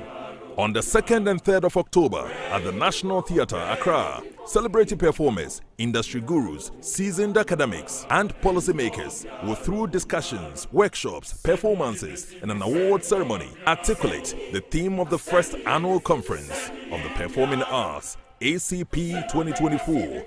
We have value, building bridges to success. Conference will culminate on the 3rd of October with an award ceremony and night of gratitude at the National Theatre. Darren Godia. Join us celebrate the contributions of our performing greats. From the 2nd to the 3rd of October, all roads lead to the National Theatre, Accra for ACPA 2024. Let's build the performing arts together. We have value.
This October, join the National Theatre of Ghana and our partners at the Annual Conference of the Performing Arts, ACPA 2024, as we lead the discussions on the role of the performing arts in nation building.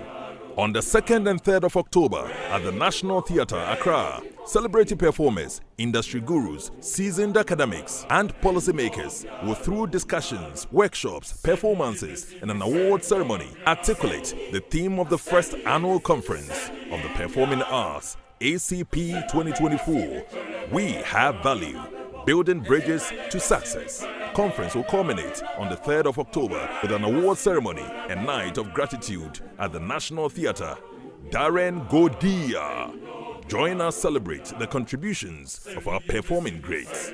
From the 2nd to the 3rd of October, all roads lead to the National Theatre, Accra for ACPA 2024. Let's build the performing arts together.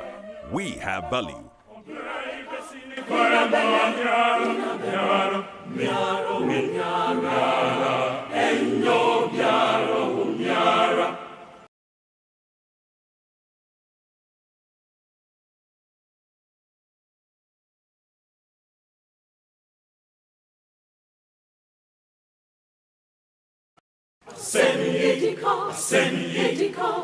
This October, join the National Theatre of Ghana and our partners at the Annual Conference of the Performing Arts, ACPA 2024, as we lead the discussions on the role of the performing arts in nation building.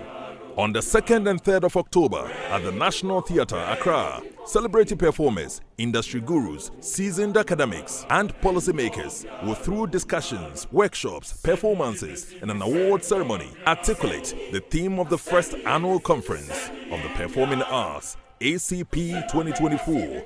We have value, building bridges to success. Conference will culminate on the 3rd of October with an award ceremony and night of gratitude at the National Theatre. Darren Godia. Join us celebrate the contributions of our performing greats.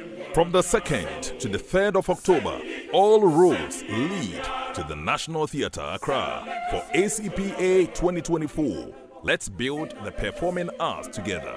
We have value.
Nahagu.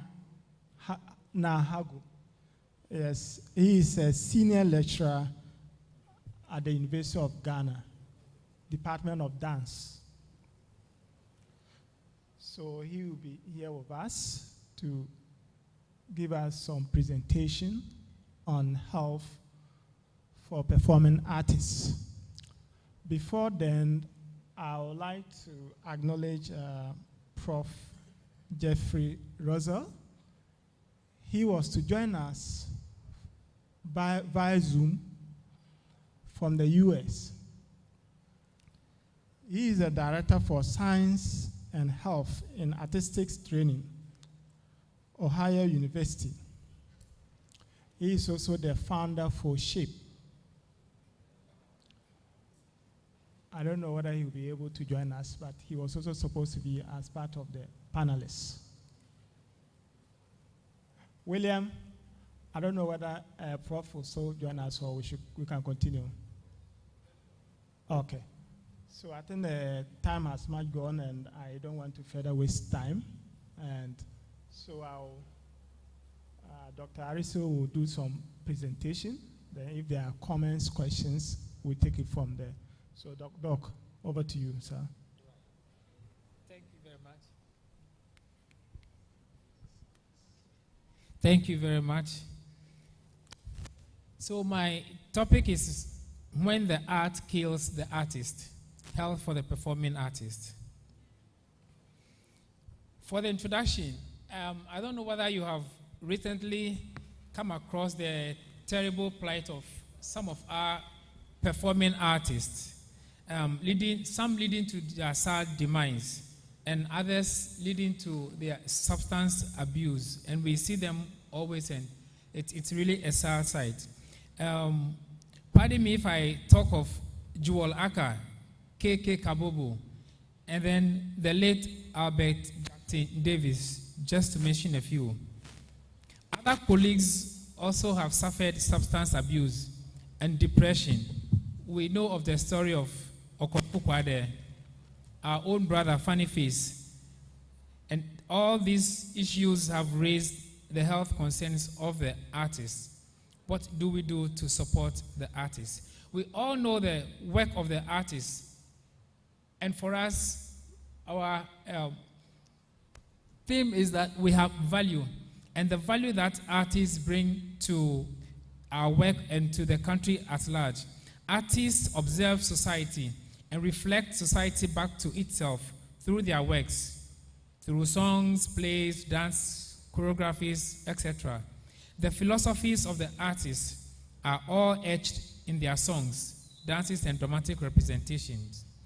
The work of some artists also serve advocacy purposes, and this we have seen through works of artists like Bernard, Dr. Bernard here. Moving on, what is the purpose of this presentation? For this presentation, I'm looking at examining how the work of performing artists, the process of producing art, and the pursuit of that same art, how it tends to kill or maim us as artists. Finally, what support structures need to be put in place to support artists.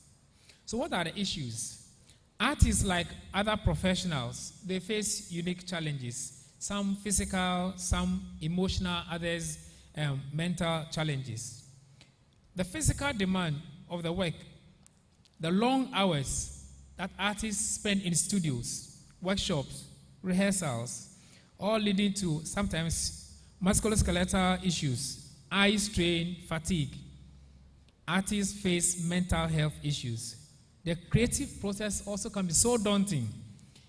Artists have to spend several hours to produce, and this sometimes produce anxiety issues, depression, and then the pressure to constantly live up to expectations. You know, our musicians, when they have to hit the performance studio, when they see audience, sometimes they don't just come with their plain eyes, as we say. They need to go in for lawyers and judges, and so they hype them. Either they fumigate their body, or they take in alcohol or other substances just to give them that vibe, that urge to come and perform. At the end of the day, what happens to them when they are alone? They face challenges. The unpredictable income of artists. And we know artists are one of the people who are less paid. Sometimes you get a gig and you hit once, pam. But what happens tomorrow and the week after? Artists often work in isolation. When we choreograph, you always sit down, reflect, think through the movement that you've given them. Musicians go through lines. Performers have to pick one whole book. If you perform Sizwe Bansis, then you have to go from cover to cover and read all the lines, commit them to memory, and produce it. You don't get to rehearse your lines when you are with people. You have to isolate yourself. So some of these things, it prevents you from having that social contact with people and community. Irony, some of the musicians who sing about love, they have issues with their marriages. Don't mention anyone's name. Access to healthcare and insurance may be limited because of what we do, sometimes freelance. And then also the passion and dedication. Prince Hilton is here. When he wants to create an art, what goes on? You have sleepless nights. You create either sketch, you mount it, you look at it tomorrow, and you go like, oh no, let me change this. You look at it again, you go like, no, I don't like this, I like this, let me put this here. It's over and over again. You put the passion, the dedication in it. At the end of the day, it has a telling effect on your physical being. Then again, artists bring unique perspectives and contributions to their society. But who takes care of their well-being? It's always overlooked. Research indications. So research indicates that artists experience higher rates of mental health challenges, such as depression, anxiety, due to the pressure to always be at the top of your game.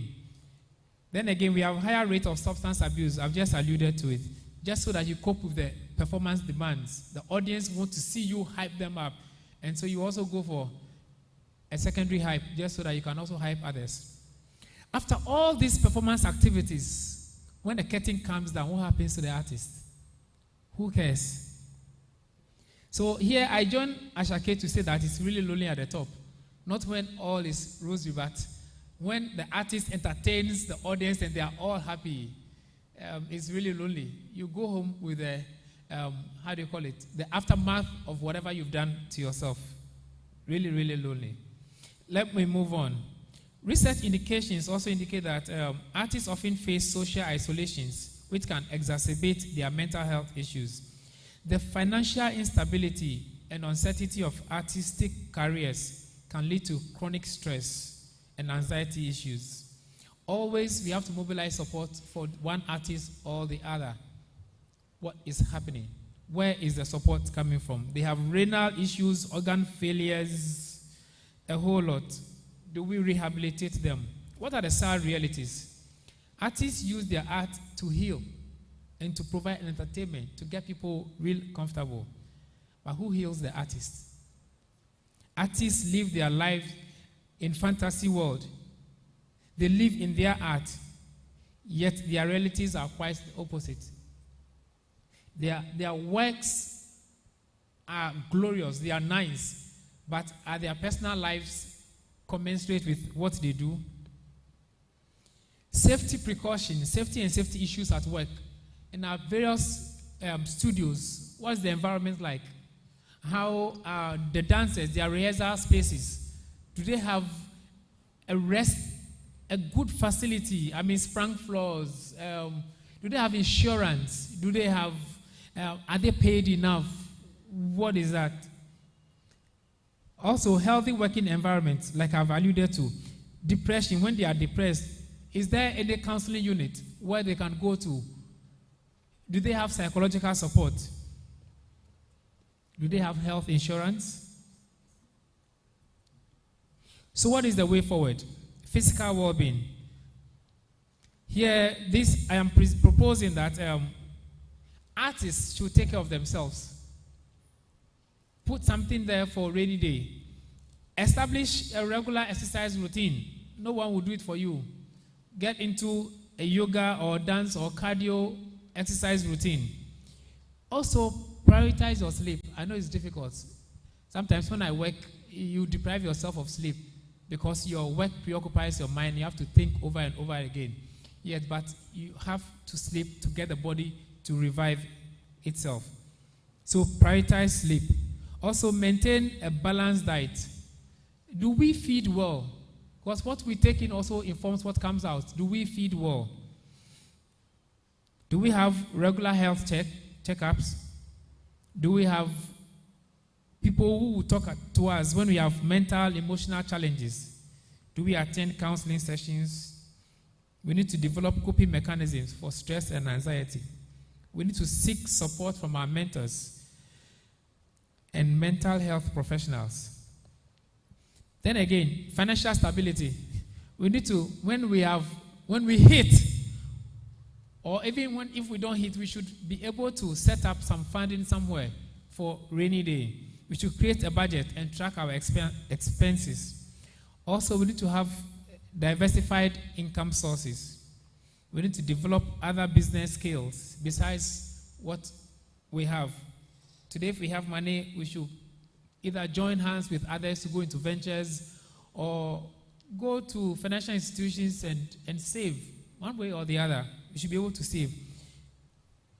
We should also consider financial planning and insurance. Set aside time for personal artistic projects. We need to also collaborate with others. Engage in continuous learning and professional development. If we don't develop ourselves, someone will develop us. From what I'm seeing, the government is also not supporting much, and not just this government, but previous governments. We only have this glorious National Theatre, and it's also falling apart one way or the other. What about the rest of the regions in the country? The Centers for National Cultures, their state. It's bad. The work staff over there, very minimal people, yet they want us to produce every Independence Day. We need to put up works as part of it. They need us to keep the work of the artists going. How are we supported? Then again, we need to set up boundaries for ourselves. No is no. When you look at the work and you realize it would hurt you, you need to actually put a stop to it. Most of the time, because of the small income that comes, you compromise yourself and then you have challenges. But we need to establish clear boundaries with clients and collaborators. We should prioritize personal time and space, communicate our needs and expectations, and then set realistic expectations. Moving on, we need to have some time management. We should prioritize our tasks and set realistic deadlines. If you look at this and you need a month or 2 months to do it, ask for 2 months. If they pressure you and they give you 1 week and you know you cannot make it within a week, don't take it. But if you don't take it to, sometimes the no feel that comes along with it, you'll be forced to do it. And then we end up hurting ourselves. We should learn to say no to non-essential commitments.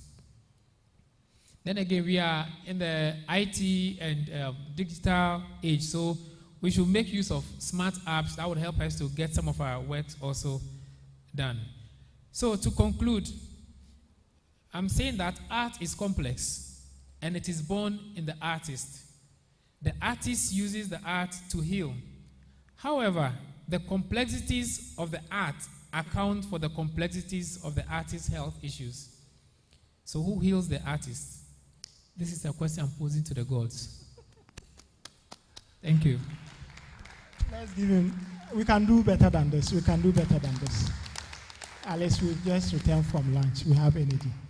You agree with me that this is a very beautiful presentation. It's short, but very, very exciting. But when you were speaking, this comes to mind. We all heard of this YOLO, you only live once, right? There's this popular actor, one of the main characters, called Drogba. I mean, if all of us is, I think for a couple of months now, he's been in the news. I think he's seriously sick, seeking for financial assistance day in, day out. I mean, it was even recalled that the vice president has to even come to his aid also. So that is why this health issue is very important. But most of the times we overlook these things, especially the artists. So because of time, and then we've also been here for a very long time. So I'll open the floor for comments, questions, clarifications, contributions.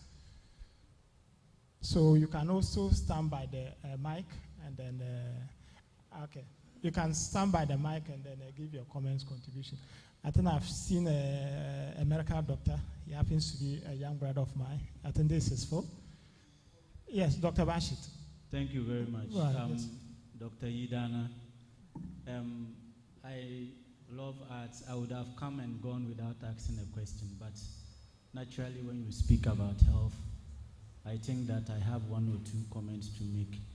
So please permit me to throw a few light. It's going to be just a contribution, if you like, rather than a question. Thank you very much. The issue of mental health is very passionate to us. And it is so because in our setup, because we are being bombarded with a lot of diseases, mostly the infectious diseases.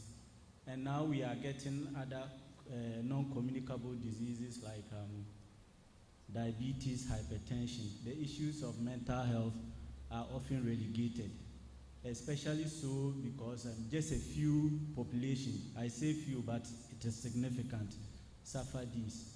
And the artists and creative arts practitioners, if you like, are corporate to this because they would have to perform. And based on the presentation of the good doctor, the stresses they have are too many. So they tend to have the tendencies to use performance-enhancing drugs.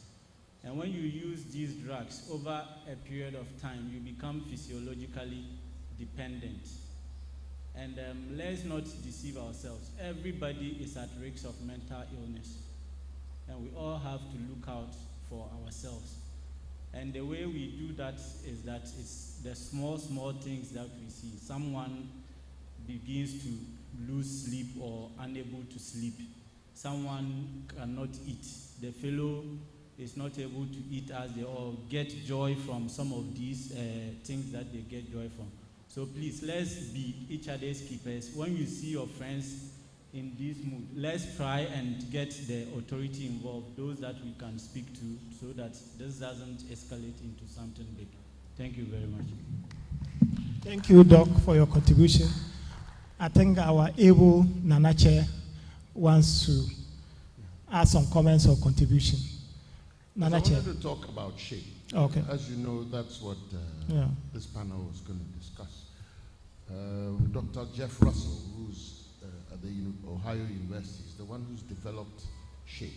SHAPE, I believe, stands for Science Health for Artistic Performers. There's a video that should have been played, but I think we're having a difficulty downloading it. I figured that I should explain that so that everybody knows what it means and the opportunity it brings us. What they did is they realized that performing or performance artists, when they suffer ailments, are treated as if they are either sports injuries or something else. Even this mental thing we're talking about, they're treated as if it's just a normal other something. So he decided that we need to focus on performing artists and what they go through, and then on that basis develop remedies for them. So for example, if a dancer was on the stage and jumped and shanked their heel or knee or something, if they went to the hospital, they'd probably be treated as if it was a football injury. But with this SHAPE concept, they will now look at it as a dancer's injury and treat it accordingly. You may end up taking the same medication, but the approach to trying to resolve it will be different. So you may not have to take as many drugs, or you might have to take more because it's a different approach. And that has happened. Now, what is unique about it, which we want to raise here for the people in the industry to appreciate and want, is that when he developed it, even in America, it hasn't expanded, and yet it is an opportunity. We try to do it here, the theater, Hitches, as you the industry must want it and accept it and let it happen for people so that we're saved. And beyond healing ourselves, it's also health tourism, as they call it. So people come to get healed, watch our performances, and they go. So we get money 3 times or 4, if it's about money we're thinking. But the concept of healing our performing artists is what we're looking at. So this is something that should go down for us to pay attention to and be interested in. Thank you very much, Nana Chair. You all agree with me that that's why it's our board chairman. It's an institution. Yes. Yes, George, Mr. George, yes. Yes, I just wanted to draw our attention as creatives. There's a particular personality disorder that seems to affect us the most. But I do not hear psychologists and people in the space speak to it a lot. And this is the histrionic personality disorder. Histrionic personality disorder. It is a disorder that by default makes you crave attention and you seek validation from everything that you do. And which people, by default, their work requires that kind of thing. It's people in the creative space. So a lot of the time, you see a lot of creatives in that space become excessively emotional, and they crave a lot of attention, and they don't mind hurting themselves to court that attention. You understand? Sometimes that is the disorder, but even in our hospitals, you take some of them through certain levels of mental attention and all that, and you don't even hear our doctors speak about it a lot. So I just thought that this would be the appropriate platform to mention it so that we can start creating awareness toward that. So that once people understand that this exists and it affects mostly creatives and people in the marketing, communications, and PR space, people whose work requires them to crave a certain level of attention. Sometimes when it gets out of hand, it becomes a disorder and it starts to affect those in the creative. People may think you are mad. Well, disorders are kind of like madness. So just wanted to mention that so that we can start looking in that aspect as well. Thank you. Thank you so much, Mr. George, for that great advocacy. Well appreciated. Any other comment, clarification, question? Yes, I have one here. Yes, the media mogul, okay. So my question is about health insurance. Health insurance covers many things. Let's even just start from our basic national health insurance scheme. There's nothing there for creatives. And so just as a footballer goes onto the field, can get injured, needs insurance to sort himself or herself out, or any other athlete, we have dancers. Sometimes you're even walking from where you're sitting to the microphone to go and deliver a poetry performance. You slip, you fall. It was in the heat of performance on stage. So how do you think we can also get that conversation out there so that our creatives have insurance amidst all the other things we've spoken about, but even just in the heat of performance as well, getting insurance for that? Wow. Beautiful lady, beautiful media personality, beautiful question. Doc, will you attempt that? Well, my attempt will be to place this at the forefront of policy. If we are serious about our artists and about the work of artists in Ghana, we should be able to actually put some of these things into the policy structure so that artists know that we have this support. When we are traveling, by default, we should have insurance as part of the package. When we are performing in Ghana, any stage that we perform, it should be part of the deal. There should be, how do you call it? A package that is for insurance, for the health of the artist. We shouldn't wait till we get to the old age and then we start asking for arms to help support this person to undergo this. But once you are an artist and you are identified as such, you should benefit from a national health insurance policy, not the bourgeois one that you get paracetamol. No, but it should be a policy. It should be part of it, so that whether you're a painter, whatever, whoever an artist you or category that you belong to, you should have health insurance as part of your profession.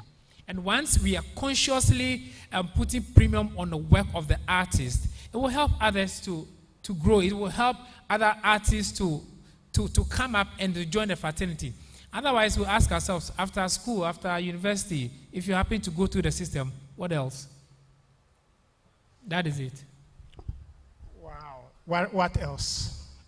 So I think I can see Emma giving me various signs.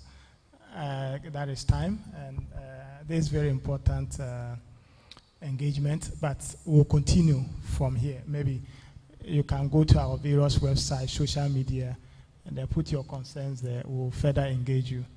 So thank you so much for our lively participants for being here for us. And then our special guest, Doc, thank you so much for leaving everything to be here with us to share this knowledge. Thank you, everybody. God bless us all. Thank you. Let's put our hands together for our panelists. That was insightful. Thank you so very much for that. And let me, at this point, acknowledge our sponsors and partners. We want to say a big thank you to Stanbic Bank for the support. We want to say thank you to African Legal Associates, Accra City Hotel, Ghana Tourism Authority, Tema Oil Refinery, Volta River Authority, and to our media partners for being with us on this first annual conference for the performing arts. And so we'll get right into our next conversation.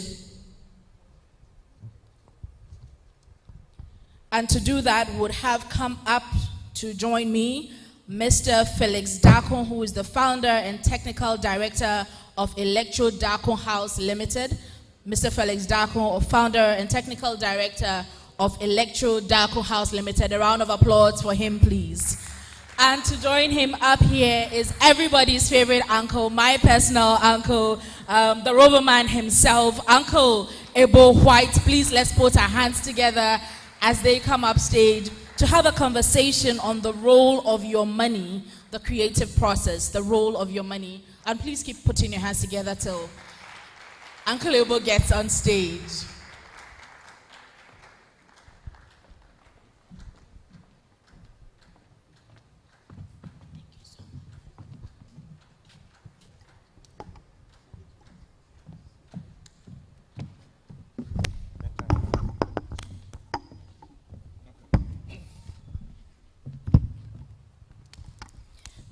Thank you very much for joining me up here. We're going to keep the conversation insightful and brief. My name is Emma Ofosuya. I am a poet and the director for Tunic Africa, a project management company. And today we are having the conversation on the role of your money, unveiling the creative art process. We're going to use this format. Our presenters would walk us through their submissions, and after which I would ask a couple of questions and open up the floor, as always, for you to ask a few questions as well. And so please, the floor is open. We would start with Mr. Felix Darko.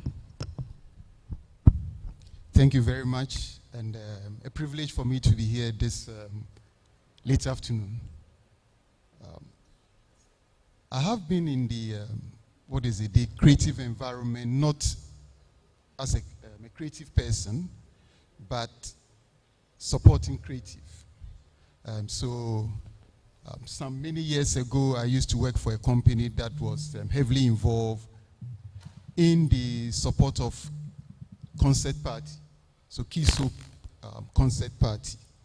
Then I joined another company that has also supported a creative in one way or the other. And the question is, how do we get involved in creative? How do we, what is the gain that we expect to get from creative, or the money that we put behind creative? The point is, we're all looking to get a return for the money we put in there. I mean, that is the underlying reason why we get involved in the creative process. So we look at what is the benefit in that association. So if I take Kiso Concert Party, for instance, it was a very big platform. So a platform that if we associate with, it will give us the brand awareness, it will give us the leverage in marketing our products. So at the end of the day, that association is a win-win, a win for the creative, and also a return on the investment. So the bottom line is, whatever we put in, we are expecting a return at the end of the day. Of course, we do not put in that investment with the statement that yes, we are putting in this investment with that expectation. But the ultimate end game is a return on the investment. And the point I also want to make is the creative person should also see it in that light. You know, at the end of the day, whatever the creative person is doing should be able to put food on the table. You know, so if you are in creative and your works aligns with the business person with the money, then yes, the two of you can come together and it's a win-win for both parties. So that is the letter that I want to say for now. Thank you. Thank you very much, and we'll hear from, please put your hands together for him. We'll hear for the Roverman, Uncle Abel White. Right. Thank you very much, and thank you for having me. I'd just like to say thank you to Nana Chairman. He's in the corner there. And I'm so akoshe table nasi. You know, when the discussion just before you called us up, they were talking about possible injuries to artists and things like that. And I was looking at the injuries you guys were coming up with, and I was laughing because you see, at 70 years old, the kind of injuries you can have. I have been active all my life. It is when I turn 70, I am sleeping and I get a muscle pull. So I am happy that you guys can talk about some of those things down there. But wait, when you get to 70, you'll be amazed at some of the issues you have to deal with that you didn't think even existed. The arts have always needed sponsorship, not now. In fact, the first recorded sponsorship for the arts happened in 2144 BC, when a king commissioned his image to be produced as a sculptor, and he left it. He put it in the temple of the god. But that is way back then. And since then, talk about musicians, talk about Beethoven, talk about Mozart. All these guys had sponsors, except that we don't call them sponsors. They were like patrons. And the role of the patrons in those days, which were normally, it began with the church. It began with the Catholic Church.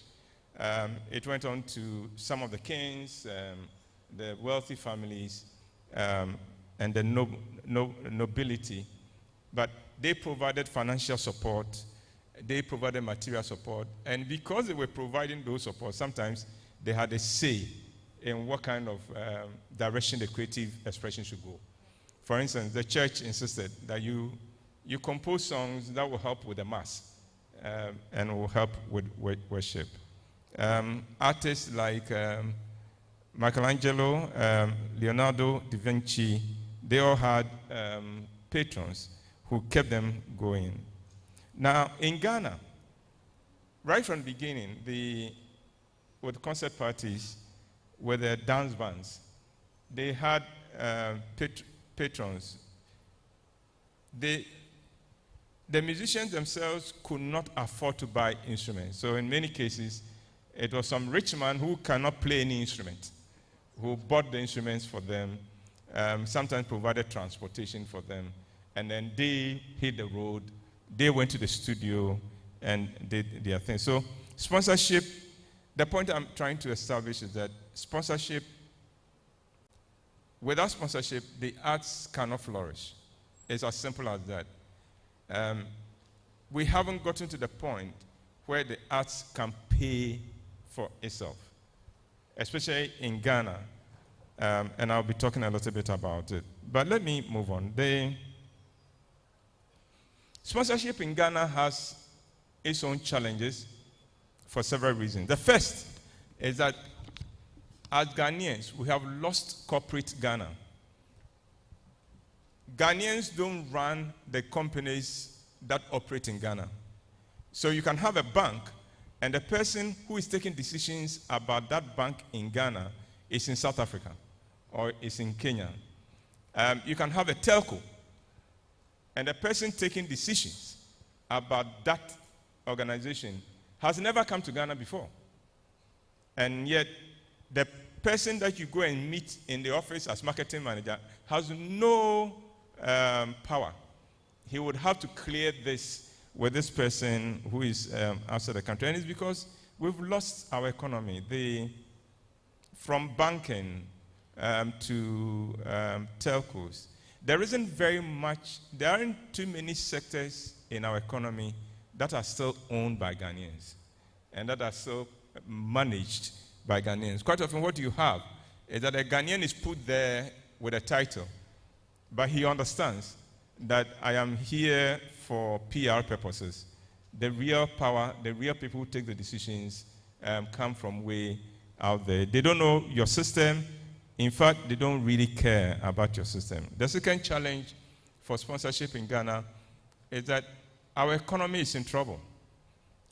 And when the economy, things get tight in the economy, the first item of the budget to go for companies and for individuals, for companies is the marketing budget. They slash it immediately. For individuals, it is the discretionary money for entertainment. We won't go to the show because we can't afford to go to the show. The third challenge is that the market of Ghana in Ghana is too small.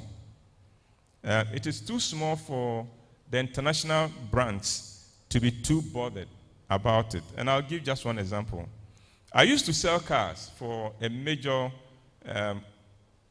global car manufacturing company, VW, and then of course VW owned Audi, and then also came to own Skoda. Now, in Ghana, we're selling about 30 cars a month. And if we sold 30 cars a month, we were very happy. It was a good month for us. Cars a month. Our colleague in South Africa was doing 2,000 cars a month. Our colleague in Dubai was doing 20,000 cars a month. Now, if Ghana, South Africa, and Dubai wrote for permission from Germany to put a car on sponsorship, which of us would they permit us to do that? You understand? The market is a bit too small. Now, the fourth challenge is that a lot of people in the arts have not learned the language of the sponsor. And that is why my brother Felix was talking about. Typically, when somebody in the arts goes to a company to make a presentation, their language can be summarized to this: we do a good show, come and support us. No. It means nothing to a marketing manager that you do a good show, so I should come and support you. What does that mean? And so we miss the opportunity, we miss it, we miss the point. We do not realize that companies are not charity organizations. They are not there. They want return for every investment they make. And especially in a situation where the control of the companies come from outside the country, and you have to go and defend your budget with somebody in East Africa, somebody in South Africa, somebody in the Middle East. You will need to show results for every peso you put in. And so if the guy gave you 10,000 cedis, it is 10,000 cedis out of a marketing budget for which he is supposed to show a certain result. And if we don't understand that, you would have problems, and then the market would get smaller and smaller and smaller. Now, People in the arts typically in Ghana, even though the market is small, even though there are all these challenges, there were still a lot of opportunities for us. But opportunities continue to dwindle because people in the arts did not understand that once somebody puts money into a show, he expects a certain deliverables. These are deliverables that you would have told him.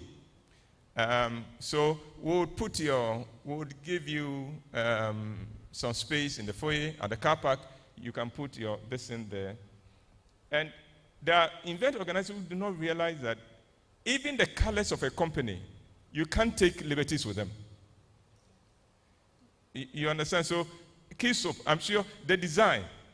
And companies get very, very upset when you take liberties with their logos, with their colors. And a lot of people in the arts, they don't think it matters. They don't think it matters. I mean, okay, your logo is an eagle. Okay, well, we've got you an eagle. And we don't pay attention to that, and that upsets them. So I've put together a few do's and don'ts, and I'll run quickly through them. Number one, don't always ask for money. Normally when we go for sponsorship, we're asking for money. You can ask for products. A lot of companies, they are a little bit more willing to part with a product than with money. So ask for products, ask for services as well. A hotel may not be able to give you money, but a hotel may be able to give you some refreshments or some rooms. Number two, remember these are do's and don'ts. Deliver on the contract. Whatever it is you signed for. If you said we would mention you twice, make sure you mention them twice. If you say we would let you do a pull-up at this spot, please do the pull-up. Don't take their money and then they come, and they will, don't kid yourself, they will send somebody to come and look for those things. Sometimes people in the arts don't think the people they will come and check. And it is not always the person who comes and introduces himself that, oh, I'm coming from this company that has been sent. They send mystery customers, as it were, to come and check. They said they will play our ad. Did they do it? How many times did they do it? Number three, if you're taking the guy's money, please learn to massage the ego of the sponsors. Make your sponsors feel good at your event. Make your sponsors feel good at your events.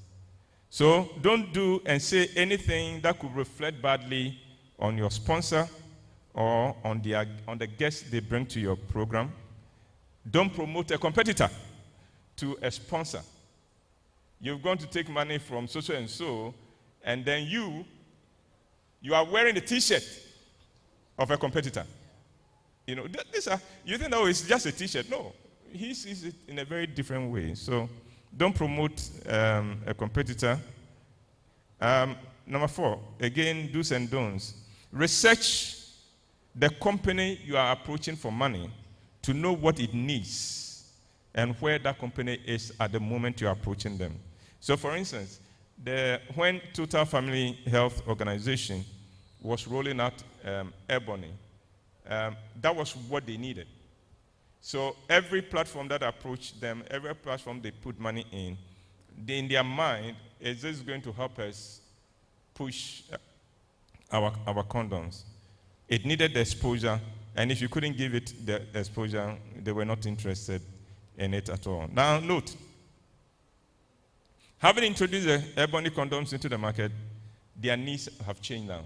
So you can't go back to them on the same presentation you did last year because they have moved on.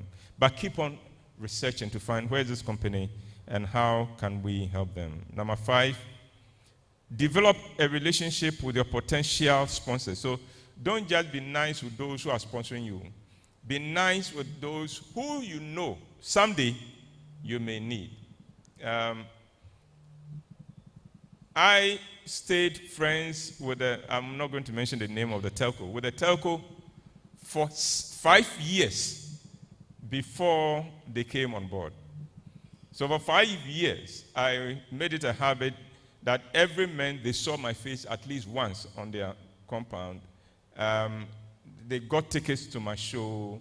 I called them back, engaged them 5 years before they finally decided to come on board. Remember, gatekeepers are humans, and if you treat them well, you never know what they will do. And in developing a relationship with a potential sponsor, please note this. Don't speak against a sponsor or a potential sponsor in public, no matter what platform you have. Because you must understand that once a company puts money into your shoe, you have become part of their PR agency. You have become part of their marketing effort. So you can't take money from Key Soap and then go and comment. People are talking about bad experiences with Key Soap, and then you go and talk some. No, you've chopped their money. You have lost the right to talk. And don't come and tell me you are principled. You are not principled enough to take their money. So let that same principle make you shut your eyes to their flaws. Always have a pre-event meeting with your sponsor, and after the event, please go back for a review session. There are people who go to a company when they need money for an event, and they don't see them again till the next year when they are going to do the event again.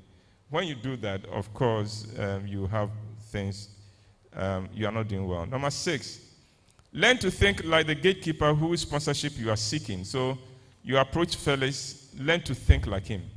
He is parting with money. What questions is he asking himself?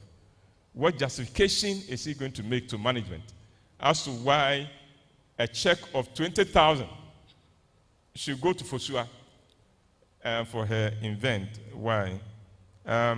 Number 7, be proactive. Don't always go with your event. Sometimes look at the sponsor, look at what they are doing and suggest a program to them. We think if you did this, it will position you quite well. And they will be more than willing to consider that. Number 8, don't write any company off when it turns you down. Listen, seeking sponsorship is not like chasing a girl. A lot of boys, when they chase a girl and the girl turns them down, then they go, get a home. No. The world goes round. Be careful. And especially in Ghana, what I found is that there's a very high mobility for the people who are gatekeepers for companies, the marketing managers. So there's a particular guy that we dealt with a telco. We dealt with a drinks company, and we dealt with a commodities company, and we've dealt with a marketing company. The same guy. So you deal with him in one place. The next time you knock on a certain door and the person says, come in, but you, so make sure you don't show disrespect, even if the experience with the company has not been positive. In other words, don't burn your bridges with your sponsors. Don't burn it, no matter what they do to you. And then finally, deliver more value than you promised. Deliver more value than you promised. Let the company go away feeling, we got it cheap. We got it cheap. Then, next time you go, they are more than willing to come on board. So, maybe when the questions come, we'll be able to say some more. Please put your hands together. Thank you so very much for all that insightful nuggets shared. I was nodding throughout because I could resonate with some of them, particularly knocking on a door and realizing someone you worked with before is at a different place. And it always comes back handy if you had been nice. And so I think that helps. Thank you so very much for that, Uncle Ebo White and Felix, for that. I have a few questions. but I want to open up for us to ask questions. And so if you have a question to ask, please let's fill the lines in the pew whilst I ask one question and then you take over and ask. Please keep it brief as well. I'll take only 4 questions for this segment and will not extend. So please go to the microphone if you have a question for our panelists. I think one of the questions that came up earlier today was the fact that I am a playwright. What business do I have with marketing?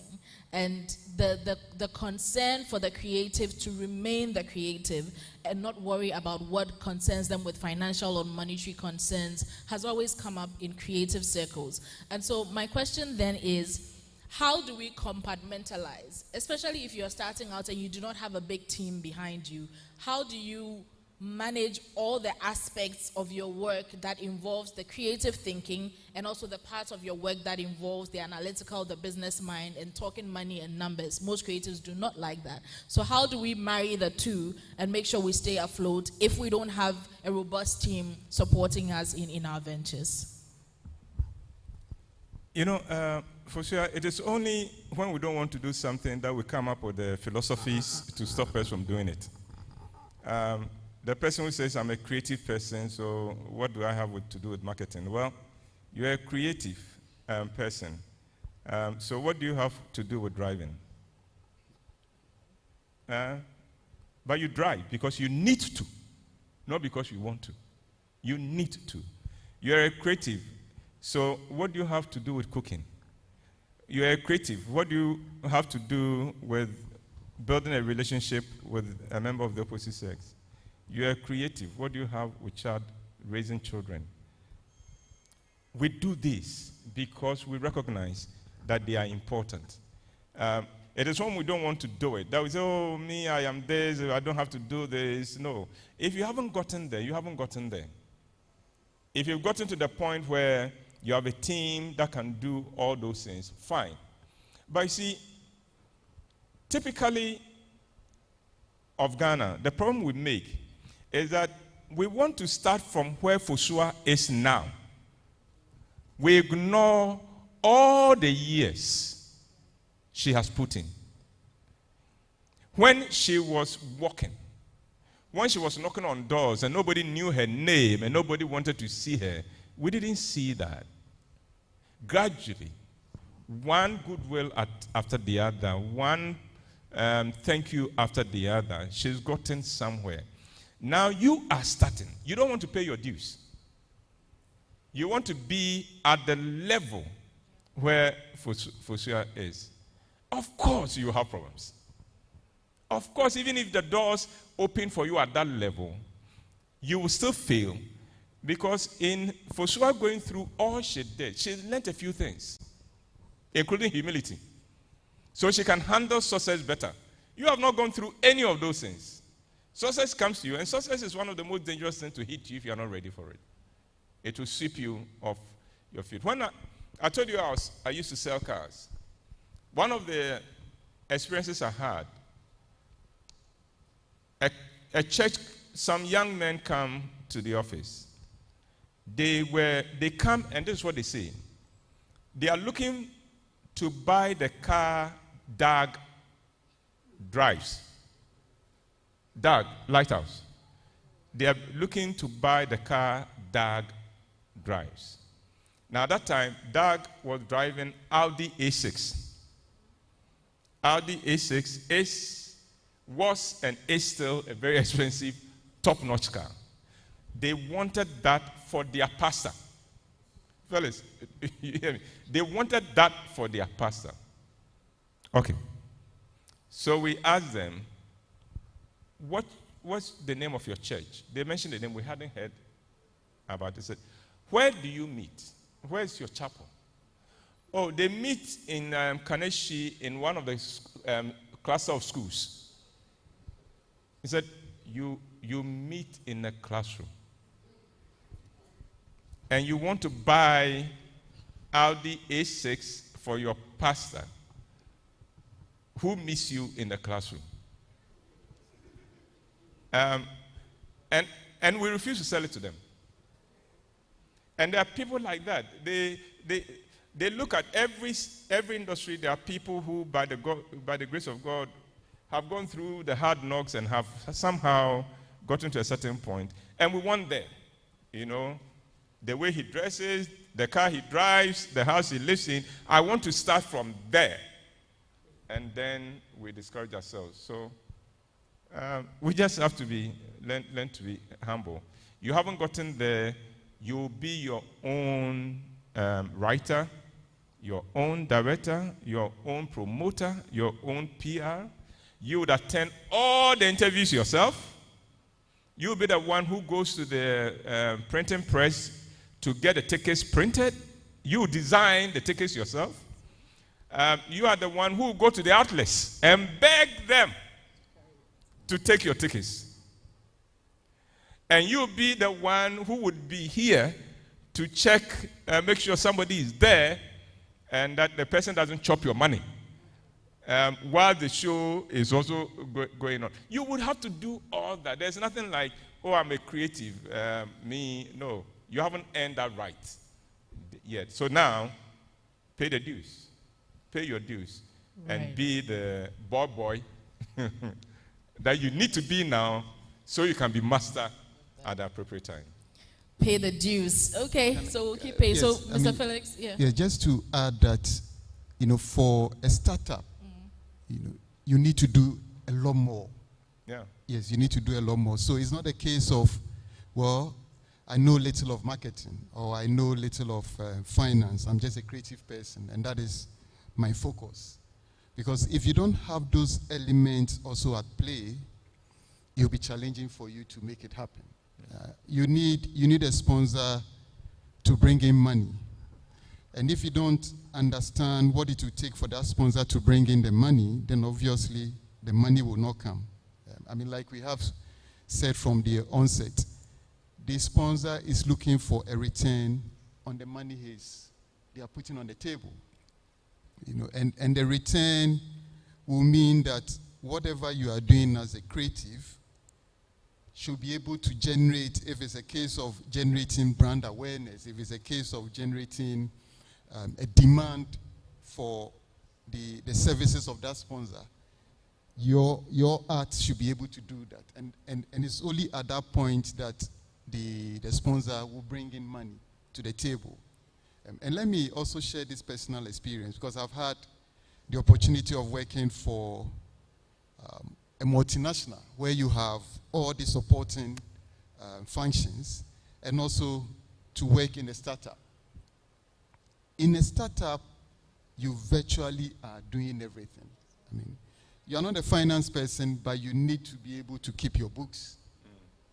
You are not an operations person, but you need to have the skill to be able to do the operations bit. You are not an HR, you need to learn the skill. If you cannot, then you need to look at persons who will be able to offer that service for you. It will not work if you don't have all these functions coming together. Right. It's quite interesting to observe, though. I think one other thing I wanted to even ask you, Mr. Felix, is, so we're talking about these, with the last statement you just made. If you don't have it, then you get someone, but you have to pay the person. So the conversation, or the question or the concern is, how do we then not let financial constraints limit our creativity? Because we're out there trying to be everything we need to run an organization that supports our arts, but we're also being creatives, churning our content. So how do we ensure that the financial constraint or the need to go raise money does not affect us creatively or limit our creativity? I mean, you are right. It's a very tough, a tough situation to find yourself in. But I think that sometimes also we are a bit in too much of a hurry, you know, where you don't have the systems in place, but you want to play the role of everything is ready. And that will be challenging for you. I mean, it's just like an apprentice. You need to take the time to learn the skill. You need to take the time to really, as it were, grind your teeth to be able to make it happen. And as you go through that learning process, you also establish the networks so that when the time comes for you to run your own, you have the network to give you support, not always in monetary terms, but they know your capability, and they can come in and say, okay, or if you go to them, they are willing to lend their support. So if we also have the patience to go through the learning process, the hard way, and build that network, it would come in. If you start with nothing, it will be difficult. I mean, that is a reality you can't run away from. Uncle, when you were speaking, one of the things you mentioned was maintaining the relationship. Don't just show up a year after because your conference is drawing close. But I think some of the concerns for most young people is, okay, I don't have anything to give. So now when I show up at their door, what am I coming to say? How are you doing? Or what exactly is that monthly show up going to look like for people who are starting and don't have so much? Maybe you don't have an annual show, a regular show to give tickets for them to attend.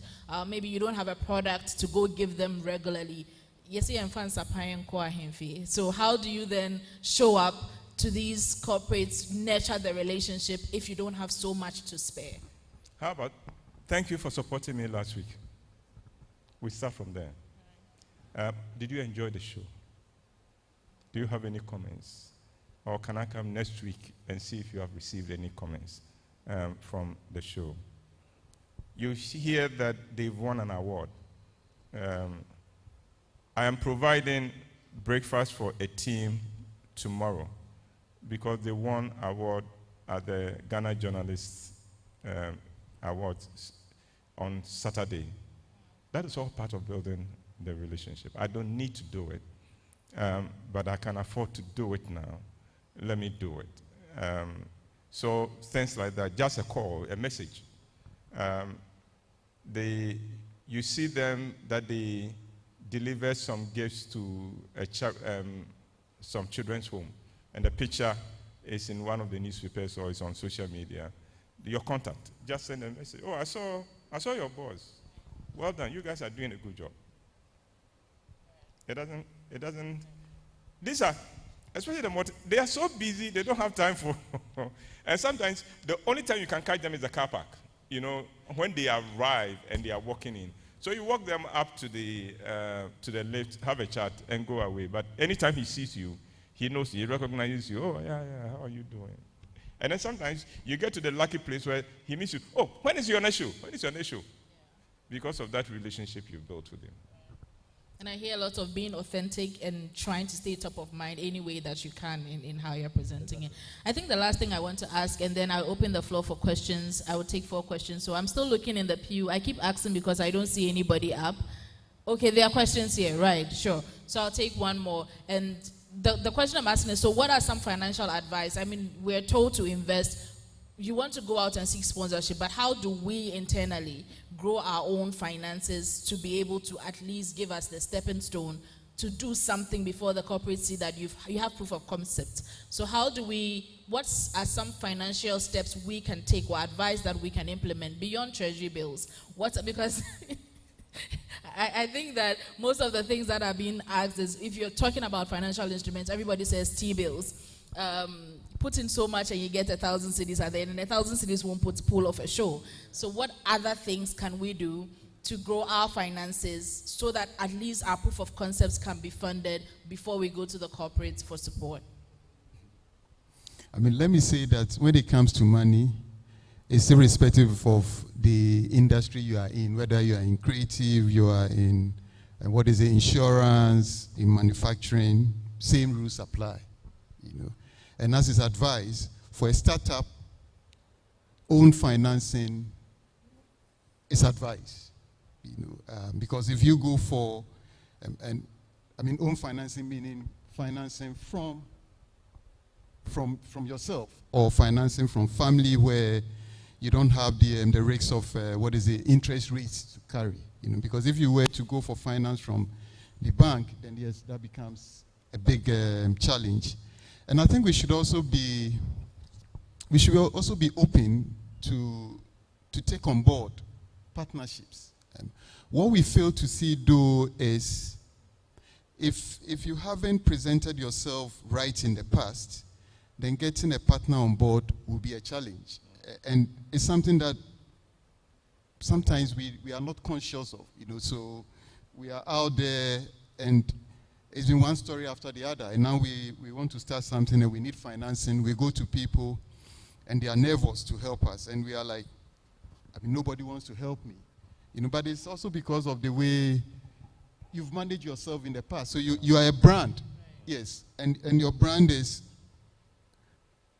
this man or this lady cannot be trusted with what she says. So it's a whole package. You need to present yourself well. I've had, I remember one time we had sponsored an entity, and the business thought that, because of that sponsorship, they could give us something. And the gentleman who was entertaining that thought discussed it with somebody, and he was told that, no, for this guy, don't consider. And it paid back in another way. It paid back in another way in the sense that because of that brand you carry, if tomorrow you are having a conversation with that person and you need financing, he'll be more open to help you. But if you present yourself as somebody that you help and you want something back, and that is the way you are known, then you should also note that people helping you would be a challenge. Yes.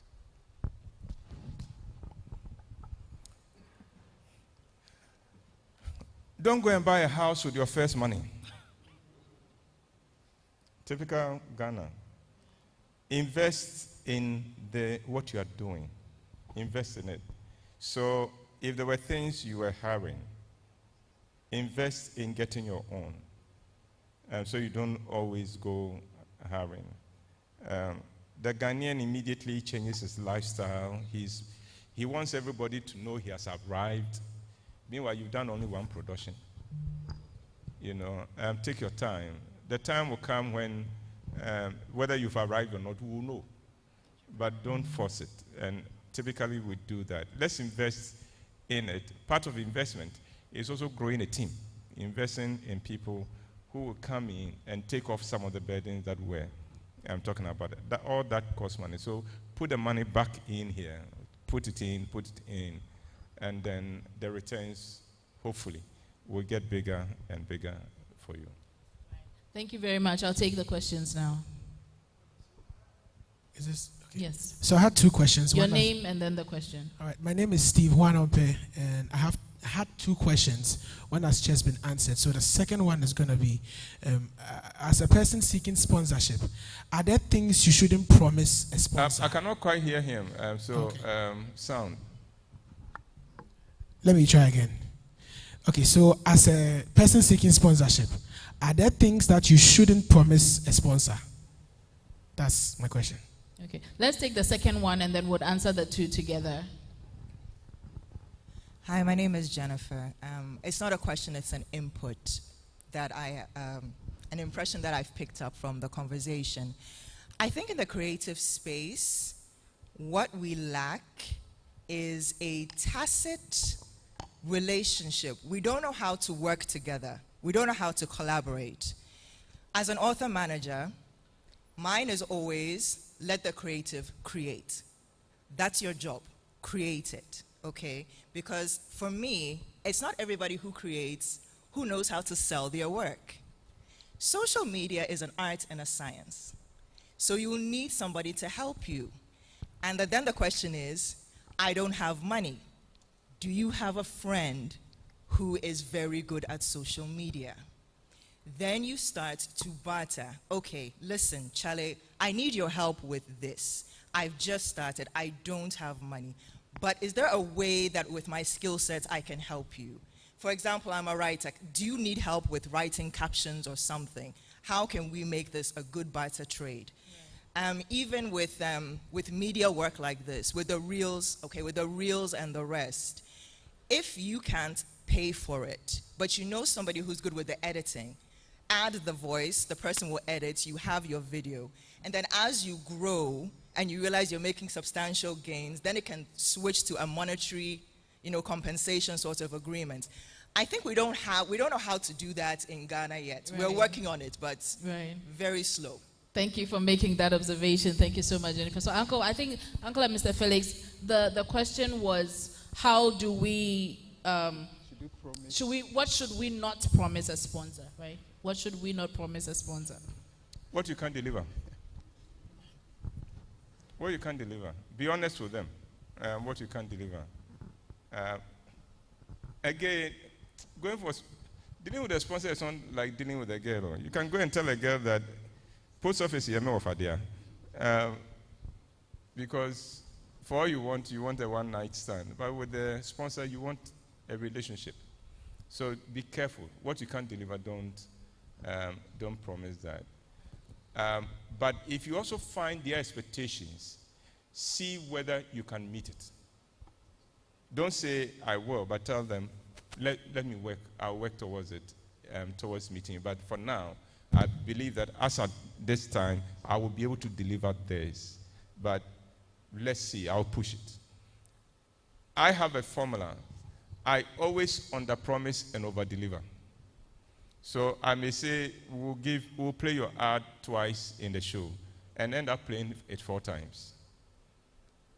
Always under promise and over deliver. If you can work with that, I think you are fine. Always remember that in Ghana, the market is so small. The person you met at MTN, you are likely to meet at Guinness. You are likely to meet at APSA later. So be careful. The same person. We'll take your closing thoughts. If you'd like to answer it, you can answer it and add your closing thoughts to that. There was a question. Yes, here. I mean There was a statement here. It was a statement. Oh, Nana, you have it. Yes. Okay, so let's take Mr. Felix's response and then we'll take yours. Right. Okay. Hey, Mr. Felix, Nana Jran and Nanso, Nana Mpacho Kasawai. Nana Mpacho Kasa. Nana Chama. Massage sponsors ego. I'm learning. Yeah, hey. Fosuya. Bacho. And then a normal son, go Jira when you know. Nana Facha and wife, Facha. Uncle, with this discussion, the way you are taking it, I have to see sheep outside. So, I'm raising 2 things that I have experienced here at the National Theatre. I think one of the nicknames I've gained here is money no be problem. And it feeds into a philosophy I've always had, particularly to do with creating things.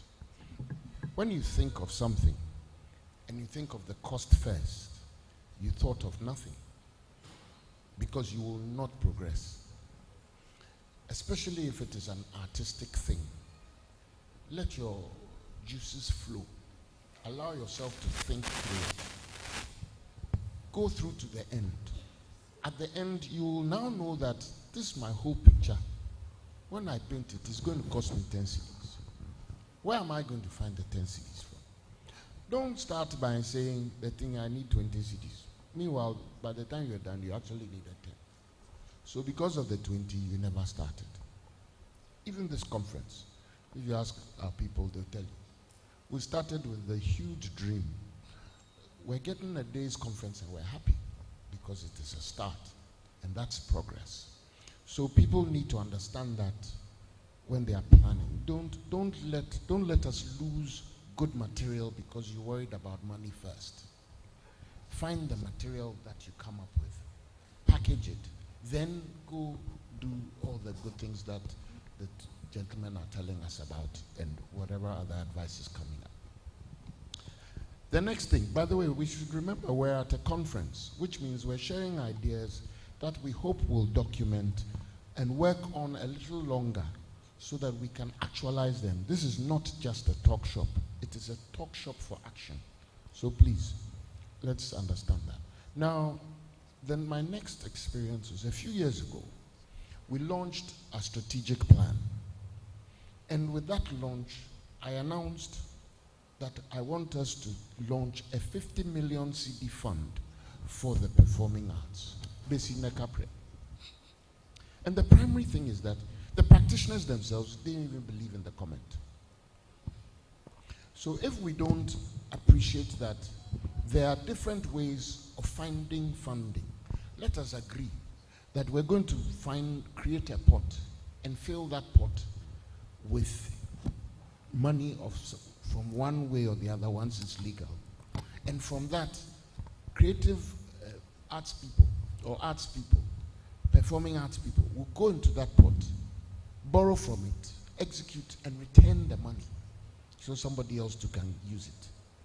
We need to think like that as well. When now we've concluded this conference, we should be able to have a communique that says that we need the state to ask the National Lotteries Authority to give us a lottery concept that allows us to generate income, from which when you go as an artist, you go and borrow. Borrow is the word. Don't think you're getting a free loan or because it's not. It is people putting money in there for you to have access. When you go and borrow, you can pay back. And it allows people to think. So let's find a whole lot of ways of raising funding for this sector. Let's find it. Let's come up with a whole lot of things. You do the business things like finding the sponsors like has been spoken about. Let's also look at other avenues for generating that. Thank you. Thank you very much, Nana Agyemang-Afredjua. Uncle, please, your thoughts. Thank you very much, Nana. To say that rarely would a sponsor or somebody with money just allocate the money and say, I'm looking for a creative person to give this money to. You know.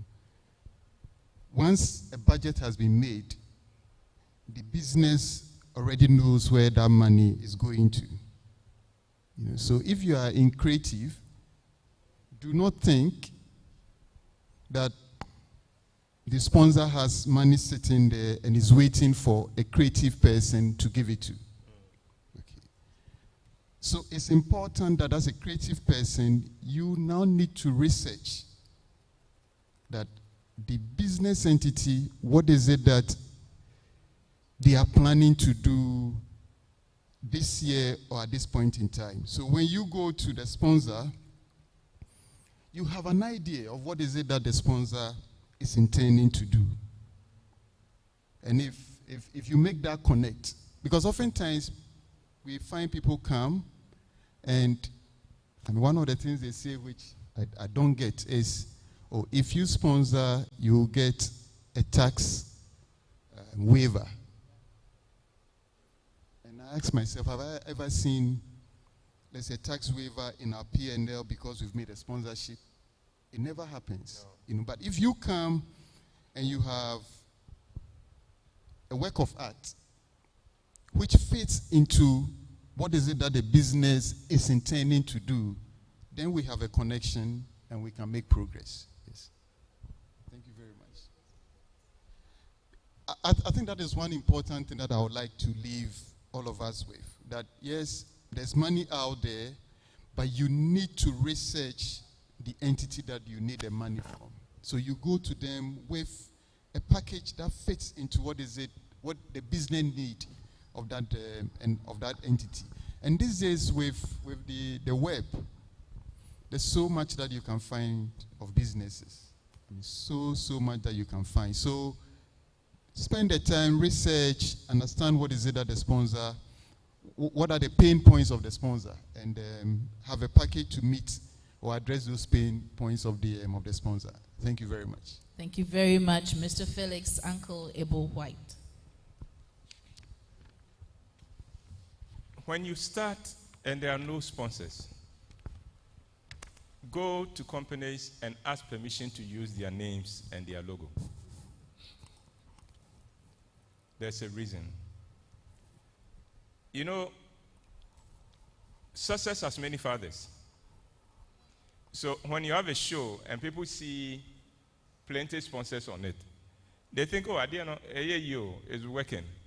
It's easier to get people who want to come on board. Meanwhile, they may not have paid anything. So it's a secret that Not every event that you see company after company after company means that they put money inside. Sometimes all you've done is give me your logo. I just want to use your logo. I just want to use your name. And then those outside seeing the kind of brands associated with your work now would want to be on the same platform, and that will help you. But my final word is this.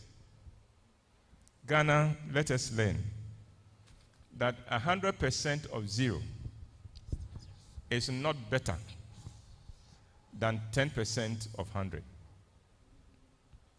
100% of 0 is not better than 10% of 100. In other words, 100%. Wait, me, Amedia, this is my show. This is my show. Meanwhile, returns, outcome, 0. That's not better than getting 10% of a show that can generate 100.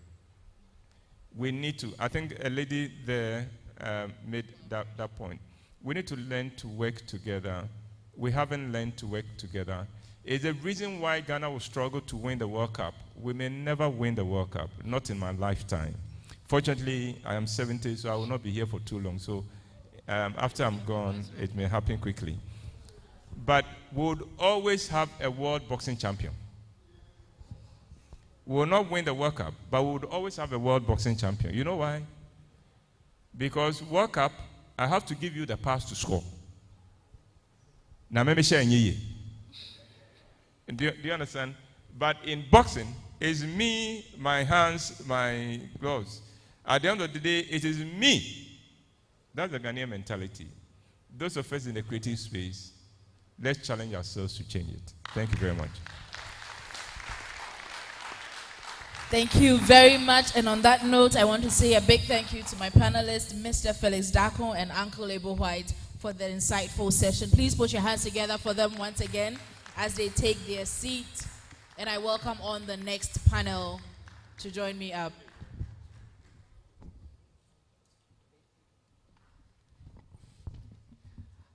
A round of applause again for them as they take their seats. And for this next session, we will talk about artist tax and the Ghana Revenue Authority. And I would welcome, as they're already making their way up, Mr. Kweku Ewuku Labi and Mr. Wiseborn Koranting as they take their seat. To join them up here will be Mr. George Quay, the CEO of Image Bureau, and he would also be joining us up here. Please put your hands together for my panelists.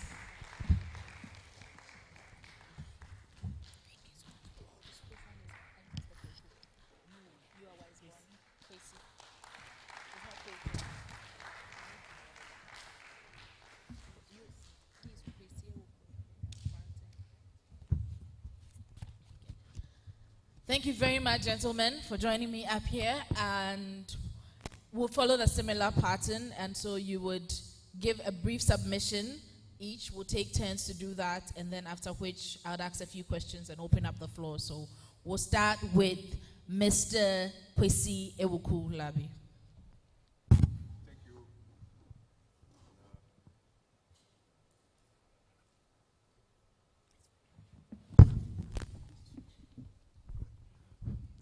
Good evening to everyone. We come with the greetings of the Commissioner General for the great annual conference that you are having.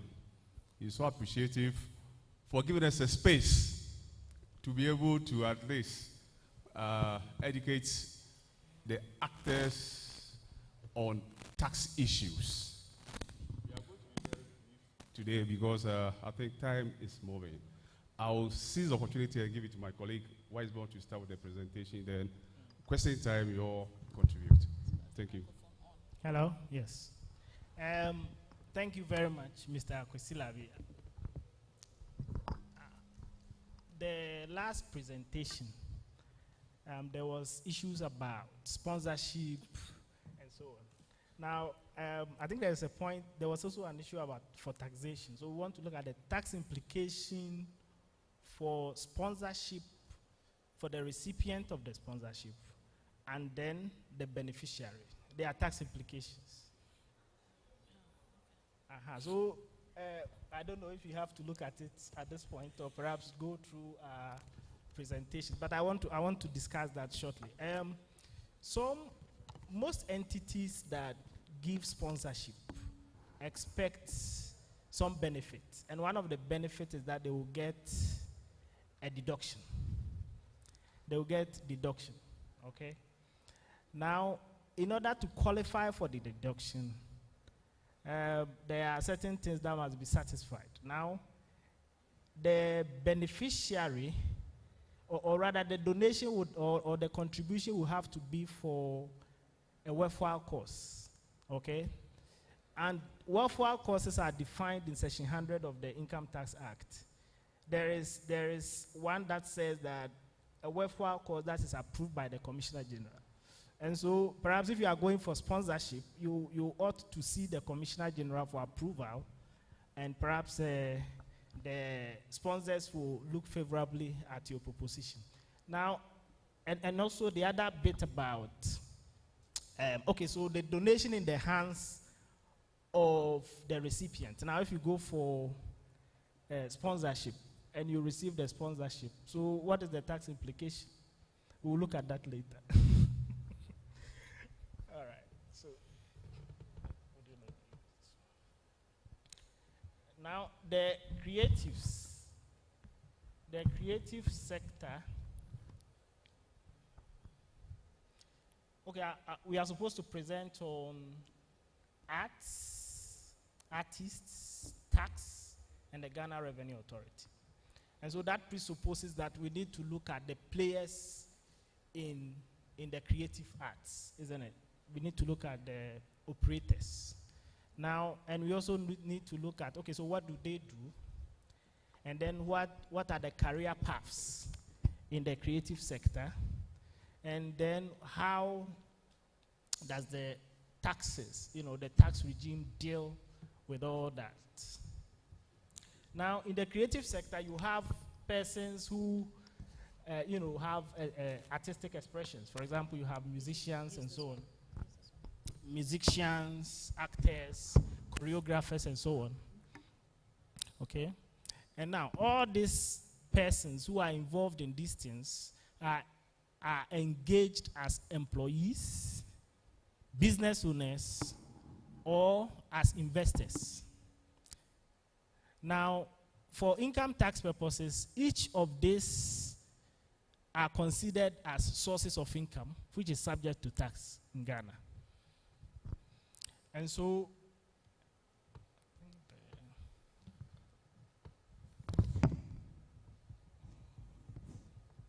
was hoping that you project our slides for us.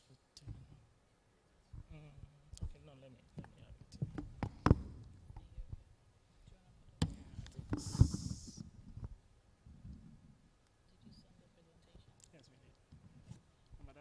Can we present the project the presentation, please? Okay. Now, persons who are involved in this sector, as I indicated, are subject to tax one way or the other. And now,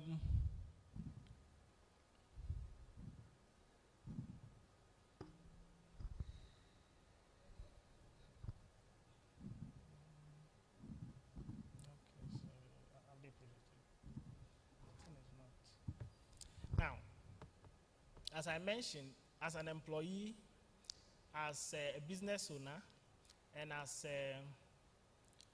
an investor, you have obligations. Okay? As an employee, as an investor, and as a business owner, you have obligations. And the obligations are that you register for the taxes that are relevant. Now, as I mentioned, we have the income taxes, and then we have the VAT. Income tax and VAT. So you have an obligation to register.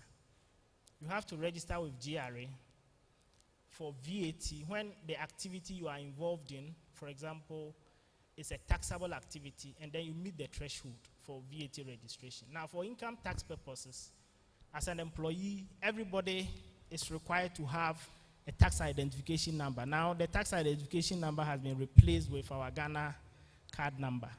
Okay, so every employee is required to be in GRA's database. Now, once you register, then there is a requirement to file your tax returns on time and then to make payment of the taxes as required by law. Now, we go into the taxes.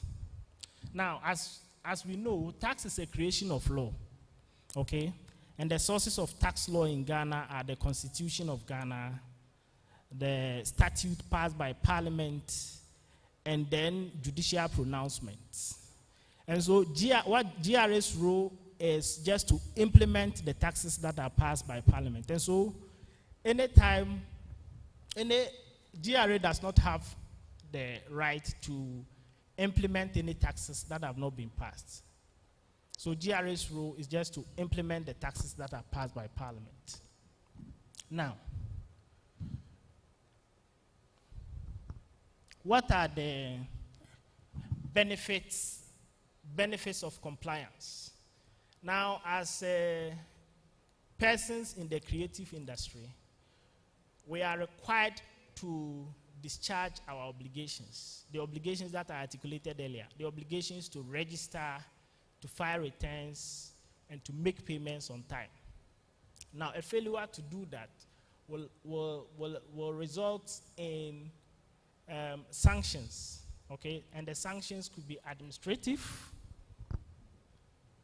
The sanctions could be administrative, which, and the administrative sanctions include penalties and interest, or it could be sanctions that are exacted by the courts, in which case you could also be made to pay fines, or you could even go to prison.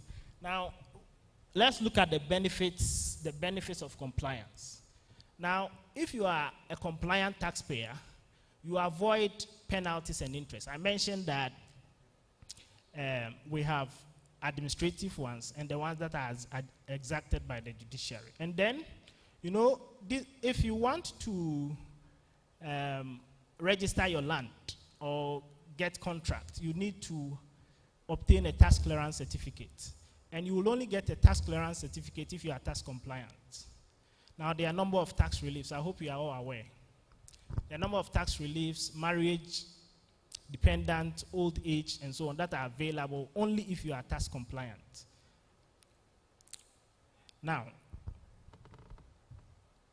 being tax compliant means that you build good relationship with GRA.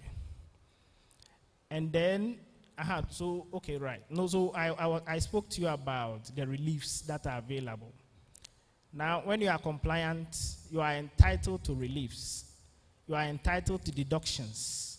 And you are also entitled to a number of things. Now, for persons in employment, the only deductions that are available to you are what we call the mortgage interest and then the reliefs. However, when you choose to operate as a self-employed, a limited liability company, or as partnership, then you can deduct your expenses. So the choice of the business type determines the kind of deductions that are available to you.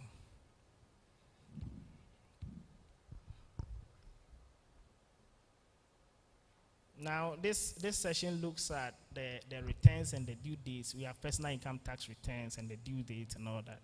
Please, let's move on. Now, there are a number of resources that are available. Now, if you need any other information, you can go to the GRA website, or you can go to helplines for assistance and so on. Now, let me come back to the issue of donations. Sorry, I just want to chip in a bit on the critical. When you look at this section, the GRA is supposed to justify whether artists should pay taxes. Okay? And how will GRA determine the taxes that should be assessed on the artists? Okay? Like he rightly said, there's a constitutional provision that is incumbent on everyone to make disclosures and pay taxes. Okay? The taxes we all know are so beneficial to government projects. Infrastructure development, healthcare, and everything, you must pay through taxes. And he stated rightly that one, the category of artists that we have employees, we have the businessmen, individual people doing the business, then others have formed companies. Okay? These companies can be classified, one, into any income and paying employees. The employee must file his returns separately. The individual person in business must also file his returns and take deductions. Because it's an individual, the law provides that the business expenses, capital allowances are allowable deductions. But then you need documentation. Like he was trying to point out, if you go in for sponsorship and you have no document to support the sponsorship, the one giving you will be audited.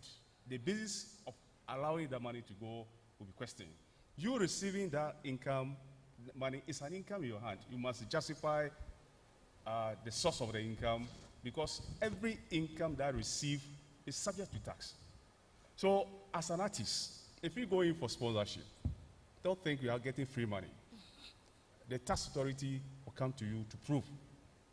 Then account, because we are going to use it to run business. Did it come with any interest? No. You look at all those things. The person giving the money, has he gone through all the conditions set out in section 100 of the law? There's a ground satisfaction that you should do, otherwise you disallowed it. You must understand, because you are taxable. The other side, how will GRA tax or assess or determine the tax? There are about 4 basic methods that empowers the commissioner to do that. One is self-assessment, where the opportunity is given to you as the taxpayer to file your returns, make disclosures, as he said. You register, you pay on time, you file your returns on time, and make disclosures on time. Don't hide anything, because the very moment you hide anything and audit comes out with it, it goes with penalty. Okay? So, in a nutshell, I just want to be brief because time is going. We have the self-assessment, we have commissioner's assessment, where you don't file returns. You have not made any disclosure. The law gives the commissioner power to assess you based on reasonable information and best judgment. Okay? That is what they call the spatial assessment. Then, where you have filed your returns to, the commissioner can determine your tax by adjusting the figures you have come out with. Some are allowable, some are disallowable. So it's the commissioner who determines what taxes you should pay. It is not the artist who must do that. Maybe I have to stop. Right. So we'll take since we've been referencing the artists the whole time, we'll have a rep of the artists speak at this point. And so, Mr. George Quay, we would like to hear your thoughts. Hi. Good evening. Thank you very much. Yes. Now, listening, I realize you focus more on individual and possibly organizational corporate taxes. But for us in this creative space, our conversation is a little different. Emma is a poet. If I engage her right about now to do a performance at an event, when paying her, I would have to withhold. That needs some level of explanation. And for us in the creative space, it's always a battle when you have to withhold a percentage of the amount of money you've agreed to pay them. So for instance, I agreed to pay her. Emma is a very expensive poet, so maybe I'm paying her 20,000 for it. Don't send them coming after me. But they need to. Maybe I'm paying her 20,000 cedis for a 10-minute performance at an awards event. That's what's been agreed. That's what's in the contract. The contract does not speak about withholding taxes, because I would expect her to know.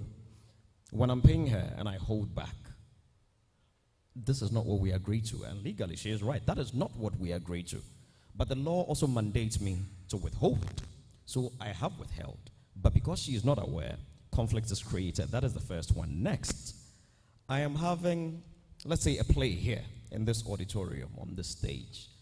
I'm selling my ticket for, say, 100 cedis. And there's a percentage of that that has to come to you. Your argument is that I have to add it to my ticket costs. So if my ticket is 100 cedis, I think it's what, 21.9% or 2.3 or something like that. You know, let's say it's 21%. of that ticket cost. I have to add it for you. But because my ticket is flat 100 cedis, you will take it from that 100 cedis. Agreeable. Here is our argument as creatives. Our sector thrives, and a lot of the conversation that we've had here today would confirm that our sector survives on disposable income. So for instance, if fuel prices go up, you're buying fuel at say 100 cedis today, you wake up tomorrow morning, it's 200 cedis. You're not going to park your car, you still buy it without complaint. But if I'm selling my play ticket for 100 cedis, and because of GR is 21%, I have to now take it to 121 cedis. Emma can say no, then I'm not going because my budget was 100 cedis. That 20 cedis was my transport money. So they can easily go. So then, is taxation helping grow my sector or is taxation helping kill my sector?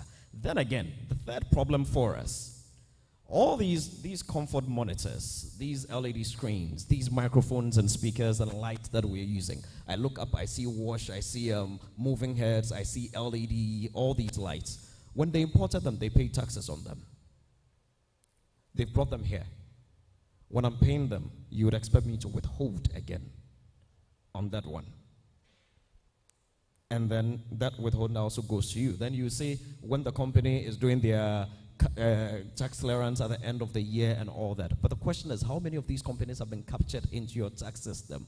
So they continue to fight me for withholding.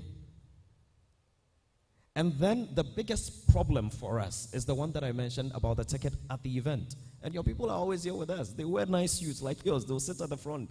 They count and even count complimentary tickets. And we have to pay. And then at the end of the day, people have seen a full auditorium. They believe people came to watch the show, not realizing that 21-point-something% of that money has to go to the government of Ghana. You understand? It's not coming to me. Then I'm done. Then I now have to pay for venue. After paying for venue, I have to pay my artists. I have to pay for costume. I have to pay for light, sound, items that taxes have been paid on already. I have to pay all of them again, plus withholding taxes. And then I go home with 4 cedis for a concert where people believe it was a full house. They count the seat, 1,492. So somebody has worked the math. 1,400 because 92 go for complimentary because you got some support. And now, today I'm hearing too that you'd have to pay taxes on sponsorship. Not that I'm hearing. It is the fact. The sponsor giving me 10 Ghana cedis has to withhold on that 10 Ghana cedis as well. We are killing the creative sector. Wouldn't you agree? Okay, so thank you very much. Thank you very much. That's a long one.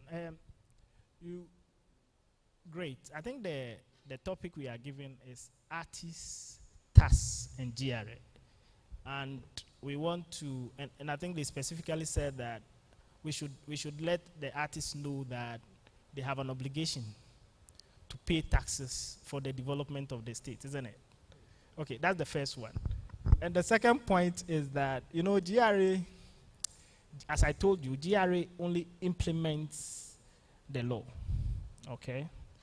GRA only implements the law, and the laws are passed by our representatives in parliament. And so what we do is, one, okay, we help you to be able to be compliant. And so if you have challenges, we meet. And so you remember that when I stated the issue about sponsorship, okay, sponsorship helps you a lot.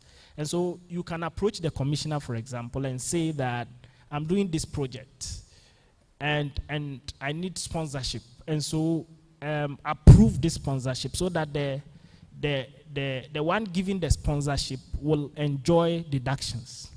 Okay, so there are a number of incentives available. Now you are mentioning the hardships, but there are also a number of tax incentives. We have tax reliefs. I think he mentioned it earlier. Reliefs, deductions, mortgage interest, so many of them. We do not have time. I would have taken you through a lot of the incentives that are available. And every year, the minister gives a number of incentives. And I will encourage the creative people, okay, to lobby so that a lot of the incentives come to this area. Thank you. So you do agree that we don't enjoy a lot of these incentives because, again, to be able to enjoy an incentive from your department, it means there has to be a certain level of audit.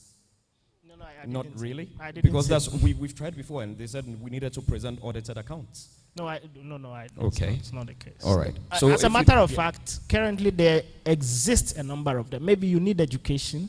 Yes, we do. Yeah. Definitely. So perhaps you need to engage GRA more, and then you will see that it is not all that bad. I mean, there are so many avenues to reduce your tax burden. So many avenues to reduce your tax burden. But how shed light on some okay, of sorry. those? Okay. For example, there are reliefs. I mentioned mortgaged relief. Now, you can take a loan from a bank. You know, these days the interest rates are so high. You can take a loan from a bank to acquire a residential property, okay? And then the interest portion of the loan, you can have a deduction spread out for you, okay? So you can buy a house for $300,000.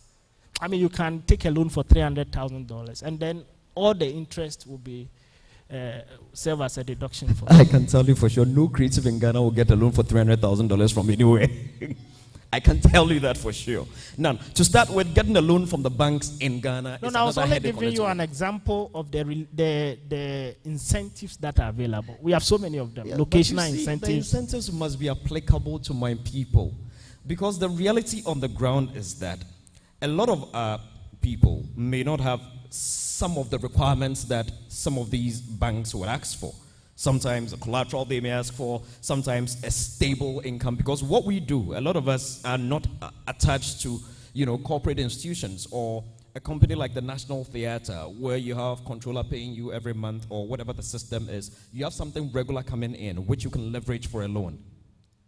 Somebody like Emma, a lot of poets are private practitioners. You understand? It is not like there's a poetry academy or a poetry club or somewhere that they perform regularly and there's a steady income coming in. And we all know that to be able to leverage some of these facilities, you need to have something coming in regularly. And if you don't have that, which a lot of creatives don't, that is where the problems begin. And I like what you said about lobby. And, sometimes we also believe that since you are the ones who talk to us, beyond just us lobbying, you can also speak to the people. Yes. So this engagement, perhaps we came in very early and we've listened to a lot of the discussions. So I'm sure it will affect influence policy. But I think that wealth is accumulated over time, and so maybe the small incentives that you take advantage of will enable you to save or accumulate wealth over time and be able to afford the mortgages that I spoke about. Yeah. Yeah, I think one of the things, don't we also put for instance, those who come in to declare are held almost at, let me not say gunpoint, but it's almost like because you have declared yourself, every given opportunity you're being chased down. And there are those who have not declared and they are evading and they are still being in the shadows because then we are saying we don't know them. And so what then, how do we balance that out? Because if we're talking about lobbying and understanding, tailoring some of the benefits to the industry, particularly for, like George mentioned, some earn once a quarter, or maybe in a year you have 2 major gigs that pays you something good, and the rest of the time you are living off of what came in. If I have come to declare, then it means that even when I am not making anything, Jerry is on my neck trying to get something. How do we even understand that? Because for the creative, Jerry is not our friend. No, so what is the conversation? Emma, I'm happy I've come out with these disclosure issues. GRA is always not hunting for people for being tax compliant. Okay. Can you please use? GRA is not hunting for people who are tax compliant. Okay. Because you have come out, you have made disclosures. Okay. You try as much as possible to help you to stay there. Okay.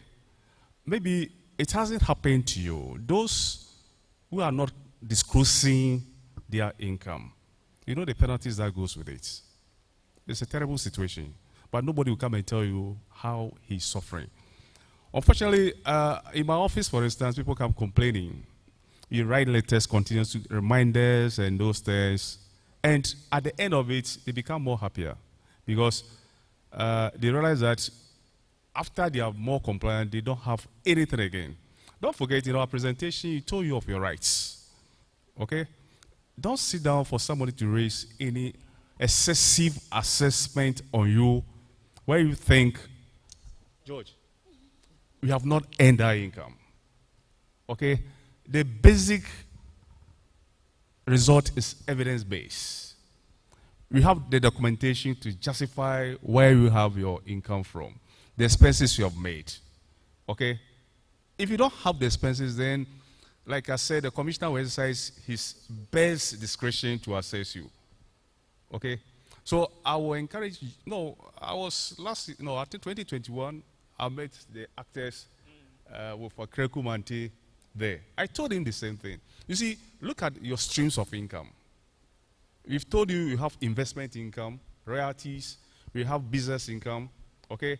And then you have employment income. They are treated differently. If you lumped everything together and you don't disclose correctly, you pay something they are not supposed to pay. And I will encourage you to go to the office, listen to people who can help you, not somebody who doesn't understand the basic laws. Otherwise, you confuse you more. Like what Emma is saying, you go and they intimidate you if you get it again. Our GRA is not meant for that. When you look at our presentation, the latter part, we are striving to make compliance much, much more easier, to bring equity and fairness, transparency, neutrality into GRA system. You can see that there have been a lot of reforms in GRA of late. You can sit in the comfort of your house, apply for your TCC without any intervention. You can file your returns without any intervention. And this is coming out so much that those Emma referred to as hiding somewhere. Let me tell you, we are embarking on the program now. It's a project. Those who have contracts and unknowingly to them, the companies are withholding and paying to GRA. Okay? Our project is throwing out such people. You said you are hiding, but you are not hiding. So it's better, Emma, you come out for us to do the right thing. You have your peace of mind. Thank you. Yes, for me, I don't know how we'll circumvent this, but I pray you take it. Like you rightly mentioned, maybe we also need to ignite some level of lobbying. There is nothing more heartbreaking than investing so much in an event. You enter the auditorium, and it's like this. And then you get out, hoping to see people coming, and then there's scanty ones that are coming. The GRA people are there ticking. It demoralizes you. Is there a way that we can arrive at maybe be it a flat rate system? Because for event planners and the Ghana Music Rights Organization, for instance, there is a flat rate amount. There's something that you can go for to sign for the year, to get a license for the year. So is there something that can also be institutionalized for, theater practitioners, other planners and all those things, that maybe at the beginning of the year, if you know that this is the business you do, your business entails offering entertainment service to people and they sell tickets, so there's a flat rate that you can pay at the beginning of the year so that GRA does not come to take their pound of flesh when you're doing your show. Because trust me, that thing has led a lot of people to leave our space. Because there hasn't been a lot of education, everybody feels like I'm working for the GRA. Because again, as I indicated early on, it is risky to try to increase your ticket price just so you can accommodate that 21-point-something% for the GRA. Because the moment you do that, you risk turning people away. Because again, Maslow's hierarchy of needs will tell you, and like it was mentioned on the previous presentation, Uncle Ibu White captured it quite succinctly. If costs escalate and companies hit a snag and they need to cut budgets, we are the first group of people they throw away. It is not just companies, it's the same with individuals. If I want to go watch Emma's poetry performance, and suddenly my kids' school fees, they send it via email. Now we are digital, so they will just pepe, you look at it, the school fees has come, you have to pay tomorrow morning. Emma, I'll join you next year. It is very easy to say no to the kind of business that we're in. It is not the same for the health professionals. If you're dying, you are dying. You go to the hospital no matter how much it will cost you, or you die. It's not the same with fuel. It's not the same with food. It is not, even if tomato prices go up today, you still buy it. It is not the same with anything else. We are the most vulnerable in the space, and yet we are the ones who can turn this economy around. If you stop Galamsey, we'll give Ghana more foreign exchange than any other space. Definitely. Would open up the floor. I think at this point, I hear you clapping a lot in the back, so let's hear your concerns and your thoughts. If you have any questions, we'll take them. I see a queue running up to the mic. Your name and then your question in brief, please. Thank you. My name is Frank Owusu. The popular name is Frankie5. I'm director at Creative Arts Agency. As for Mr. Ewuku, we have been with him from Adam. The story has never changed. Are we safe to say GRA is not committed to seeing the arts industry grow in Ghana? Where am I saying this? When this government came into power, we knocked on your door because we had issues with tax education. We started a successful training and education seminar. We got locked with funds. We came back to you to finance the marketing and this education. You told us you don't have money. Yet, when we have events, you come and collect. You don't want to educate us on the money you are collecting. The little that we have, you collect. Yet you don't want to invest the little into the seminar we'll have in the sector for you to collect your bumper harvest. What happened to it? I need a response to that one. Number two, George has said it so well. Our sector is predominantly about 70% informal. Why do you treat us like the people wearing their tie in the offices? Is there a way that there could be, because I'm sure you have heard this several times, Mr. Oku, it's not the first time. It's been almost 8 years since we started engaging you on this. Is there not a way that the commissioner can appeal to the parliamentarians, not us, because you need that money. However, you also want to see that sector grow so you can collect more. That there could be some reform to what George is saying. If there's a flat tax rate reform for the creative industries in Ghana, hallelujah, we'll clap for you. Somebody said we shouldn't even pay it. Because we are a growing sector. And I'm sure that per your structure and policies, there are areas of the economy that when it's growing, there's something you have to do as a tax commissioner to ensure that that sector grows, but not overburdening them with tax, the general tax that you give to everybody. That is number two. Where's number three? Can you please find your third and wrap it up for us, please? Okay, I'm wrapping up. Okay, let me leave it for else I will not finish. Right. Thank you very much, Frankie.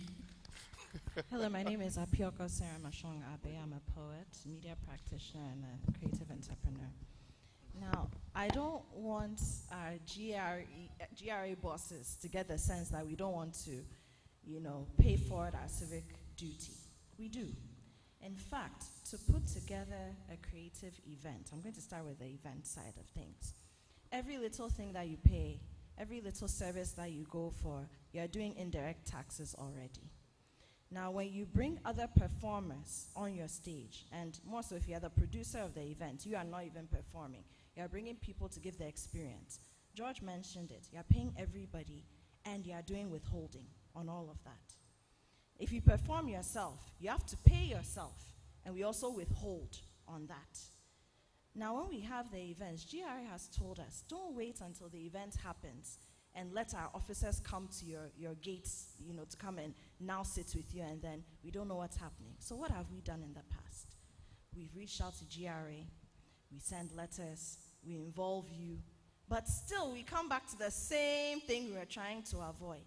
Sometimes we are even involving your officers along the way, letting them know how many complimentaries are going out, how our ticket sales are going, giving them access to even our digital ticketing platforms. So they see, and we still come back to square one. Now let me talk about the individual creatives and the performances that we do.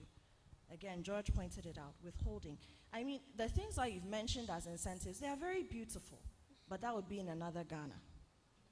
Most creatives are doing hand to mouth. That's the truth. People are calculating how much gobe they should buy because they can't buy fish. I'm telling you, we've had colleagues who have become homeless and we've met them on our way home and we've had to give them food to eat. I'm telling you, and these are people who names you would know. That's how difficult the sector is. And then those of us who have figured out a way to market and do this as a business, we go and get sponsorship. And the sponsorship, when it comes to the arts, we don't do this for profit. Let's understand that what we make is just to get by. Yes, sometimes you get a bumper harvest, but it's very rare. It's more to express ourselves, to, on the other side of our civic duty, educate the public and make our art worth what it's supposed to be. We say that in our part of the world, you can't just create art for its beauty. You create art to educate, to inform, and to sustain the society. That's what we do. So you get sponsorship. What we do is very ephemeral. If we were really to price some of our tickets, we'd be doing 1,000 cedis, 1,500 Ghana cedis, but who would come? So sometimes you are barely breaking even. You are dipping into your own pockets. When I do an event for the next 6 months, I have to go and see how many gigs I can do to now go back to my family. So it's a very, very, very difficult sector. It's a growing sector. And I think that the things that you've outlined, they are very beautiful, but they are unrealistic for us. Okay. Thank you very much. We'll take the last one, and then they'll respond to it. Thank you very much.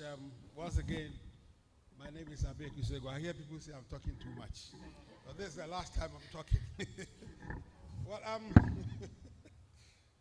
the first time I put up my first play in 1984 at the Art Center, Son of the Thunder God.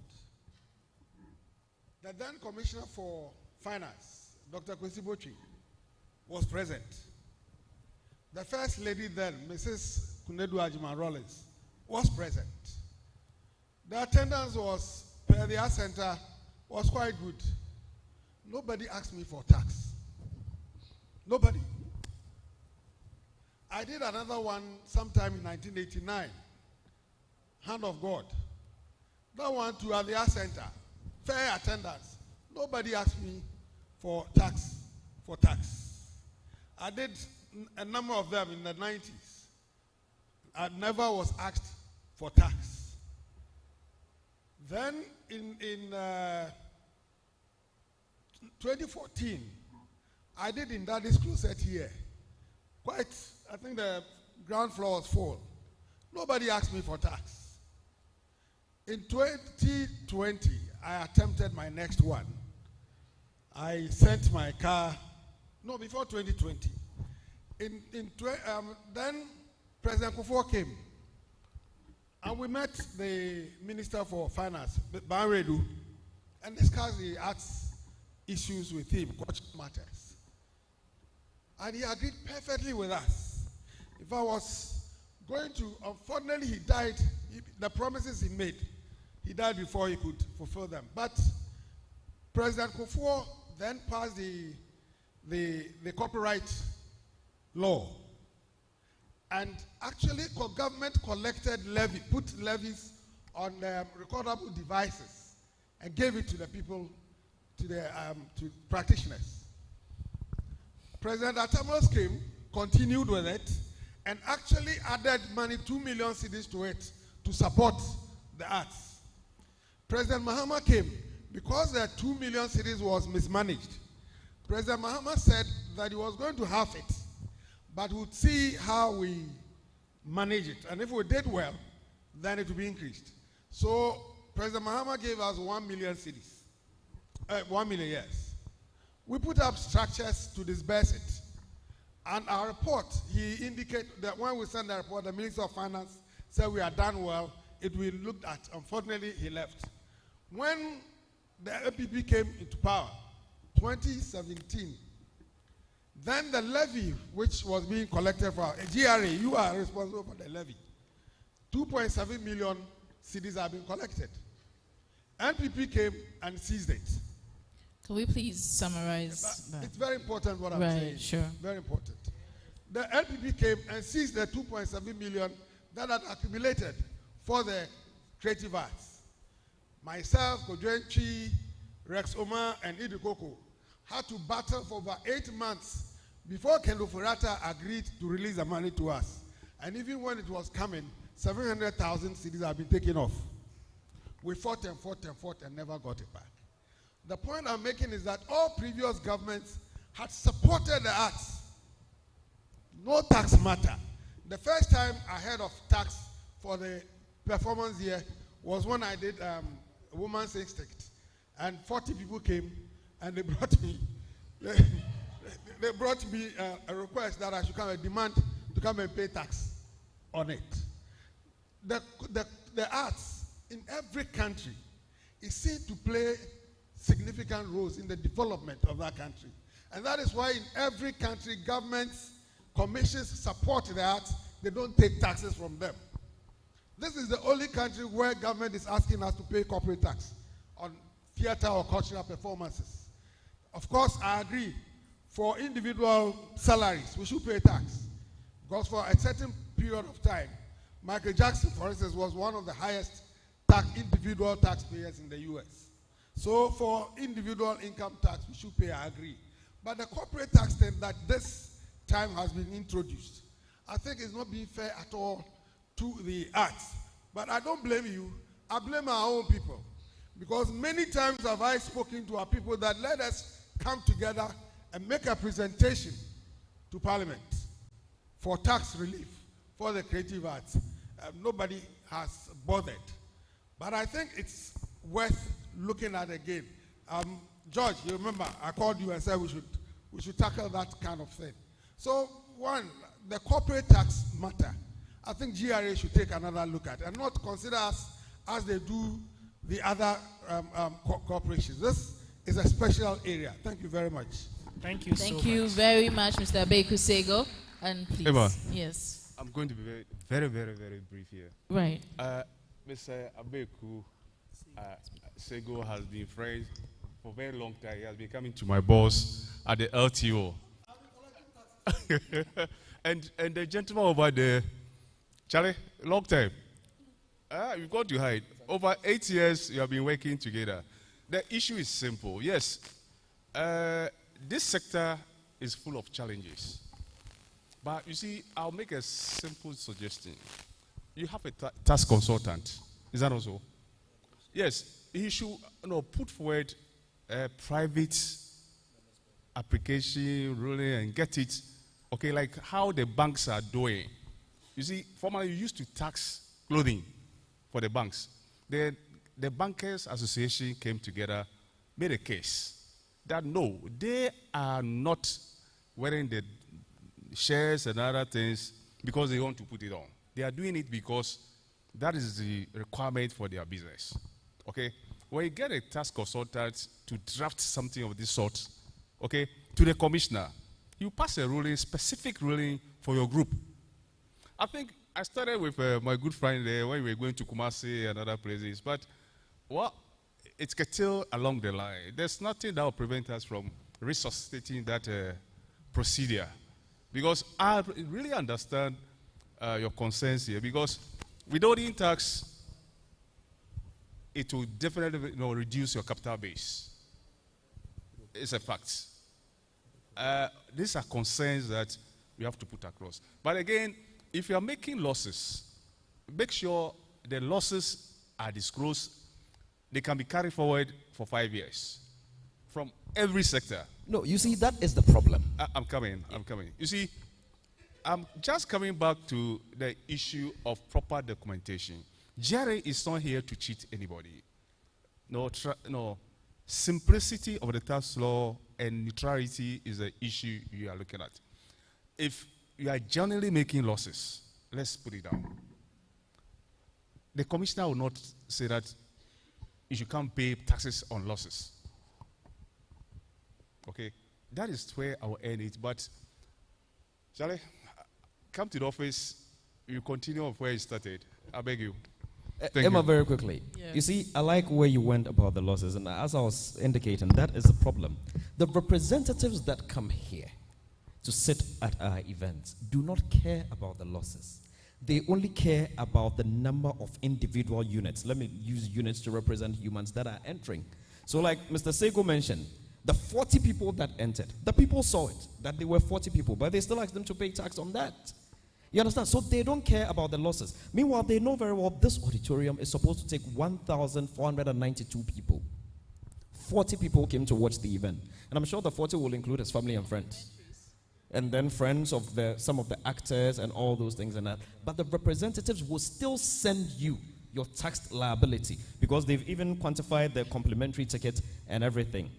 As for the other one about the bankers' organizations coming together, it's unfortunate. Our sector, all the organizations are fighting one way or the other. So coming together will be another story.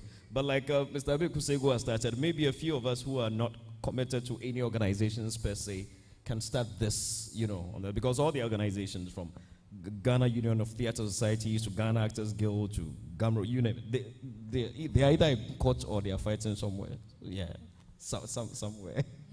And I think I just want to employ that a bit of education also to both your members and your staff. I did my service at Ghana Revenue Authority and I was in the debt collection office and we'll go sit at these events and your mandate from leaving the office is make sure you collect before you come. And so we going out there, our job is we are going to collect this and come back. And that's it. I'm not looking at it. So the director or whoever is producing the show is not my friend at that point. Like, I'm just there to perform my duty. So I think some education about the sector would help so that even when we come to lobby, it is not that we are speaking to people who care nothing for our space and our industry. We are speaking to people who understand some of the challenges that we go through and they are empathetic to the concerns that we raise to them. And that way it becomes open, like an open room for dialoguing. Otherwise, we'll be speaking and it's like, okay, come present your case. We've heard you. We'll respond to it. And 8 years later, we'll be back here trying to have a conversation because it didn't land well. And so I think some education on your end about the space and the challenges of the space, but also to us creatives for us to understand some of the responsibilities of the GRA to us and how that benefits us. And maybe we can, at some point, look at how to tailor the benefits to our industry specifically, because some of these things, like Apiako said, are beautiful, but they do not apply to us as creatives in this space. And so, Nana, that's my humble submission, but we'll hear from Nana Ofori-Atta. Yeah. Quick side comments. Those people who were mentioning NPP and things like that, they should be very careful. I'll meet them outside. There was one gentleman, he was a Coolie High. Nana, can you kindly speak up? The man in the Coolie High, where is he? But on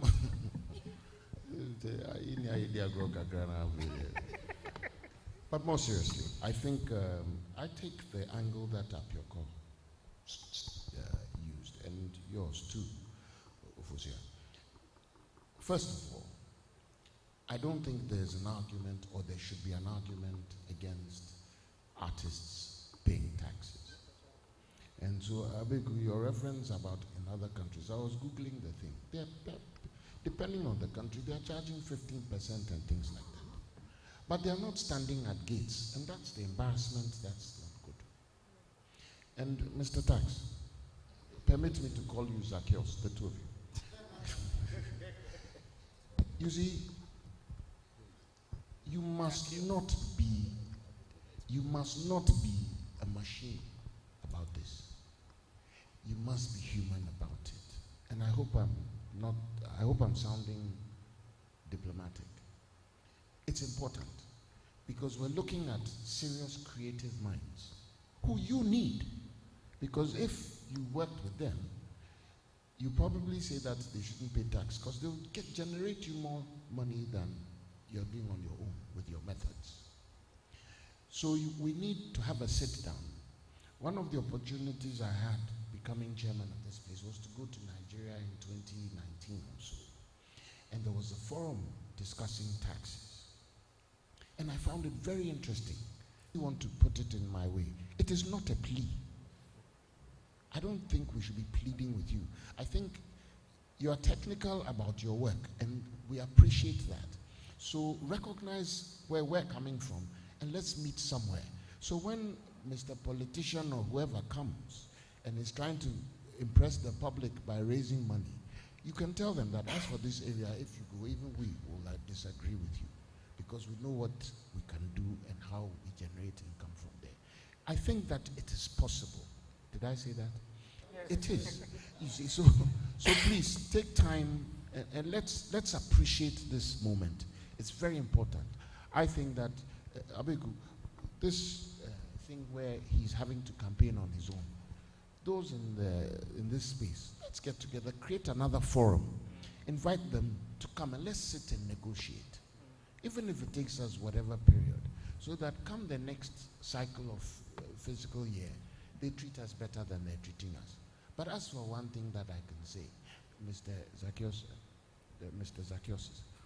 don't come to the gate and collect money. Don't. That one, it is just unethical. It is not. I don't see how that is even a law. It is wrong. It is embarrassing. How can a man produces something, gets 40 audiences, and then there are people waiting to collect on the 40? It doesn't work. So let's appreciate certain things. Let's quietly be friendly about it and say, okay, we won't come to the gate again, but make sure you come and sort yourself out. And then I think that one, they won't argue with you. Thank you. Thank you very much, Nana. Thank you very much, Nana. Thank you. We'll take your thoughts, your closing thoughts. Yeah, thank you so much. I think that what I get from all the questions is that there ought to be, you need to start the engagement. I think the engagement that was stopped along the line in 2017 or 2018 thereabout. Yeah, we need to start all over and do the engagement, and hopefully we can come to a win-win situation.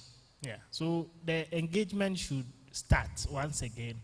So you let us understand your situation, and then together we can come up with something that works for all of us. Thank you. Thank you very much, Mr. Wiseman. George, and my good friend over there, you see, it's time maybe, when your letter came, I was in a workshop at Tema, but the commissioner called that I should come down because I've been with for some time now. Maybe this is a time for us to start all over again. Okay? We had a lot of discussion with the CPA and other issues. As a group, we can make it. But individually, it will be difficult. Thank you. Thank you very much, George Kwe. Yes, to wrap it all up, I would like to state again categorically that if there's, look, we can employ large numbers of people. We can curb the unemployment issue in this country very easily. We can pull people from Galamsey sites to join us and they would find good money in our sector. We heal people. Art is therapeutic. I've always compared, the living theater to the medical theater, and if I should go into it now, you'd realize there are very, very interesting similarities in there. So what we do is very, very, very important. We're a special kind of space. It would be difficult to treat us like you treat everybody else. So that's all we're asking. And I know yours is to just collect, put it in the consolidated fund, government decides what to do with it, but at least you can advise. You can also say, look, we've been engaging these guys, and I think it's about time you listen to them. We've also taken your advice. We'll try to regroup, and then we see how best we can start doing some lobbying. Maybe if we start sending the pretty women in our industry, Pioko and Emma and Co to parliament, they may listen to us. Sale. We cannot send the Frankie Fives and Co. Nobody will look at them. Thank you. Mr. Okulabi he keeps saying Emma. I hear you, and we're going to end it here. But thank you so very much for the time. I think that we've been able to we've been able to set the pace for some conversation to continue, and hopefully it becomes a productive one that we can all see the fruit and the results of. And so we're grateful for your time. Thank you for sharing the insights and what we stand to benefit. And we look forward to a more compliant creative sector, but also a very supportive GRA unit. Please help me put your hands together for my panel, Mr. Kwesi Ewukulabi from GRA, and Mr. Wiseborn Kranting and George Quay from Image Bureau. Thank you so much for your time.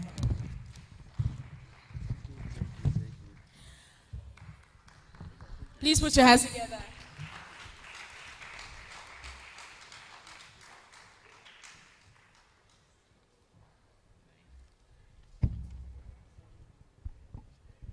And I want to acknowledge our sponsors one more as we welcome the next panel to take up. I want to say a big thank you to Stanbic Bank, to the Legal Associates, to Accra City Hotel, Tema Oil Refinery, Ghana Tourism Authority, Volta River Authority, and our media partners. Please help me welcome a poet, a media practitioner, a sister of mine who is ace in her work, and also an entrepreneur, Apioko Seiram Ashong Abe, to take us through the next panel conversation. I'll be back shortly.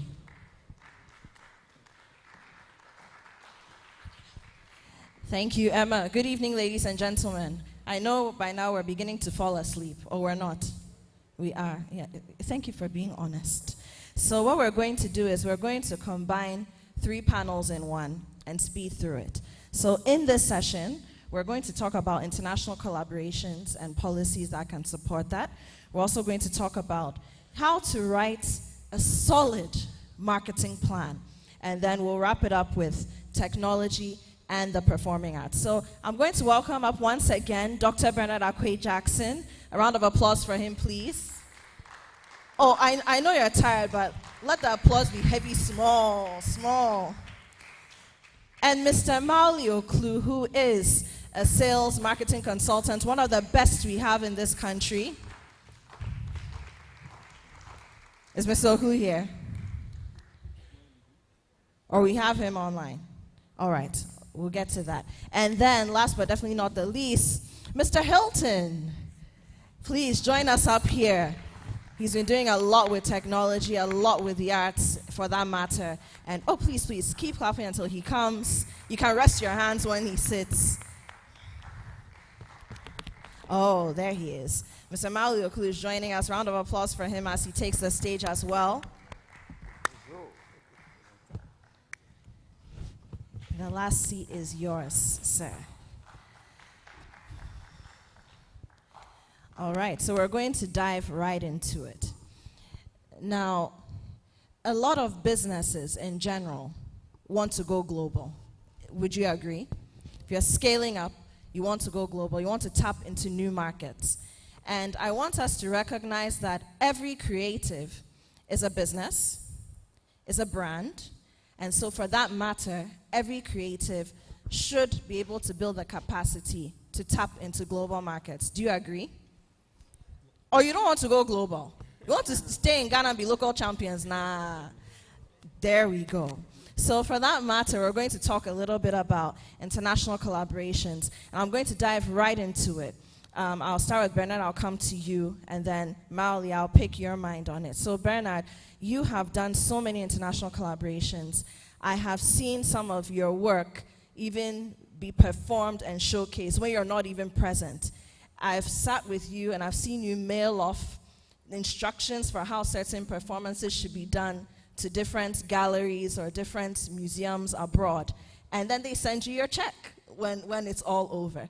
So just tell us, how has it worked for you in tapping into some of these spaces? And then I know you work with a lot of other creatives, contemporaries, some you're grooming as a lecturer or as prodigies. How has it worked for you? Okay, thank you very much for this.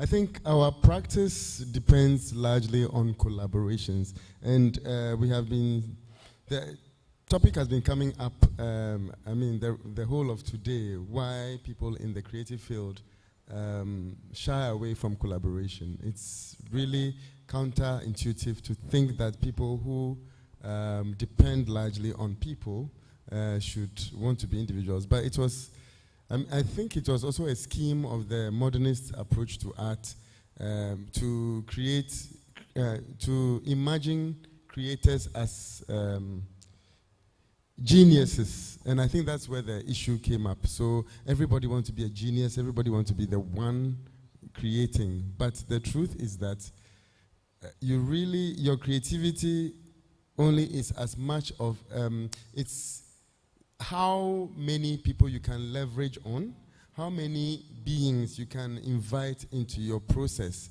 That makes you quite a big and powerful person. So, as you said, I have worked with many spaces and many people. And maybe I should just say one particular anecdote was that I live in Tema normally, and so I was coming to Accra, and I think at that time I was volunteering my services at Nubuke Foundation. But some people I had met in an international artist exchange workshop in Accra. It was organized by Atakwami of blessed memory, former lecturer at KNUST. But I had met this person at Sansa International Artist Workshop. But through this meeting, I was invited to come and do a piece, a residency in Sintra, Portugal. And so I remember that contrary to what it was in the past, where you have to package your artwork and send it on, what do you call it, through snail mail. The post or ship it over. I was in a trotro on my phone. By the time I left Tema, or the motorway, the other side, the Tema side of motorway, by the time I had got to the Accra side, I had sent my CV, my bio, my images of my work, and my application. And so that by the time I got to Accra, to Nubuke Foundation, a response had also come. I had been accepted.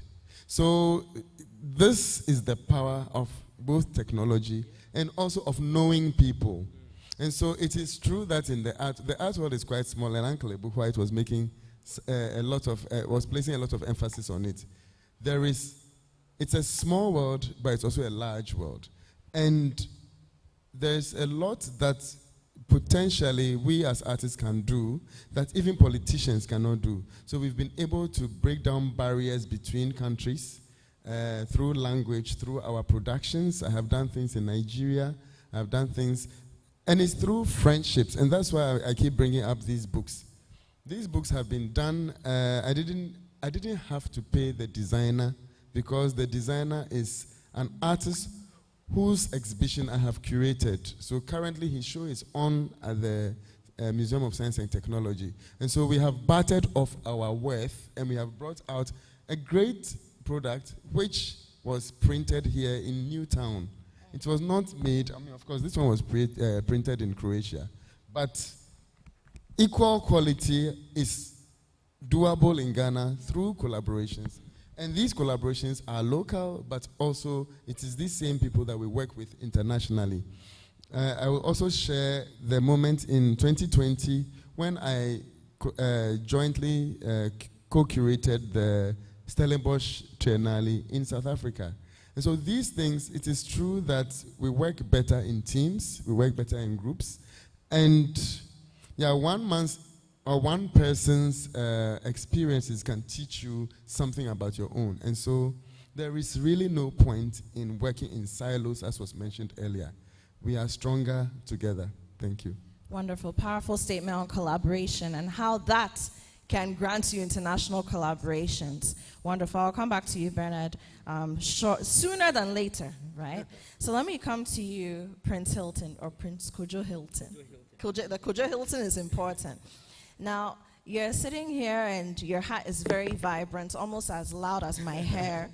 And I don't think a lot of people realize how global you and your work are. I think you hinted at it a little bit when you were asking a question earlier, and you talked about how some of your work had been damaged by a state institution, and you wanted to see how the law could help you get restitution for that.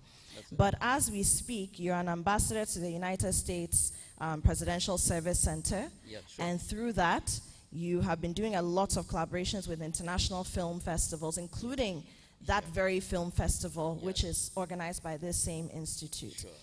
And I find it interesting because I tell people, I do a lot with the diplomatic space, and I tell people that when I show up as an ambassador, you know, or a diplomat. And that's because Bernard again alluded to that as artists, we actually have a lot of power. And now that the world has shifted a little bit from just bilateral relations, from government to government, everybody is doing people-to-people diplomacy, cultural diplomacy. We have a lot of power in that space. So I know you have some of these mindsets and you've been working with them. How have those things helped you in your work, and what are some of the biggest breaks you've had in terms of international collaboration? Great, thank you so much. It's been a journey.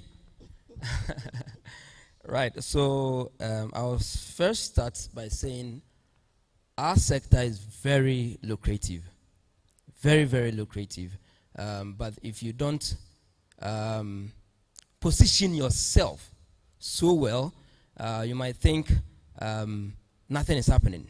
Now, position yourself is where my brother Akwe Jackson mentioned, preparing a portfolio for yourself as a creative. I can tell you for a fact that my portfolio has created a lot of avenues for me.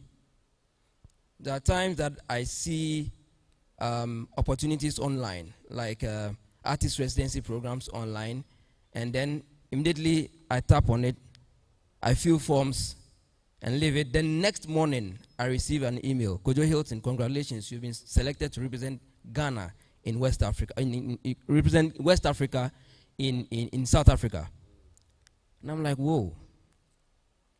And you see, one thing we creatives refuse to understand, that our power as creatives is not the certificate we hold. It is documentation of our works. How well are we documenting our works? How well are we using technology to enhance what we are doing? Someone will say AI will take my job, or AI is taking our jobs. No, the AI has come to enhance what we do. As an artist, now AI is helping me draft my proposals. AI is helping me draft my letters. And so the one that relies on letter writing for his, let's say, income, could also use AI to enhance the way he or she writes letters. So technology has never come to take our job. It's there to enhance what we do, especially in the performing arts. Day in, day out, there are technologies coming. Lighting technologies, sound technologies, stage design. I always watch this theater company in the US called Sight and Sound. Sight and Sound theaters really uses technology in their performances. You can be watching a play and you can actually see the sea on stage. They made the story of Noah, and the audience could see the sea rolling and the boat actually on the stage. They're using augmented reality and virtual reality and all that. My plea is that, please, let's invest in ourselves as creatives. Yes, we love the job, and we always want to do the job, but then let's also learn, invest in ourselves. Go to school, do courses, go do short courses to enhance that skill, and that will help you. Something that you have to take 2 weeks to build, it could take you just 3 days, okay, with technology. So yes, that's the little I could add to it. Wonderful. A round of applause for Prince Kojo Hilton. Oh, you're not trying with this applause crowd. So let me go over to Mr. Mauli Oklo. I'm tempted to call him Uncle Mauli, but I don't want to embarrass him like that. You know, he's a very fine gentleman. Good evening. Now, I think Prince has sort of segued into what I want to ask you. throughout, I don't know for how long you've been in the audience, Mr. Oklu, but just throughout the day, we've been talking about, the artist should be the artist, and then you should have a machinery to do the marketing. We've been going back and forth on that. I think Uncle Ebo White sort of told us something that we should understand, that look, no matter what, if you haven't reached a certain level and you want to do this thing, you have to do some level of marketing yourself. Yeah. But I think one of the things that we fail to do is to plan the marketing. And so I want to find out from you. We are not multinational marketers here. But from your perspective and from your experience, how can a creative prepare a brilliant marketing plan that will be very difficult for someone to say no to? Okay, so I heard the conversations, Uncle Ebo White's take on sponsorship. Yes, those points are important. But what I see is that fundamentally, the foundation for most people in the creative arts is weak when it comes to marketing. Why do I say that? We want to go and look for sponsorship. We get into branding ourselves. We get to do all those things. But the fundamental is to build a solid strategic marketing plan. That is not the preserve of multinationals, SMEs. So the starting point is that, okay, what research do you have? Because it must start from research. I just heard a talk here, positioning. So which segment of the audience do you want to reach? You need to be crystal clear about that audience. And you can get that from insight. And insight comes from research. And from my experience, one of the things I've noticed is that we always think that, okay, it's too much work. But thank God, AI is here, right? It's just making our work much more easier. But we need to build frameworks. So what I would say is that you start with market research. Which segment do you want to attract? If it's an international audience, which segment of the international audience do you want to attract? Do you want Ghanaians, Africans in the diaspora, or you want people who are culturalists who are not Africans? You need to be clear. Okay. So once you identify your segments, then you decide, okay, I want to target, crystal clear about this target group.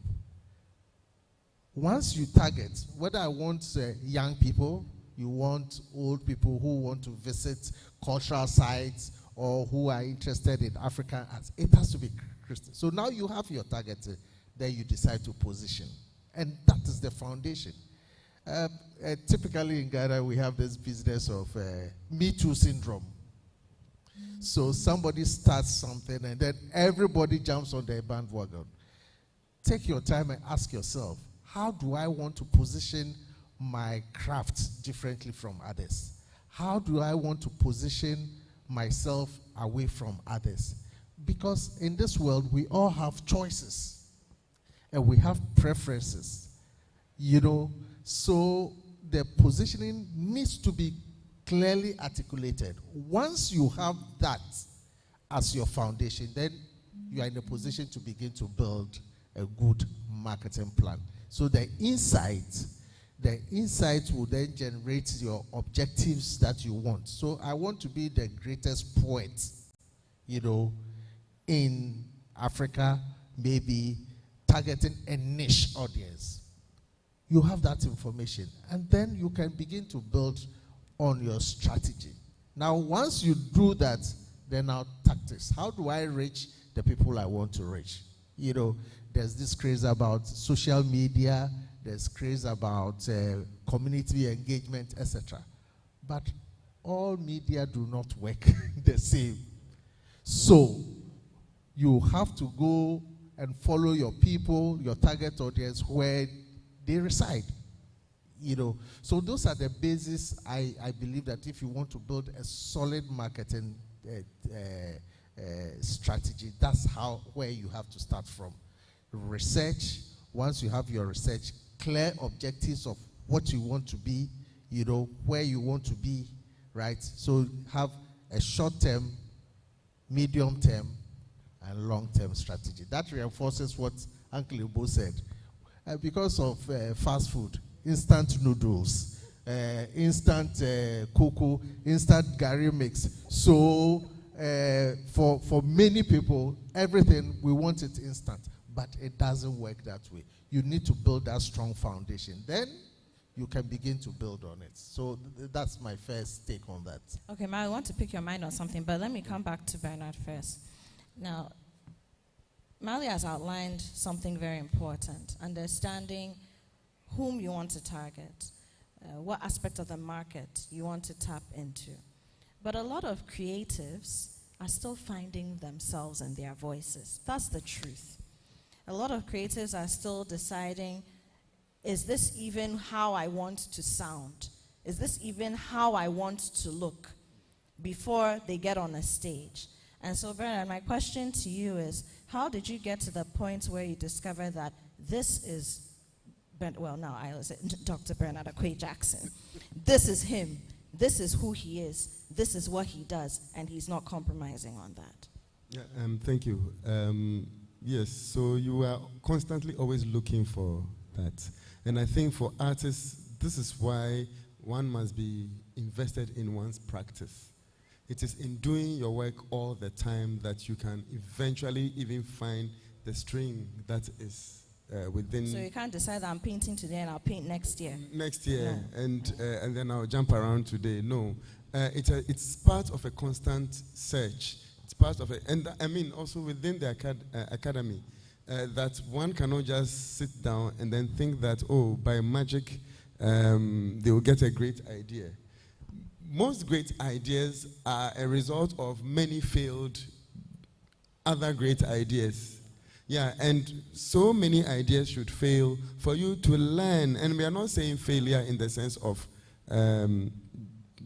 not be studying for something. You have studied, you have built yourself, you have created a great path for yourself, but things would not work for you. Things will fail you, and you are expected to learn from these. And then slowly, slowly, you start recognizing, oh, it's probably this thing that I am interested in.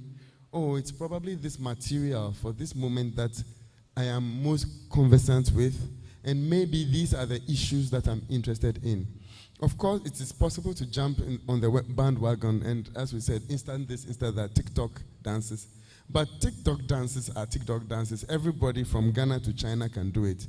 Do you want to be counted amongst the masses? Or you want TikTok dancers to be there, but you also say, oh, there are TikTok dancers, but as for this person, his is different or hers is different. I mean, a few examples. In the music, in Ghana particularly, there's musicians and then there's Riala. There are musicians and then there's Black Sherif. Black Sherif has decided that even the way he pronounces his words in his lyrics are only he who can say them. You know that the O, he will say them as O instead of Yeah, it's an intentional thing. But I don't think he jumped at the very beginning and then started doing that. But slowly, slowly, I think he did it. It might even have been a mistake, but it worked. And so you have to, as an artist, also be able to recognize the moment that your material is speaking to you. And then suddenly it becomes deliberate, that I can wear Fatia Fatankruma and stuff. Yeah, it is intentional. We cannot do things when we are not intentional about it. And so that, I think it's from Anansi stories, there's one that somebody got some goodies by sweeping under a tree for the Mutia, and then somebody too thought he could go and do the same thing. And the Canes tripped the person. And so, yeah, as we said, we like copying too much. But if you know somebody's experience, you can be inspired to do yours, and you will find yours. But we have to put in the work. Everybody is saying it. Uncle Ebohua said, you have to pay your dues. And the dues is studying. The dues is going hungry so that you can make your art. We are not saying that you should go and fast and then suddenly you get bright ideas. But sometimes your decision to spend your money on a tool or an equipment would pay off eventually. But you have to have done that. So this is one of my takes. Thank you. So, Prince, how do you document your work? Because we talked about artist portfolios and all that. If you don't have the documentation, there's nothing to build a portfolio from, right? So how do you document your work? Okay. For me, I can say I do it even on a daily basis. Even right from here, as I live here, when I get home, I'm going to document what I came to do here. From date. All right, so for me, documentation, I do it on a daily basis, like I said earlier. Right from here, if I leave here and get home, I'm going to document what I came here to do. From date, event, organization that invited me, and these are the things that I do.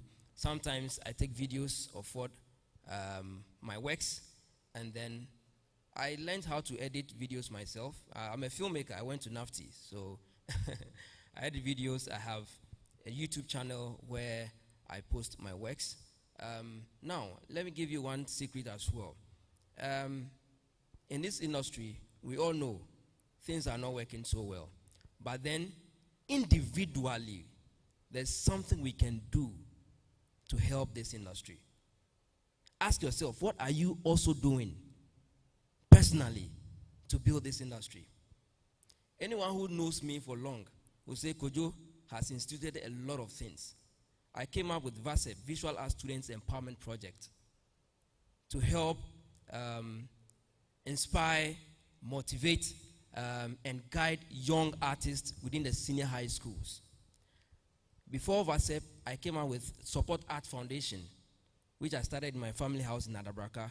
The kids around my neighborhood, every Saturday, I gather them, I teach them how to draw, how to paint. Today, some of them are in the US, some of them are in the universities, some of them are doing great.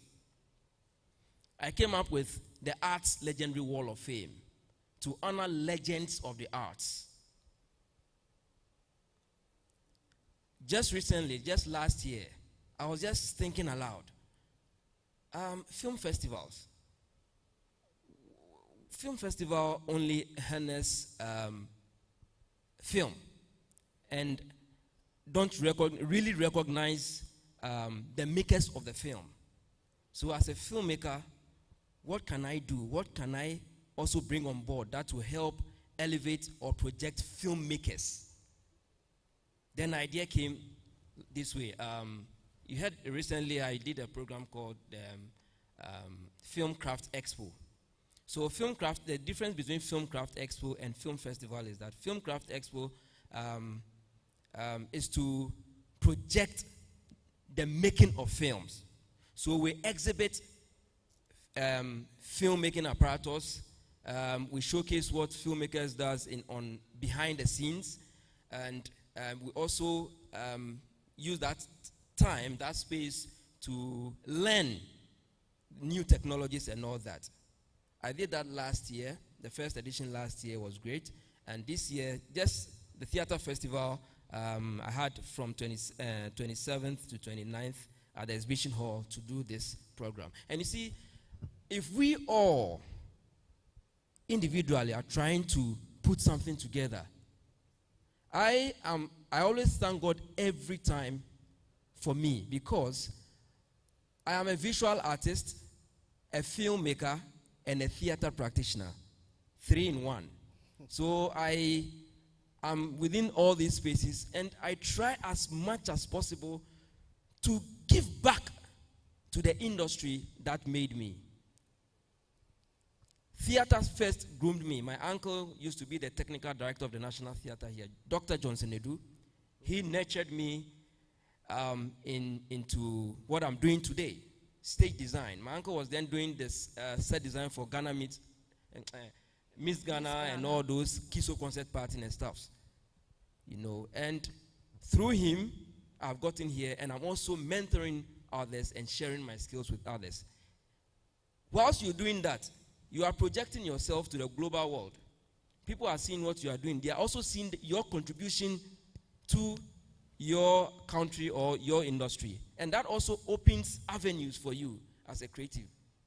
Okay? So I think these are some of the few things I've been doing, and I feel we all can start something. If you are a fashion designer, find a way to create an event to help your fashion industry. Don't just to think build the about yourself, industry. think Thank you. about the industry. Thank you. So I want people, let's take just 4 questions or submissions? 3? Okay, 3 questions or submissions. You can start queuing while I ask Maoli his final question. So Maoli, we've talked about how to do the international collaborations. The 2 gentlemen have shared their stories. We've talked about how to identify yourself and who you are as an artist, and even probably identify your target audience and market. After you've done all that, how do you now create that amazing marketing plan or strategy? If you can just take us through a crash course, like if there are just 5 things that you have to consider, what would they be? Okay, so once you've identified your market, etc., there are things that you need to do. Important. You have to be laser focused on your segments, your targets. Don't compromise. If it is what you're going for, stick to it. Eventually, you'll get there. And then don't compromise on your positioning. And it's amazing. One of the reasons why creatives are not even getting sponsorship, because they do not even understand that their brand is not aligned with the positioning of the sponsors they are looking for. So those things you do not have to call. Because once you have that fixed, okay, then now you ask yourself, how do I find my audience?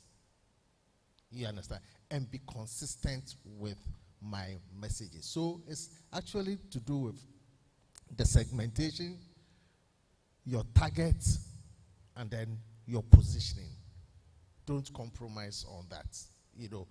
And I think that Kujantri used to do something like that some years ago, right? He was clear. I am not going to, he's going to create demand tension. Once a year, it has to, that was a clear positioning gig, right? And he stuck to it. So now if you remember him, that's what you remember him for, you know? So I think that these 3, once you get them nailed, the rest becomes easy. Then what do? Feed them. Thankfully, AI is here. You give the AI the instructions. You can go online and search for, you know, frameworks, a marketing plan, and feed your data into it, and AI will generate a document for you.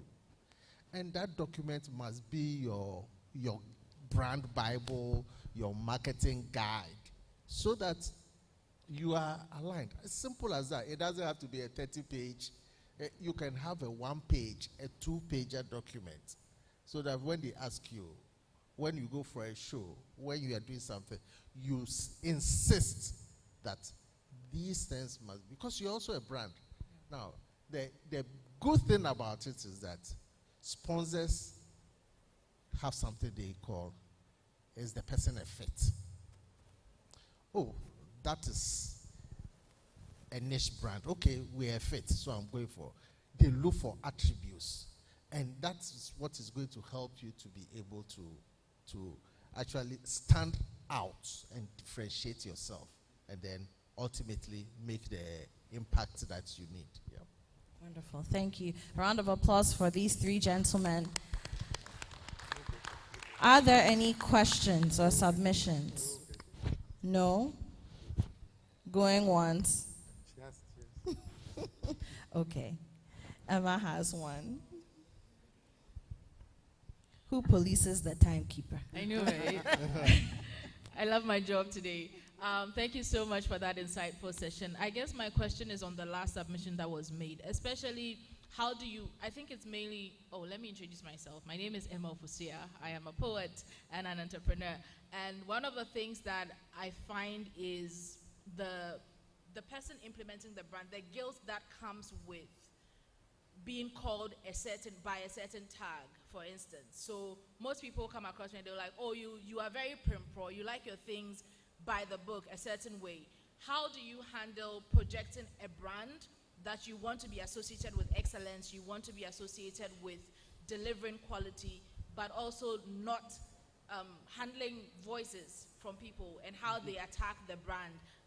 Beyond appealing to sponsors and how your brand connects with them, how do you maintain a certain calm and peace about the brand you are positioning?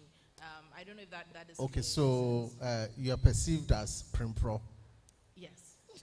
Well, yes, that's your brand. Somebody will find you. You are not for everybody. You understand? That's the discipline we need with branding.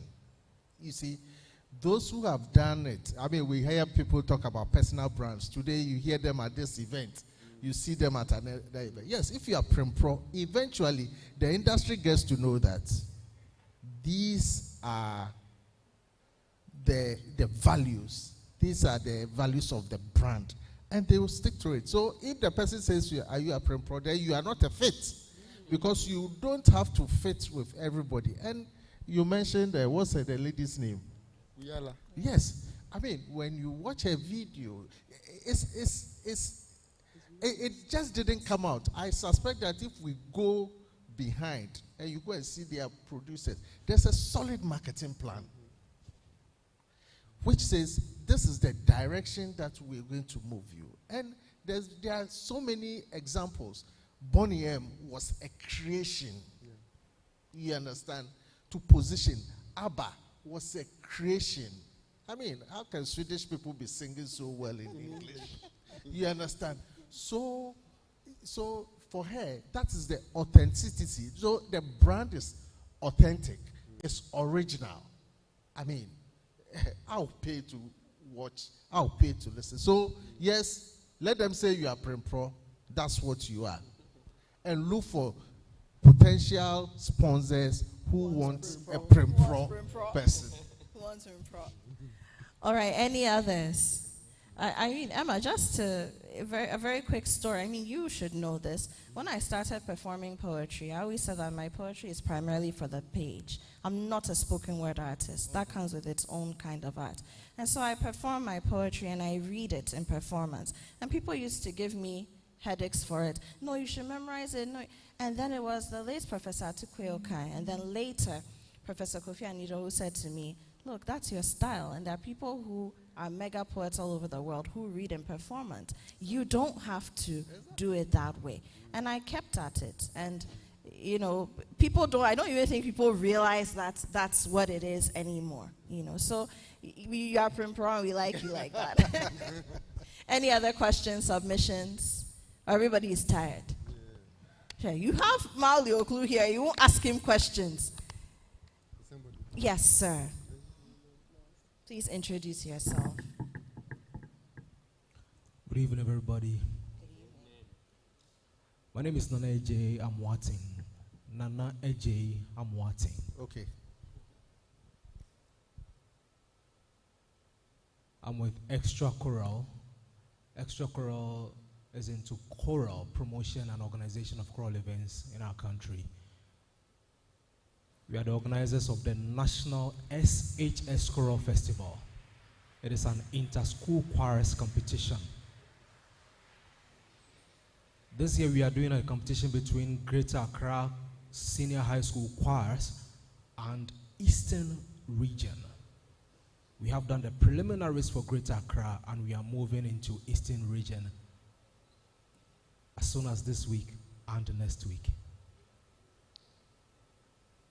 Anybody here who is a sponsor and wants to associate with us, please, let's do this right now. I'm going to charge you for that pitch. I just took advantage of this platform. I'm thankful to everybody here, Apioko and everybody on there. Grateful to the board chairman as well. Nana Chair, should we send him a bill? No, thank you. Thank you. Thank you very much. Well noted. Thank you. The guy is taking advantage of us. We'll meet him in the corner. Now, I want to say something in addition in previous discussions and in this one. There's the portion about management of the product, and the fact that we should encourage people who are good at management to get involved in this sector. So I'm not good at marketing, period. Every time I worry Maoli, and I want help here, and I want help there. In fact, I don't even have money, so I always have to laugh, see if he can come without charge. Ever since he's helped us here at the National Theatre, he's never taken a penny. But the point is, if you're not good at marketing, don't try to be a marketer. And we should encourage people to stop worrying about that. And we should encourage others to get involved in their sectors, in their trade in this sector. There's somebody who's good at PR. I mean, we've talked about social media. That one seems to survive in this because people want to be seen.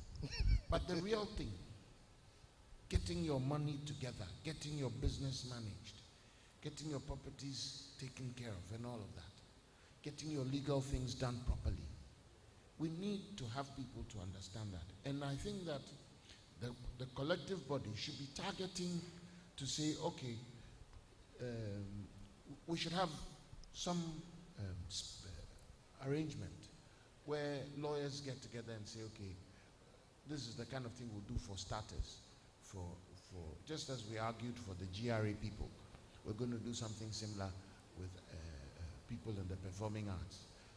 As a lawyer, you know them people, they don't have money. So you do the work and let them proceed. When proceeds are coming, you know how you can divide it.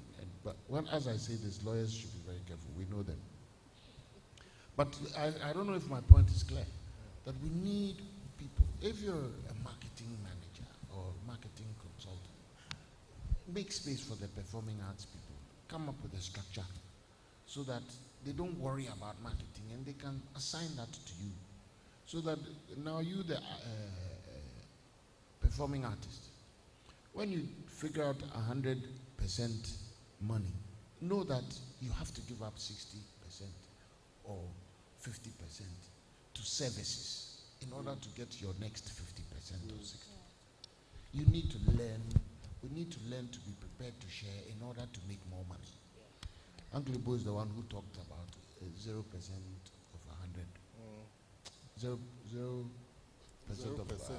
0% of 100 is not better than 10% of 100. It's a major philosophy of mine, so I'm always willing to share. We need to understand that. So that's, for me, you know, with the likes of Maoli around and all that, we need to appreciate these things. And so we take it. Maoli, he gets work, but let's bombard him with more work. Let's, Maoli, I'm the only one you do free for. Everybody else, charge them. Wow, Nana Chair, wow. No, but you're very right. And let me just maybe share very quickly what my business model is. I'm a poet, I'm an author, I'm a media practitioner, I'm a creative entrepreneur. Now, my brand in its totality, I have a manager, a talent manager. I have a business development manager. I have an executive assistant. And I have a business assistant who handles, like, so I tell her, draft this, draft that, you know, then I can go through it with the manager, fix it up. And my talent manager, she is on retainer, so she takes 25% of any gig I do. Even if I come and spit, she'll take 25% of whatever I'm paid, right? That's our agreement. Then I pay my executive assistant a salary, we do data, because we keep it virtual, so we minimize our physical interactions so we can minimize how much I have to give her because of transportation and all that. So she gets data allowance, credit allowance, and whatnot. And then business development manager, when you go for business, whether it's an endorsement deal, sponsorship for something we're doing, whatever, that's when you get your money. Same with a publicist who will step in for specific projects. So that's how we structured our business, and it works. It means that I have to work harder if I want to keep certain amounts of money in my hand. But I tell you, once you structure the business, it makes you, you know, just more prolific, because now you're working harder and you're working at rates that you didn't even know you could work, right? Because other people are also depending on you. And the last thing I'll say, I don't see a lot of creatives outside of industry events. Creatives don't go for business conferences.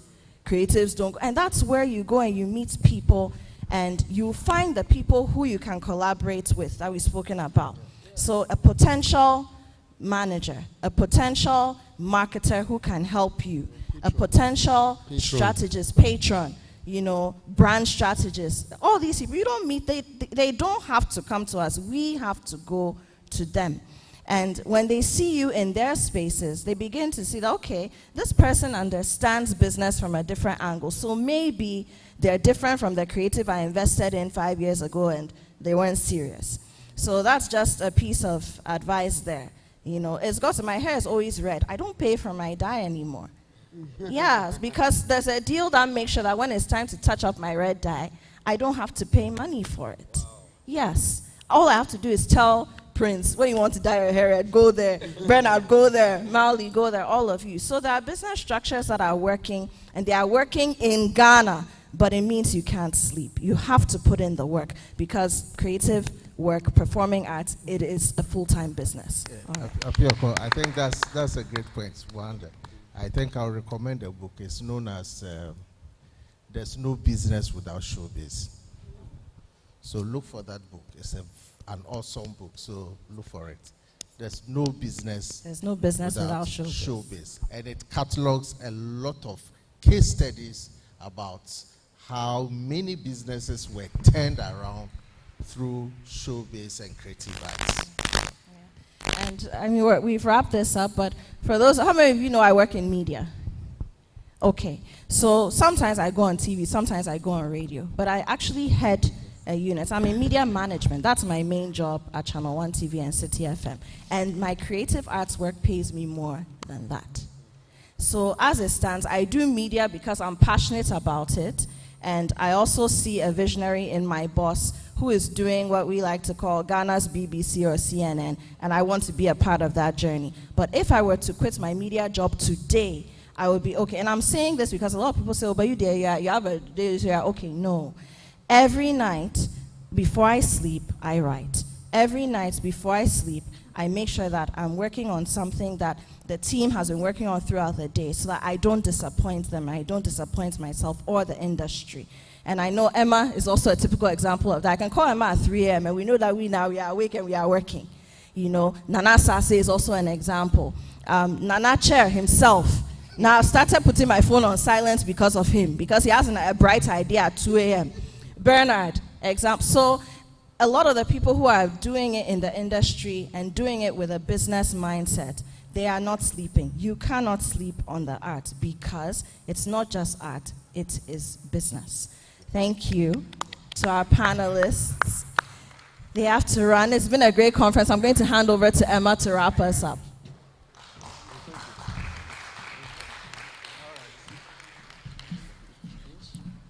Thank you so much, Apioko and her panelists. That was insightful. Thank you. Please put your hands together once again for them.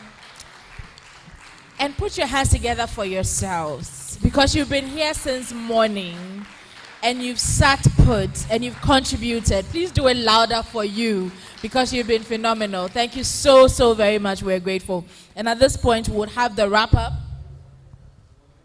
and closing of the conference. And to do that, help me welcome up Nana Fredra Ajimai Ofori Atta and Prof. A.C. Sutherland Adi, who will be coming up to wrap up this session. And Prof is big on policy. She's been a cultural activist. She's currently the lead for Panafest, the running leader for Panafest. Many of you who know about Panafest. And Prof does exceptional work in the art space and teaches African studies. And so we'll be hearing a bit from her as we wrap up this segment. Please, a round of applause for the closing.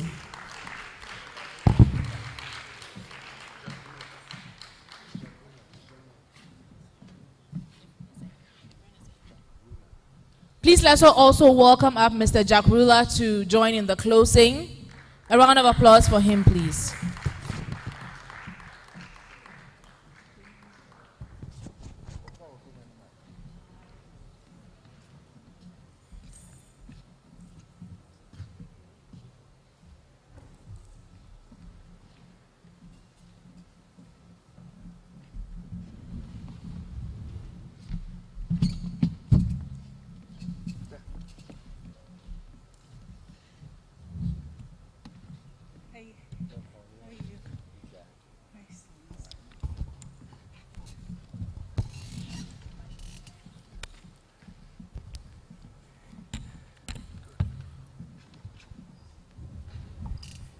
Good evening.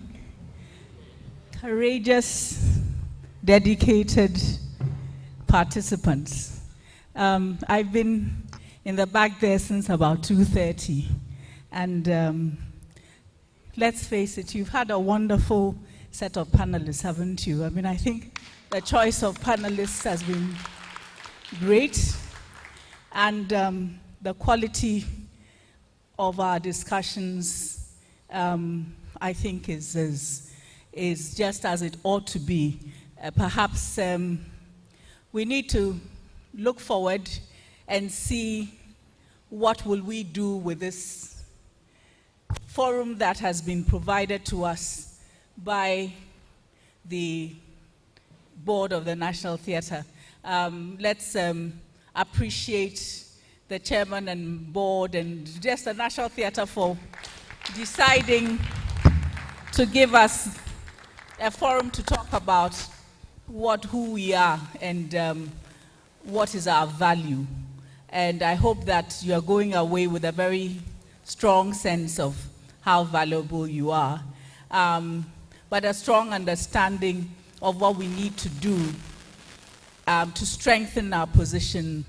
And I was listening to so many things, but one of the things that struck me was the fact that, which has been apparent to us for a very long time, that people in the creative sector, and in this case, performing artists, gain nothing by just competing and rivaling each other and so on, and gain everything by coordinating and working together. I think that it's clear from this discussion once again that this is a path that we must take. There's so many issues that were raised, and I want to suggest that we spend just a few minutes. Does somebody have a mic down there? Just a few minutes suggesting where do we go with this forum? What next? If you were to be the one organizing, what would you suggest for the next few iterations? So if there's a mic down there, if anybody wants to make a suggestion. Also, if you think that there's something that happened or that you thought shouldn't have happened, let us know. Let's do a quick assessment. Please be brief and constructive. Yeah. Anybody want to make a contribution? How should we go forward with this?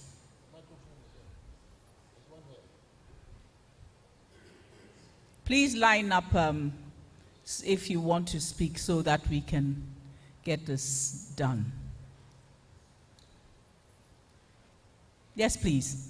Okay, so quite briefly, my name is Steve Wanope, and I would like to say, coming here has been super educative. I've learned too much for the short amount of time we've had, and I would like to suggest, as in going forward from here, that there are people younger than myself who have no clue as to what it is that's going on. They are completely clueless when it comes to this, and I believe that if a way is found to bring this before them in a way they can understand, it will create a whole breed and crop of performing artists that are of a different mindset and have different ways of doing things. So it won't be as though you are coming into the space and you are surprised. I don't know if... Oh, it's fantastic. Can you just tell us what area you are in? Are you a theater artist, a dancer? What are you? I'm a spoken word poet. Wow, okay, thank you very much. Okay, thank you very much. Yes, next person, please. My name is Alberta. I'm a photojournalist. Alberta, could you speak up a little bit? Thank you. Okay, so before my suggestion, there was a question I asked that was not answered, and I think you will be the best to answer. Oh dear. Because we are celebrating Professor Efua Sutherland, and there was a panel on education and the arts. Yeah. And so I made observations that there were a lot of cartoons in English on YouTube and on the website, but we don't see a lot of Ghanaian folklore performances, especially for children, on the internet. And so for me, I am of the opinion that academics and the performers are hoarding this knowledge. And I'm asking, why are they hoarding it? Why are they keeping it from us? Because if you want to introduce the art to young children, it starts from the home. And so if in the home they are saying a lion, and they go to the school and then it's a different thing, there's no lion and they've not grown up with it. And so what's the solution? What's the suggestion? What can you tell those in academia and the performers to do? And so to my suggestion, I think we can create snippets of this conversation we've had and put it on the National Theatre social media platforms. I think GTV is also a partner, and so we can have this taped. I think it's taped, so they can rebroadcast it and then also send these conversations to the classrooms, from the performance classrooms even to journalism, the journalism classrooms. Yeah. Thank you very much. Yes, please. Well, thank you very much. My name is Abe Kusego. Who did you say? Abe Kusego. Oh, we've never seen Nana, I'm saying that, why is on the matching? Thank you very much for the opportunity again.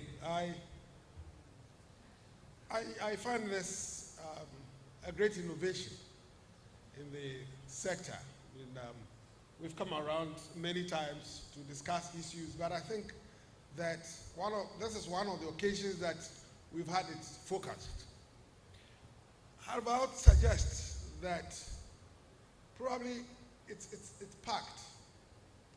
The sessions are overly, if you may permit me, too many, so that we can reduce it and then have break into groups, because there are some people with very brilliant ideas but do not have the courage to speak in public like this, in open space like this. So many of them are going back with their ideas. And if next time around we break into groups, I don't know what form tomorrow will take, but if it's going to be like this, then probably next year, when we're coming back, let's break into groups so that as many people as possible can have the opportunity of contributing.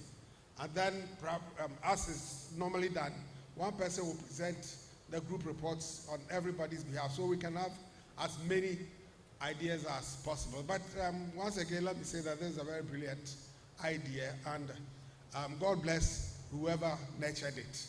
Until we meet next year. Thank you. Thank you very much. Yes, please. Good evening once again. I must say that this is a very wonderful event, and I'm very, very privileged to be here. I will start by saying that when I was in SS, I remember they told me, you are wasting your time in the drama club. Get out of that place. You are not the one who brought drama to the school. But now I can boldly say I'm a mental health nurse doing my service at Anton Memorial Hospital, but still pursuing the acting. It's my passionate thing to do, so I keep doing it. So my suggestion is that I would love to volunteer to be an ambassador, to go and make that kind of awareness to those at the basic and the secondary school education, letting them know that it is not a waste of time to be part of a club and love doing what you do. So that's my suggestion. Thank you very much. Thank you. Thank you very much. Any more? Just a couple more, and then we come back to the stage. So yeah. My name is Mr. Nice, NYCE. I'm a performer. Mine is just in fact, a suggestion, and it's simple. Can we please target more of the sources than the reps? So we didn't hear that, please. Can we target more of the sources than the reps? Let me give an example. When George was having an issue with the VAT person here, we realized that he didn't have much information for us.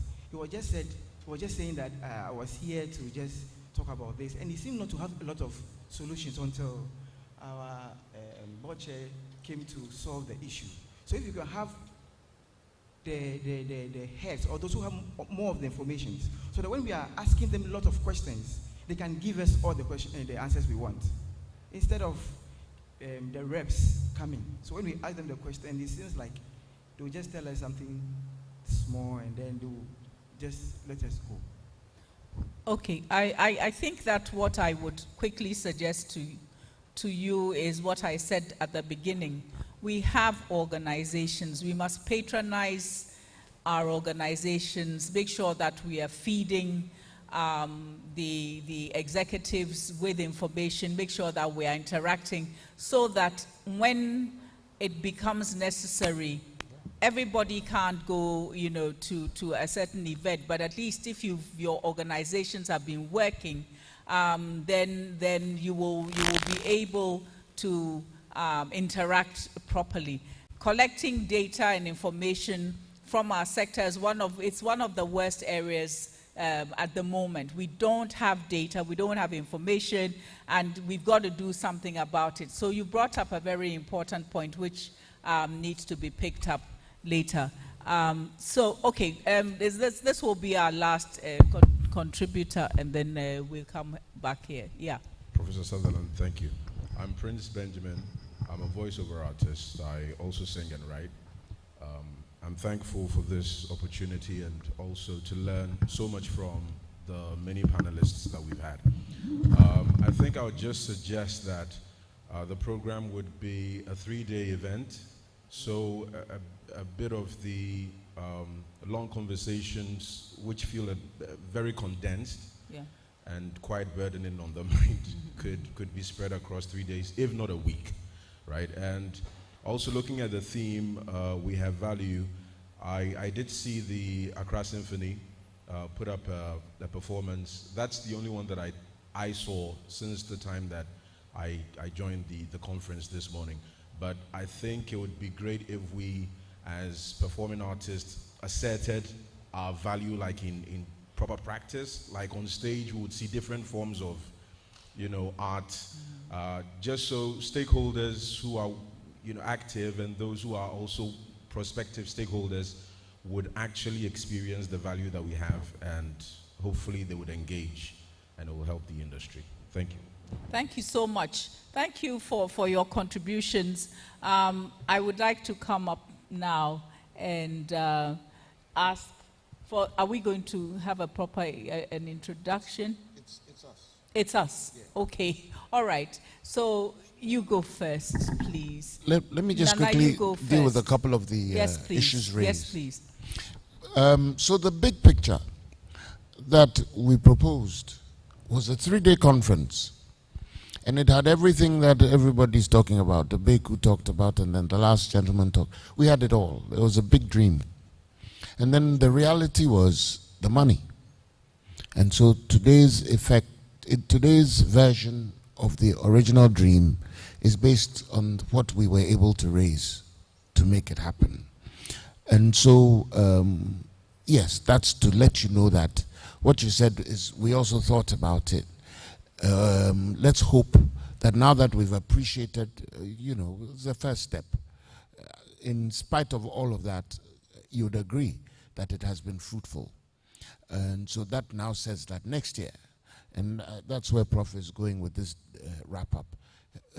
As we're getting into next year, it allows us to rope in more people, more ideas, take down more thoughts and all of that, and let it mean something. So that's what it is. Everything you're saying was proposed, but we had to whittle it into this situation. I won't call it whittled down. We just had to be realistic about what we could do. Under the original program, we should have been done by now, because all these workshops were going to be in different portions of the room, and people would be allowed to go into. We had a big dream of seeing about 800 people in here. So all of that comes up. What I'd just say quickly, and then we get further into the wrap-up, is we need to get people in the sector interested in themselves as a collective. they didn't show up today. They rarely show up when we do things. This is not the first event the National Theatre has put together for people in the industry. So that's the key thing, and I think that's one of the things we were hoping to hear in the proposals that were coming forward on how, in moving forward, we make sure that our own people, the practitioners, get involved. And that's my quick contribution. Prof, we invited Jack to sit in this session because he's coming from the outside.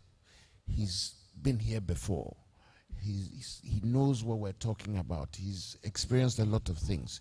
He's the founder of a theater called Mixed Blood. When you Google it, you'll hear about it. He's done this for 40 years and more. So, and this is an individual creating his private theater, but working for society. And he's gone through a lot.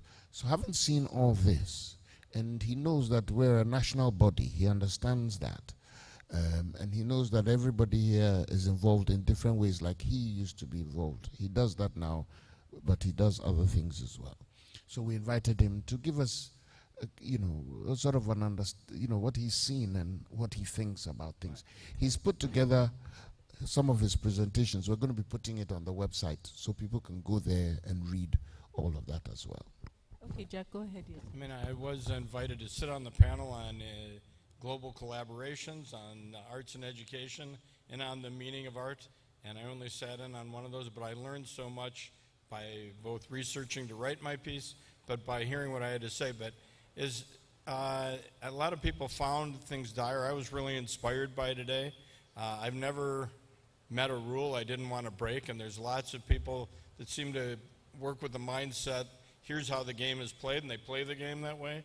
But I think we actually throw the game away and start our own game. So in the last one, when we were talking about marketing, having what is your competitive distinction that allows you, and once that happens, it'll allow you to get those sponsors. It'll help you to develop a school of thought for your art. It'll help you develop an audience that will stay with you and stick with you. On that 21% taxes, I know if that collective is formed, as was just suggested, that 21%, instead of going to the government, can come from the government back to the sector to do the work you want to do. But it does take organizing and moving and lobbying of the right people. But those dollars, or sorry, CDs, sorry, are meant to. The flow will change with the proper effort. And I think the people here that were here today could be talked to, but it is an organized effort. And the same thing, just over and over again, as I hear about the plight of the individual artist, the freelance artist, how that can be changed and how you can be the national treasures that you are but are not recognized to be. And just this organization itself, what a gem it is in the country, but in the world, as the dance company has come to the U.S. and in the world of international collaborations, where sometimes it's co-productions with other countries, sometimes it's artists exchange, and sometimes it's adaptations where one country does another country's play but adapts it to be about them. And there's so many ways, and again, there's so much efficiency in doing things together, and so many pots of money around the world to encourage that. So while things seem dire today, I think if this conference does indeed become an annual thing and there's an organized movement, that the funds will come, the art will get better, the audiences will be found, and the arts sector, the competition of live events is not other live events. This theater doesn't compete with that theater, this dance company with that dance company. All live events need to be on the same side, whether it's a sporting event or the orchestra or music, because our competition is really our cell phone, a tablet, the remote for your TV. That's what people are choosing over coming to see something live. So again, if we can band together and reward people for going to see something live, whatever it may be, we all win. So we want people to eat at home and go to the theater or go to the orchestra rather than go out to eat and come home and watch something on their television. Anyway, I was truly inspired by the whole day, and you were probably better off for not having to hear me speak 3 times, but I really am grateful to have been here, and I learned so much, and hope I can come back. Thank you very much, Jack. So we'll go back to Nana. Let's go back to you. Your final word, and what are we doing tomorrow? And then just quickly going forward so that we can wrap it up. Thank you, Prof. The primary reason this has come together is because we've recognized that there must be some movement for people in the performing arts sector. There must be a collective movement that allows them to be able to do what they do and do it well. There must be a movement that lets them see that, or let Ghanaians see that it's a treasure pot. And so we must take advantage of it. And when I say treasure, I'm not referring just to finance, but to the effect on society, on education, a whole host of things. I don't know whether we all put together everything we heard today, but there was a lot of valuable information put out today, a lot, not just from panelists. And panelists were not expected to be the only thought process. Everybody else was supposed to have some share in that. And I think that we put together a lot of information. I had education information. So for example, I left thinking we should probably be advocating so that the drama studio that Ifwa Sutherland had in this corner here should be replicated in every school. What does it take for us to get communities to support the schools there, to put up a small space that says this is your drama studio? And it's not just for the school, it's for the community, so that we're getting them involved. You get GES or whoever, but let's not leave it to government and the state. Let us get involved. When we push communities to do that, it gives us work to do. So those are the types of things I thought about. For the health issues, we know what we heard. The opportunities there. There's somebody who wants to focus their artists' skills in the health sector. The benefits in the health sector. We need health insurance and all of that stuff. If we don't bind and bond together and understand that it is the winning way, these things we've talked about will not matter next year. So we need all of you. This matter of tax, we need all of you. My proposal, and these are the realities I'm laying out to you. This board retires at the end of this year. We come with a political cycle. So we're going to be gone. I'm not going to be chairman again. I cannot be a board member again. This is law. It isn't politics. It is law. It is the act that manages the National Theatre. This project is developed so that, Prof, we can get the practitioners to own it under the auspices of the National Theatre. The National Theatre's law says that it must promote and develop the performing arts. This is what we're trying to do by creating this. But in order to avoid the politics, I'm a political appointee. The next chairperson will be a political appointee. Some of the board members are political appointees. The next batch of board members will be political appointees. I'm arguing that let us make sure that the National Theatre does not hold this conference in a manner that gets affected by politics. So practitioners must insist and agree that every year on a particular date, we're going to hold a conference. And let's agree that, well, the reason the National Theatre should be part of it is that it is a national body. So it is supposed to reach everywhere, and we should bind it to hold a certain responsibility. But the practitioners must want to own this conference. I cannot own it. It is not mine. The board members and I and the management and the staff, we did this for the industry. So the industry must want to hold it. So when we are done, you must want to come together and say, we're this body and we expect this conference next year. National Theatre endorse it. If you need to assign it to some marketing firm or some organizing firm to do the organization so you're not burdened with it because of personnel or whatever, so be it. But it must come. We must agree on that and act on it. 2, out of today's conference, we must agree that there are follow-up sessions that must be had. They don't have to be held in this room. They can be held in different parts. But we must have follow-up sessions, and they don't all have to be on the same day. Because you want the tax people to come back so we negotiate with them. You want the marketing people to come back to give us a little bit more education. There was a workshop going on. We need all of that going on so that by the time we get to the next conference, we are ready for the next level. We cannot come and repeat ourselves the same time next year. We cannot. There was talk about bringing the younger people together and all that. Next year, this time, they should be here. So we shouldn't be worrying about the younger people. And there should be a system where the new young people will be coming in as well, so that we're not now waiting for the following year to find another way to bring them. There must be a continuum that makes us see progress. That's how you grow. That's what the word grow means. That's what the word develop means. So these are the kinds of things, Prof, that I'm hoping that we've sat in here, we've heard. Don't leave it to Nana Fredia. I'm gone. I'm not a frontline performing artist. I'm a backbencher. Prof will tell me I'm one of those people who come to events. I'll sit in the back, talk, then I'll go and find my space somewhere.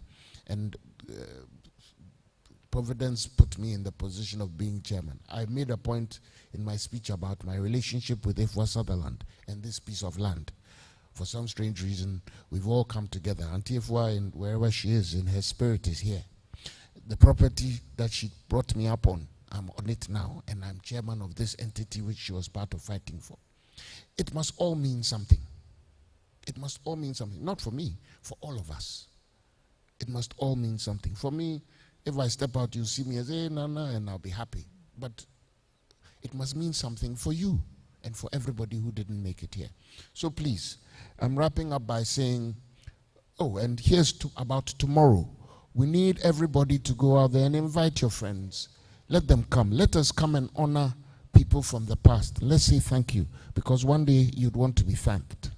So bring people tomorrow. And it is the launch of what will become an award system, so that from after this year, every year, the National Theatre and the performing arts sector will recognize people for their achievements through award systems like everybody competes, alongside the regular recognition that we're doing tomorrow. So tomorrow, come in your nice posh clothes. As for me, I'll be my cloth. Everybody come with, and let's come and enjoy ourselves and see and recognize people who have helped get us where we are today. When they brought the list of people for me to look at, it included the people who maintained air conditioners at the National Theatre a few years ago. Some of them have passed on. And then they said, are they allowed to be on the list? And I said, of course. In those days when people came to sit here and enjoyed concert party and things, and the air conditioners were nothing to complain about, it was because of those people. We must recognize them so that their names stay and last forever. We're going to be putting up a huge plaque with all those people listed. And every year, hopefully, we'll recycle it to recognize more people. So please, come tomorrow and let's complete this conference with that event. What time, please? Time. Sorry, 6 o'clock. 6 o'clock. Everybody should be here seated 6 o'clock. There'll be a lot of music and dancing. We're going to get people to come and set up cocktail bars. You have to pay for the drinks. We can't afford it to give it to you for free. But come, let's talk, chat, let's make networks. Today, I myself negotiated 3 networking meetings today, right here. People came here and it is why we created the conference, so that you meet people, get to know people, and expand on what you can do for yourself. Tomorrow, come and continue with that network. Let people know you, get to know people, and let's progress the industry. 6 p.m. 6 p.m. Come in your posh clothes. Jack will be in a polo shirt. We'll be wondering whether we want him to enter. No, but come and enjoy. Don't worry about me and the clothes business. I'm just kidding. Come and enjoy yourselves, and let's recognize each other. Let's give Nana a round of applause for the vision, and we are now winding down. And I have to remind you that the Ghana Culture Forum is there, and available for us to work together. We are going to, you are I've said it before, but you're just so committed. I can't say much more. I'm really, really impressed with those of you who are left here in the room. And as Nana, as you've been told, all of this has to be put online and so on, so that a whole lot more people can see it. So let's thank the Emma and Apioko and Winston for coordinating, William and your team. You've done a yeoman's job. It was William, there was Abdullah, the board member. Okay. There was William Asari, who just got up and he spent the last 2-3 days here. Yes, if we were paying him, we'd have to pay exchange rate money. And the staff who have helped, Prosper, Joyce, Stephanie, everybody, a whole host of people have been very helpful in getting this. Deborah, who was from the outside, came in. She used to be a producer at TV Africa. She's been coordinator along with Senna. Please, a round of applause for they've all everybody. done very well. Thank you very much. There's a woman who's far away in Minnesota while the Minnesota people are here. That's Amy Apia Frimpong, yes. The executive director, she very fundamental to making this happen. All the board members, you saw Professor Awo here, Dr. Misonu was here. Host, like I said, Abdullah himself is a board member. A whole host of people. If I've forgotten anybody, William, whip me into line. Yeah, all of them have been made sure this happens. Afrakuma, where are you? She's very dynamic in all of this. God bless you too. Made sure she made all the calls. When people didn't show up, it's not because we didn't call them. It's because Afrakuma and Joyce and a host of other people were making calls. So thank you to everybody. People really worked to try and get this place active today. I told them yesterday that if we were done and we got only 10 people, as far as I'm concerned, they had done their part. And we got more than 10 people. According to the register, we got over 200 people coming in and out at different points in time. That, for me, is major success. Thank you very much. Thank you very much, and thank God for crowning your efforts with some success. We look forward to seeing you tomorrow evening. So we're done. Thank you all very much.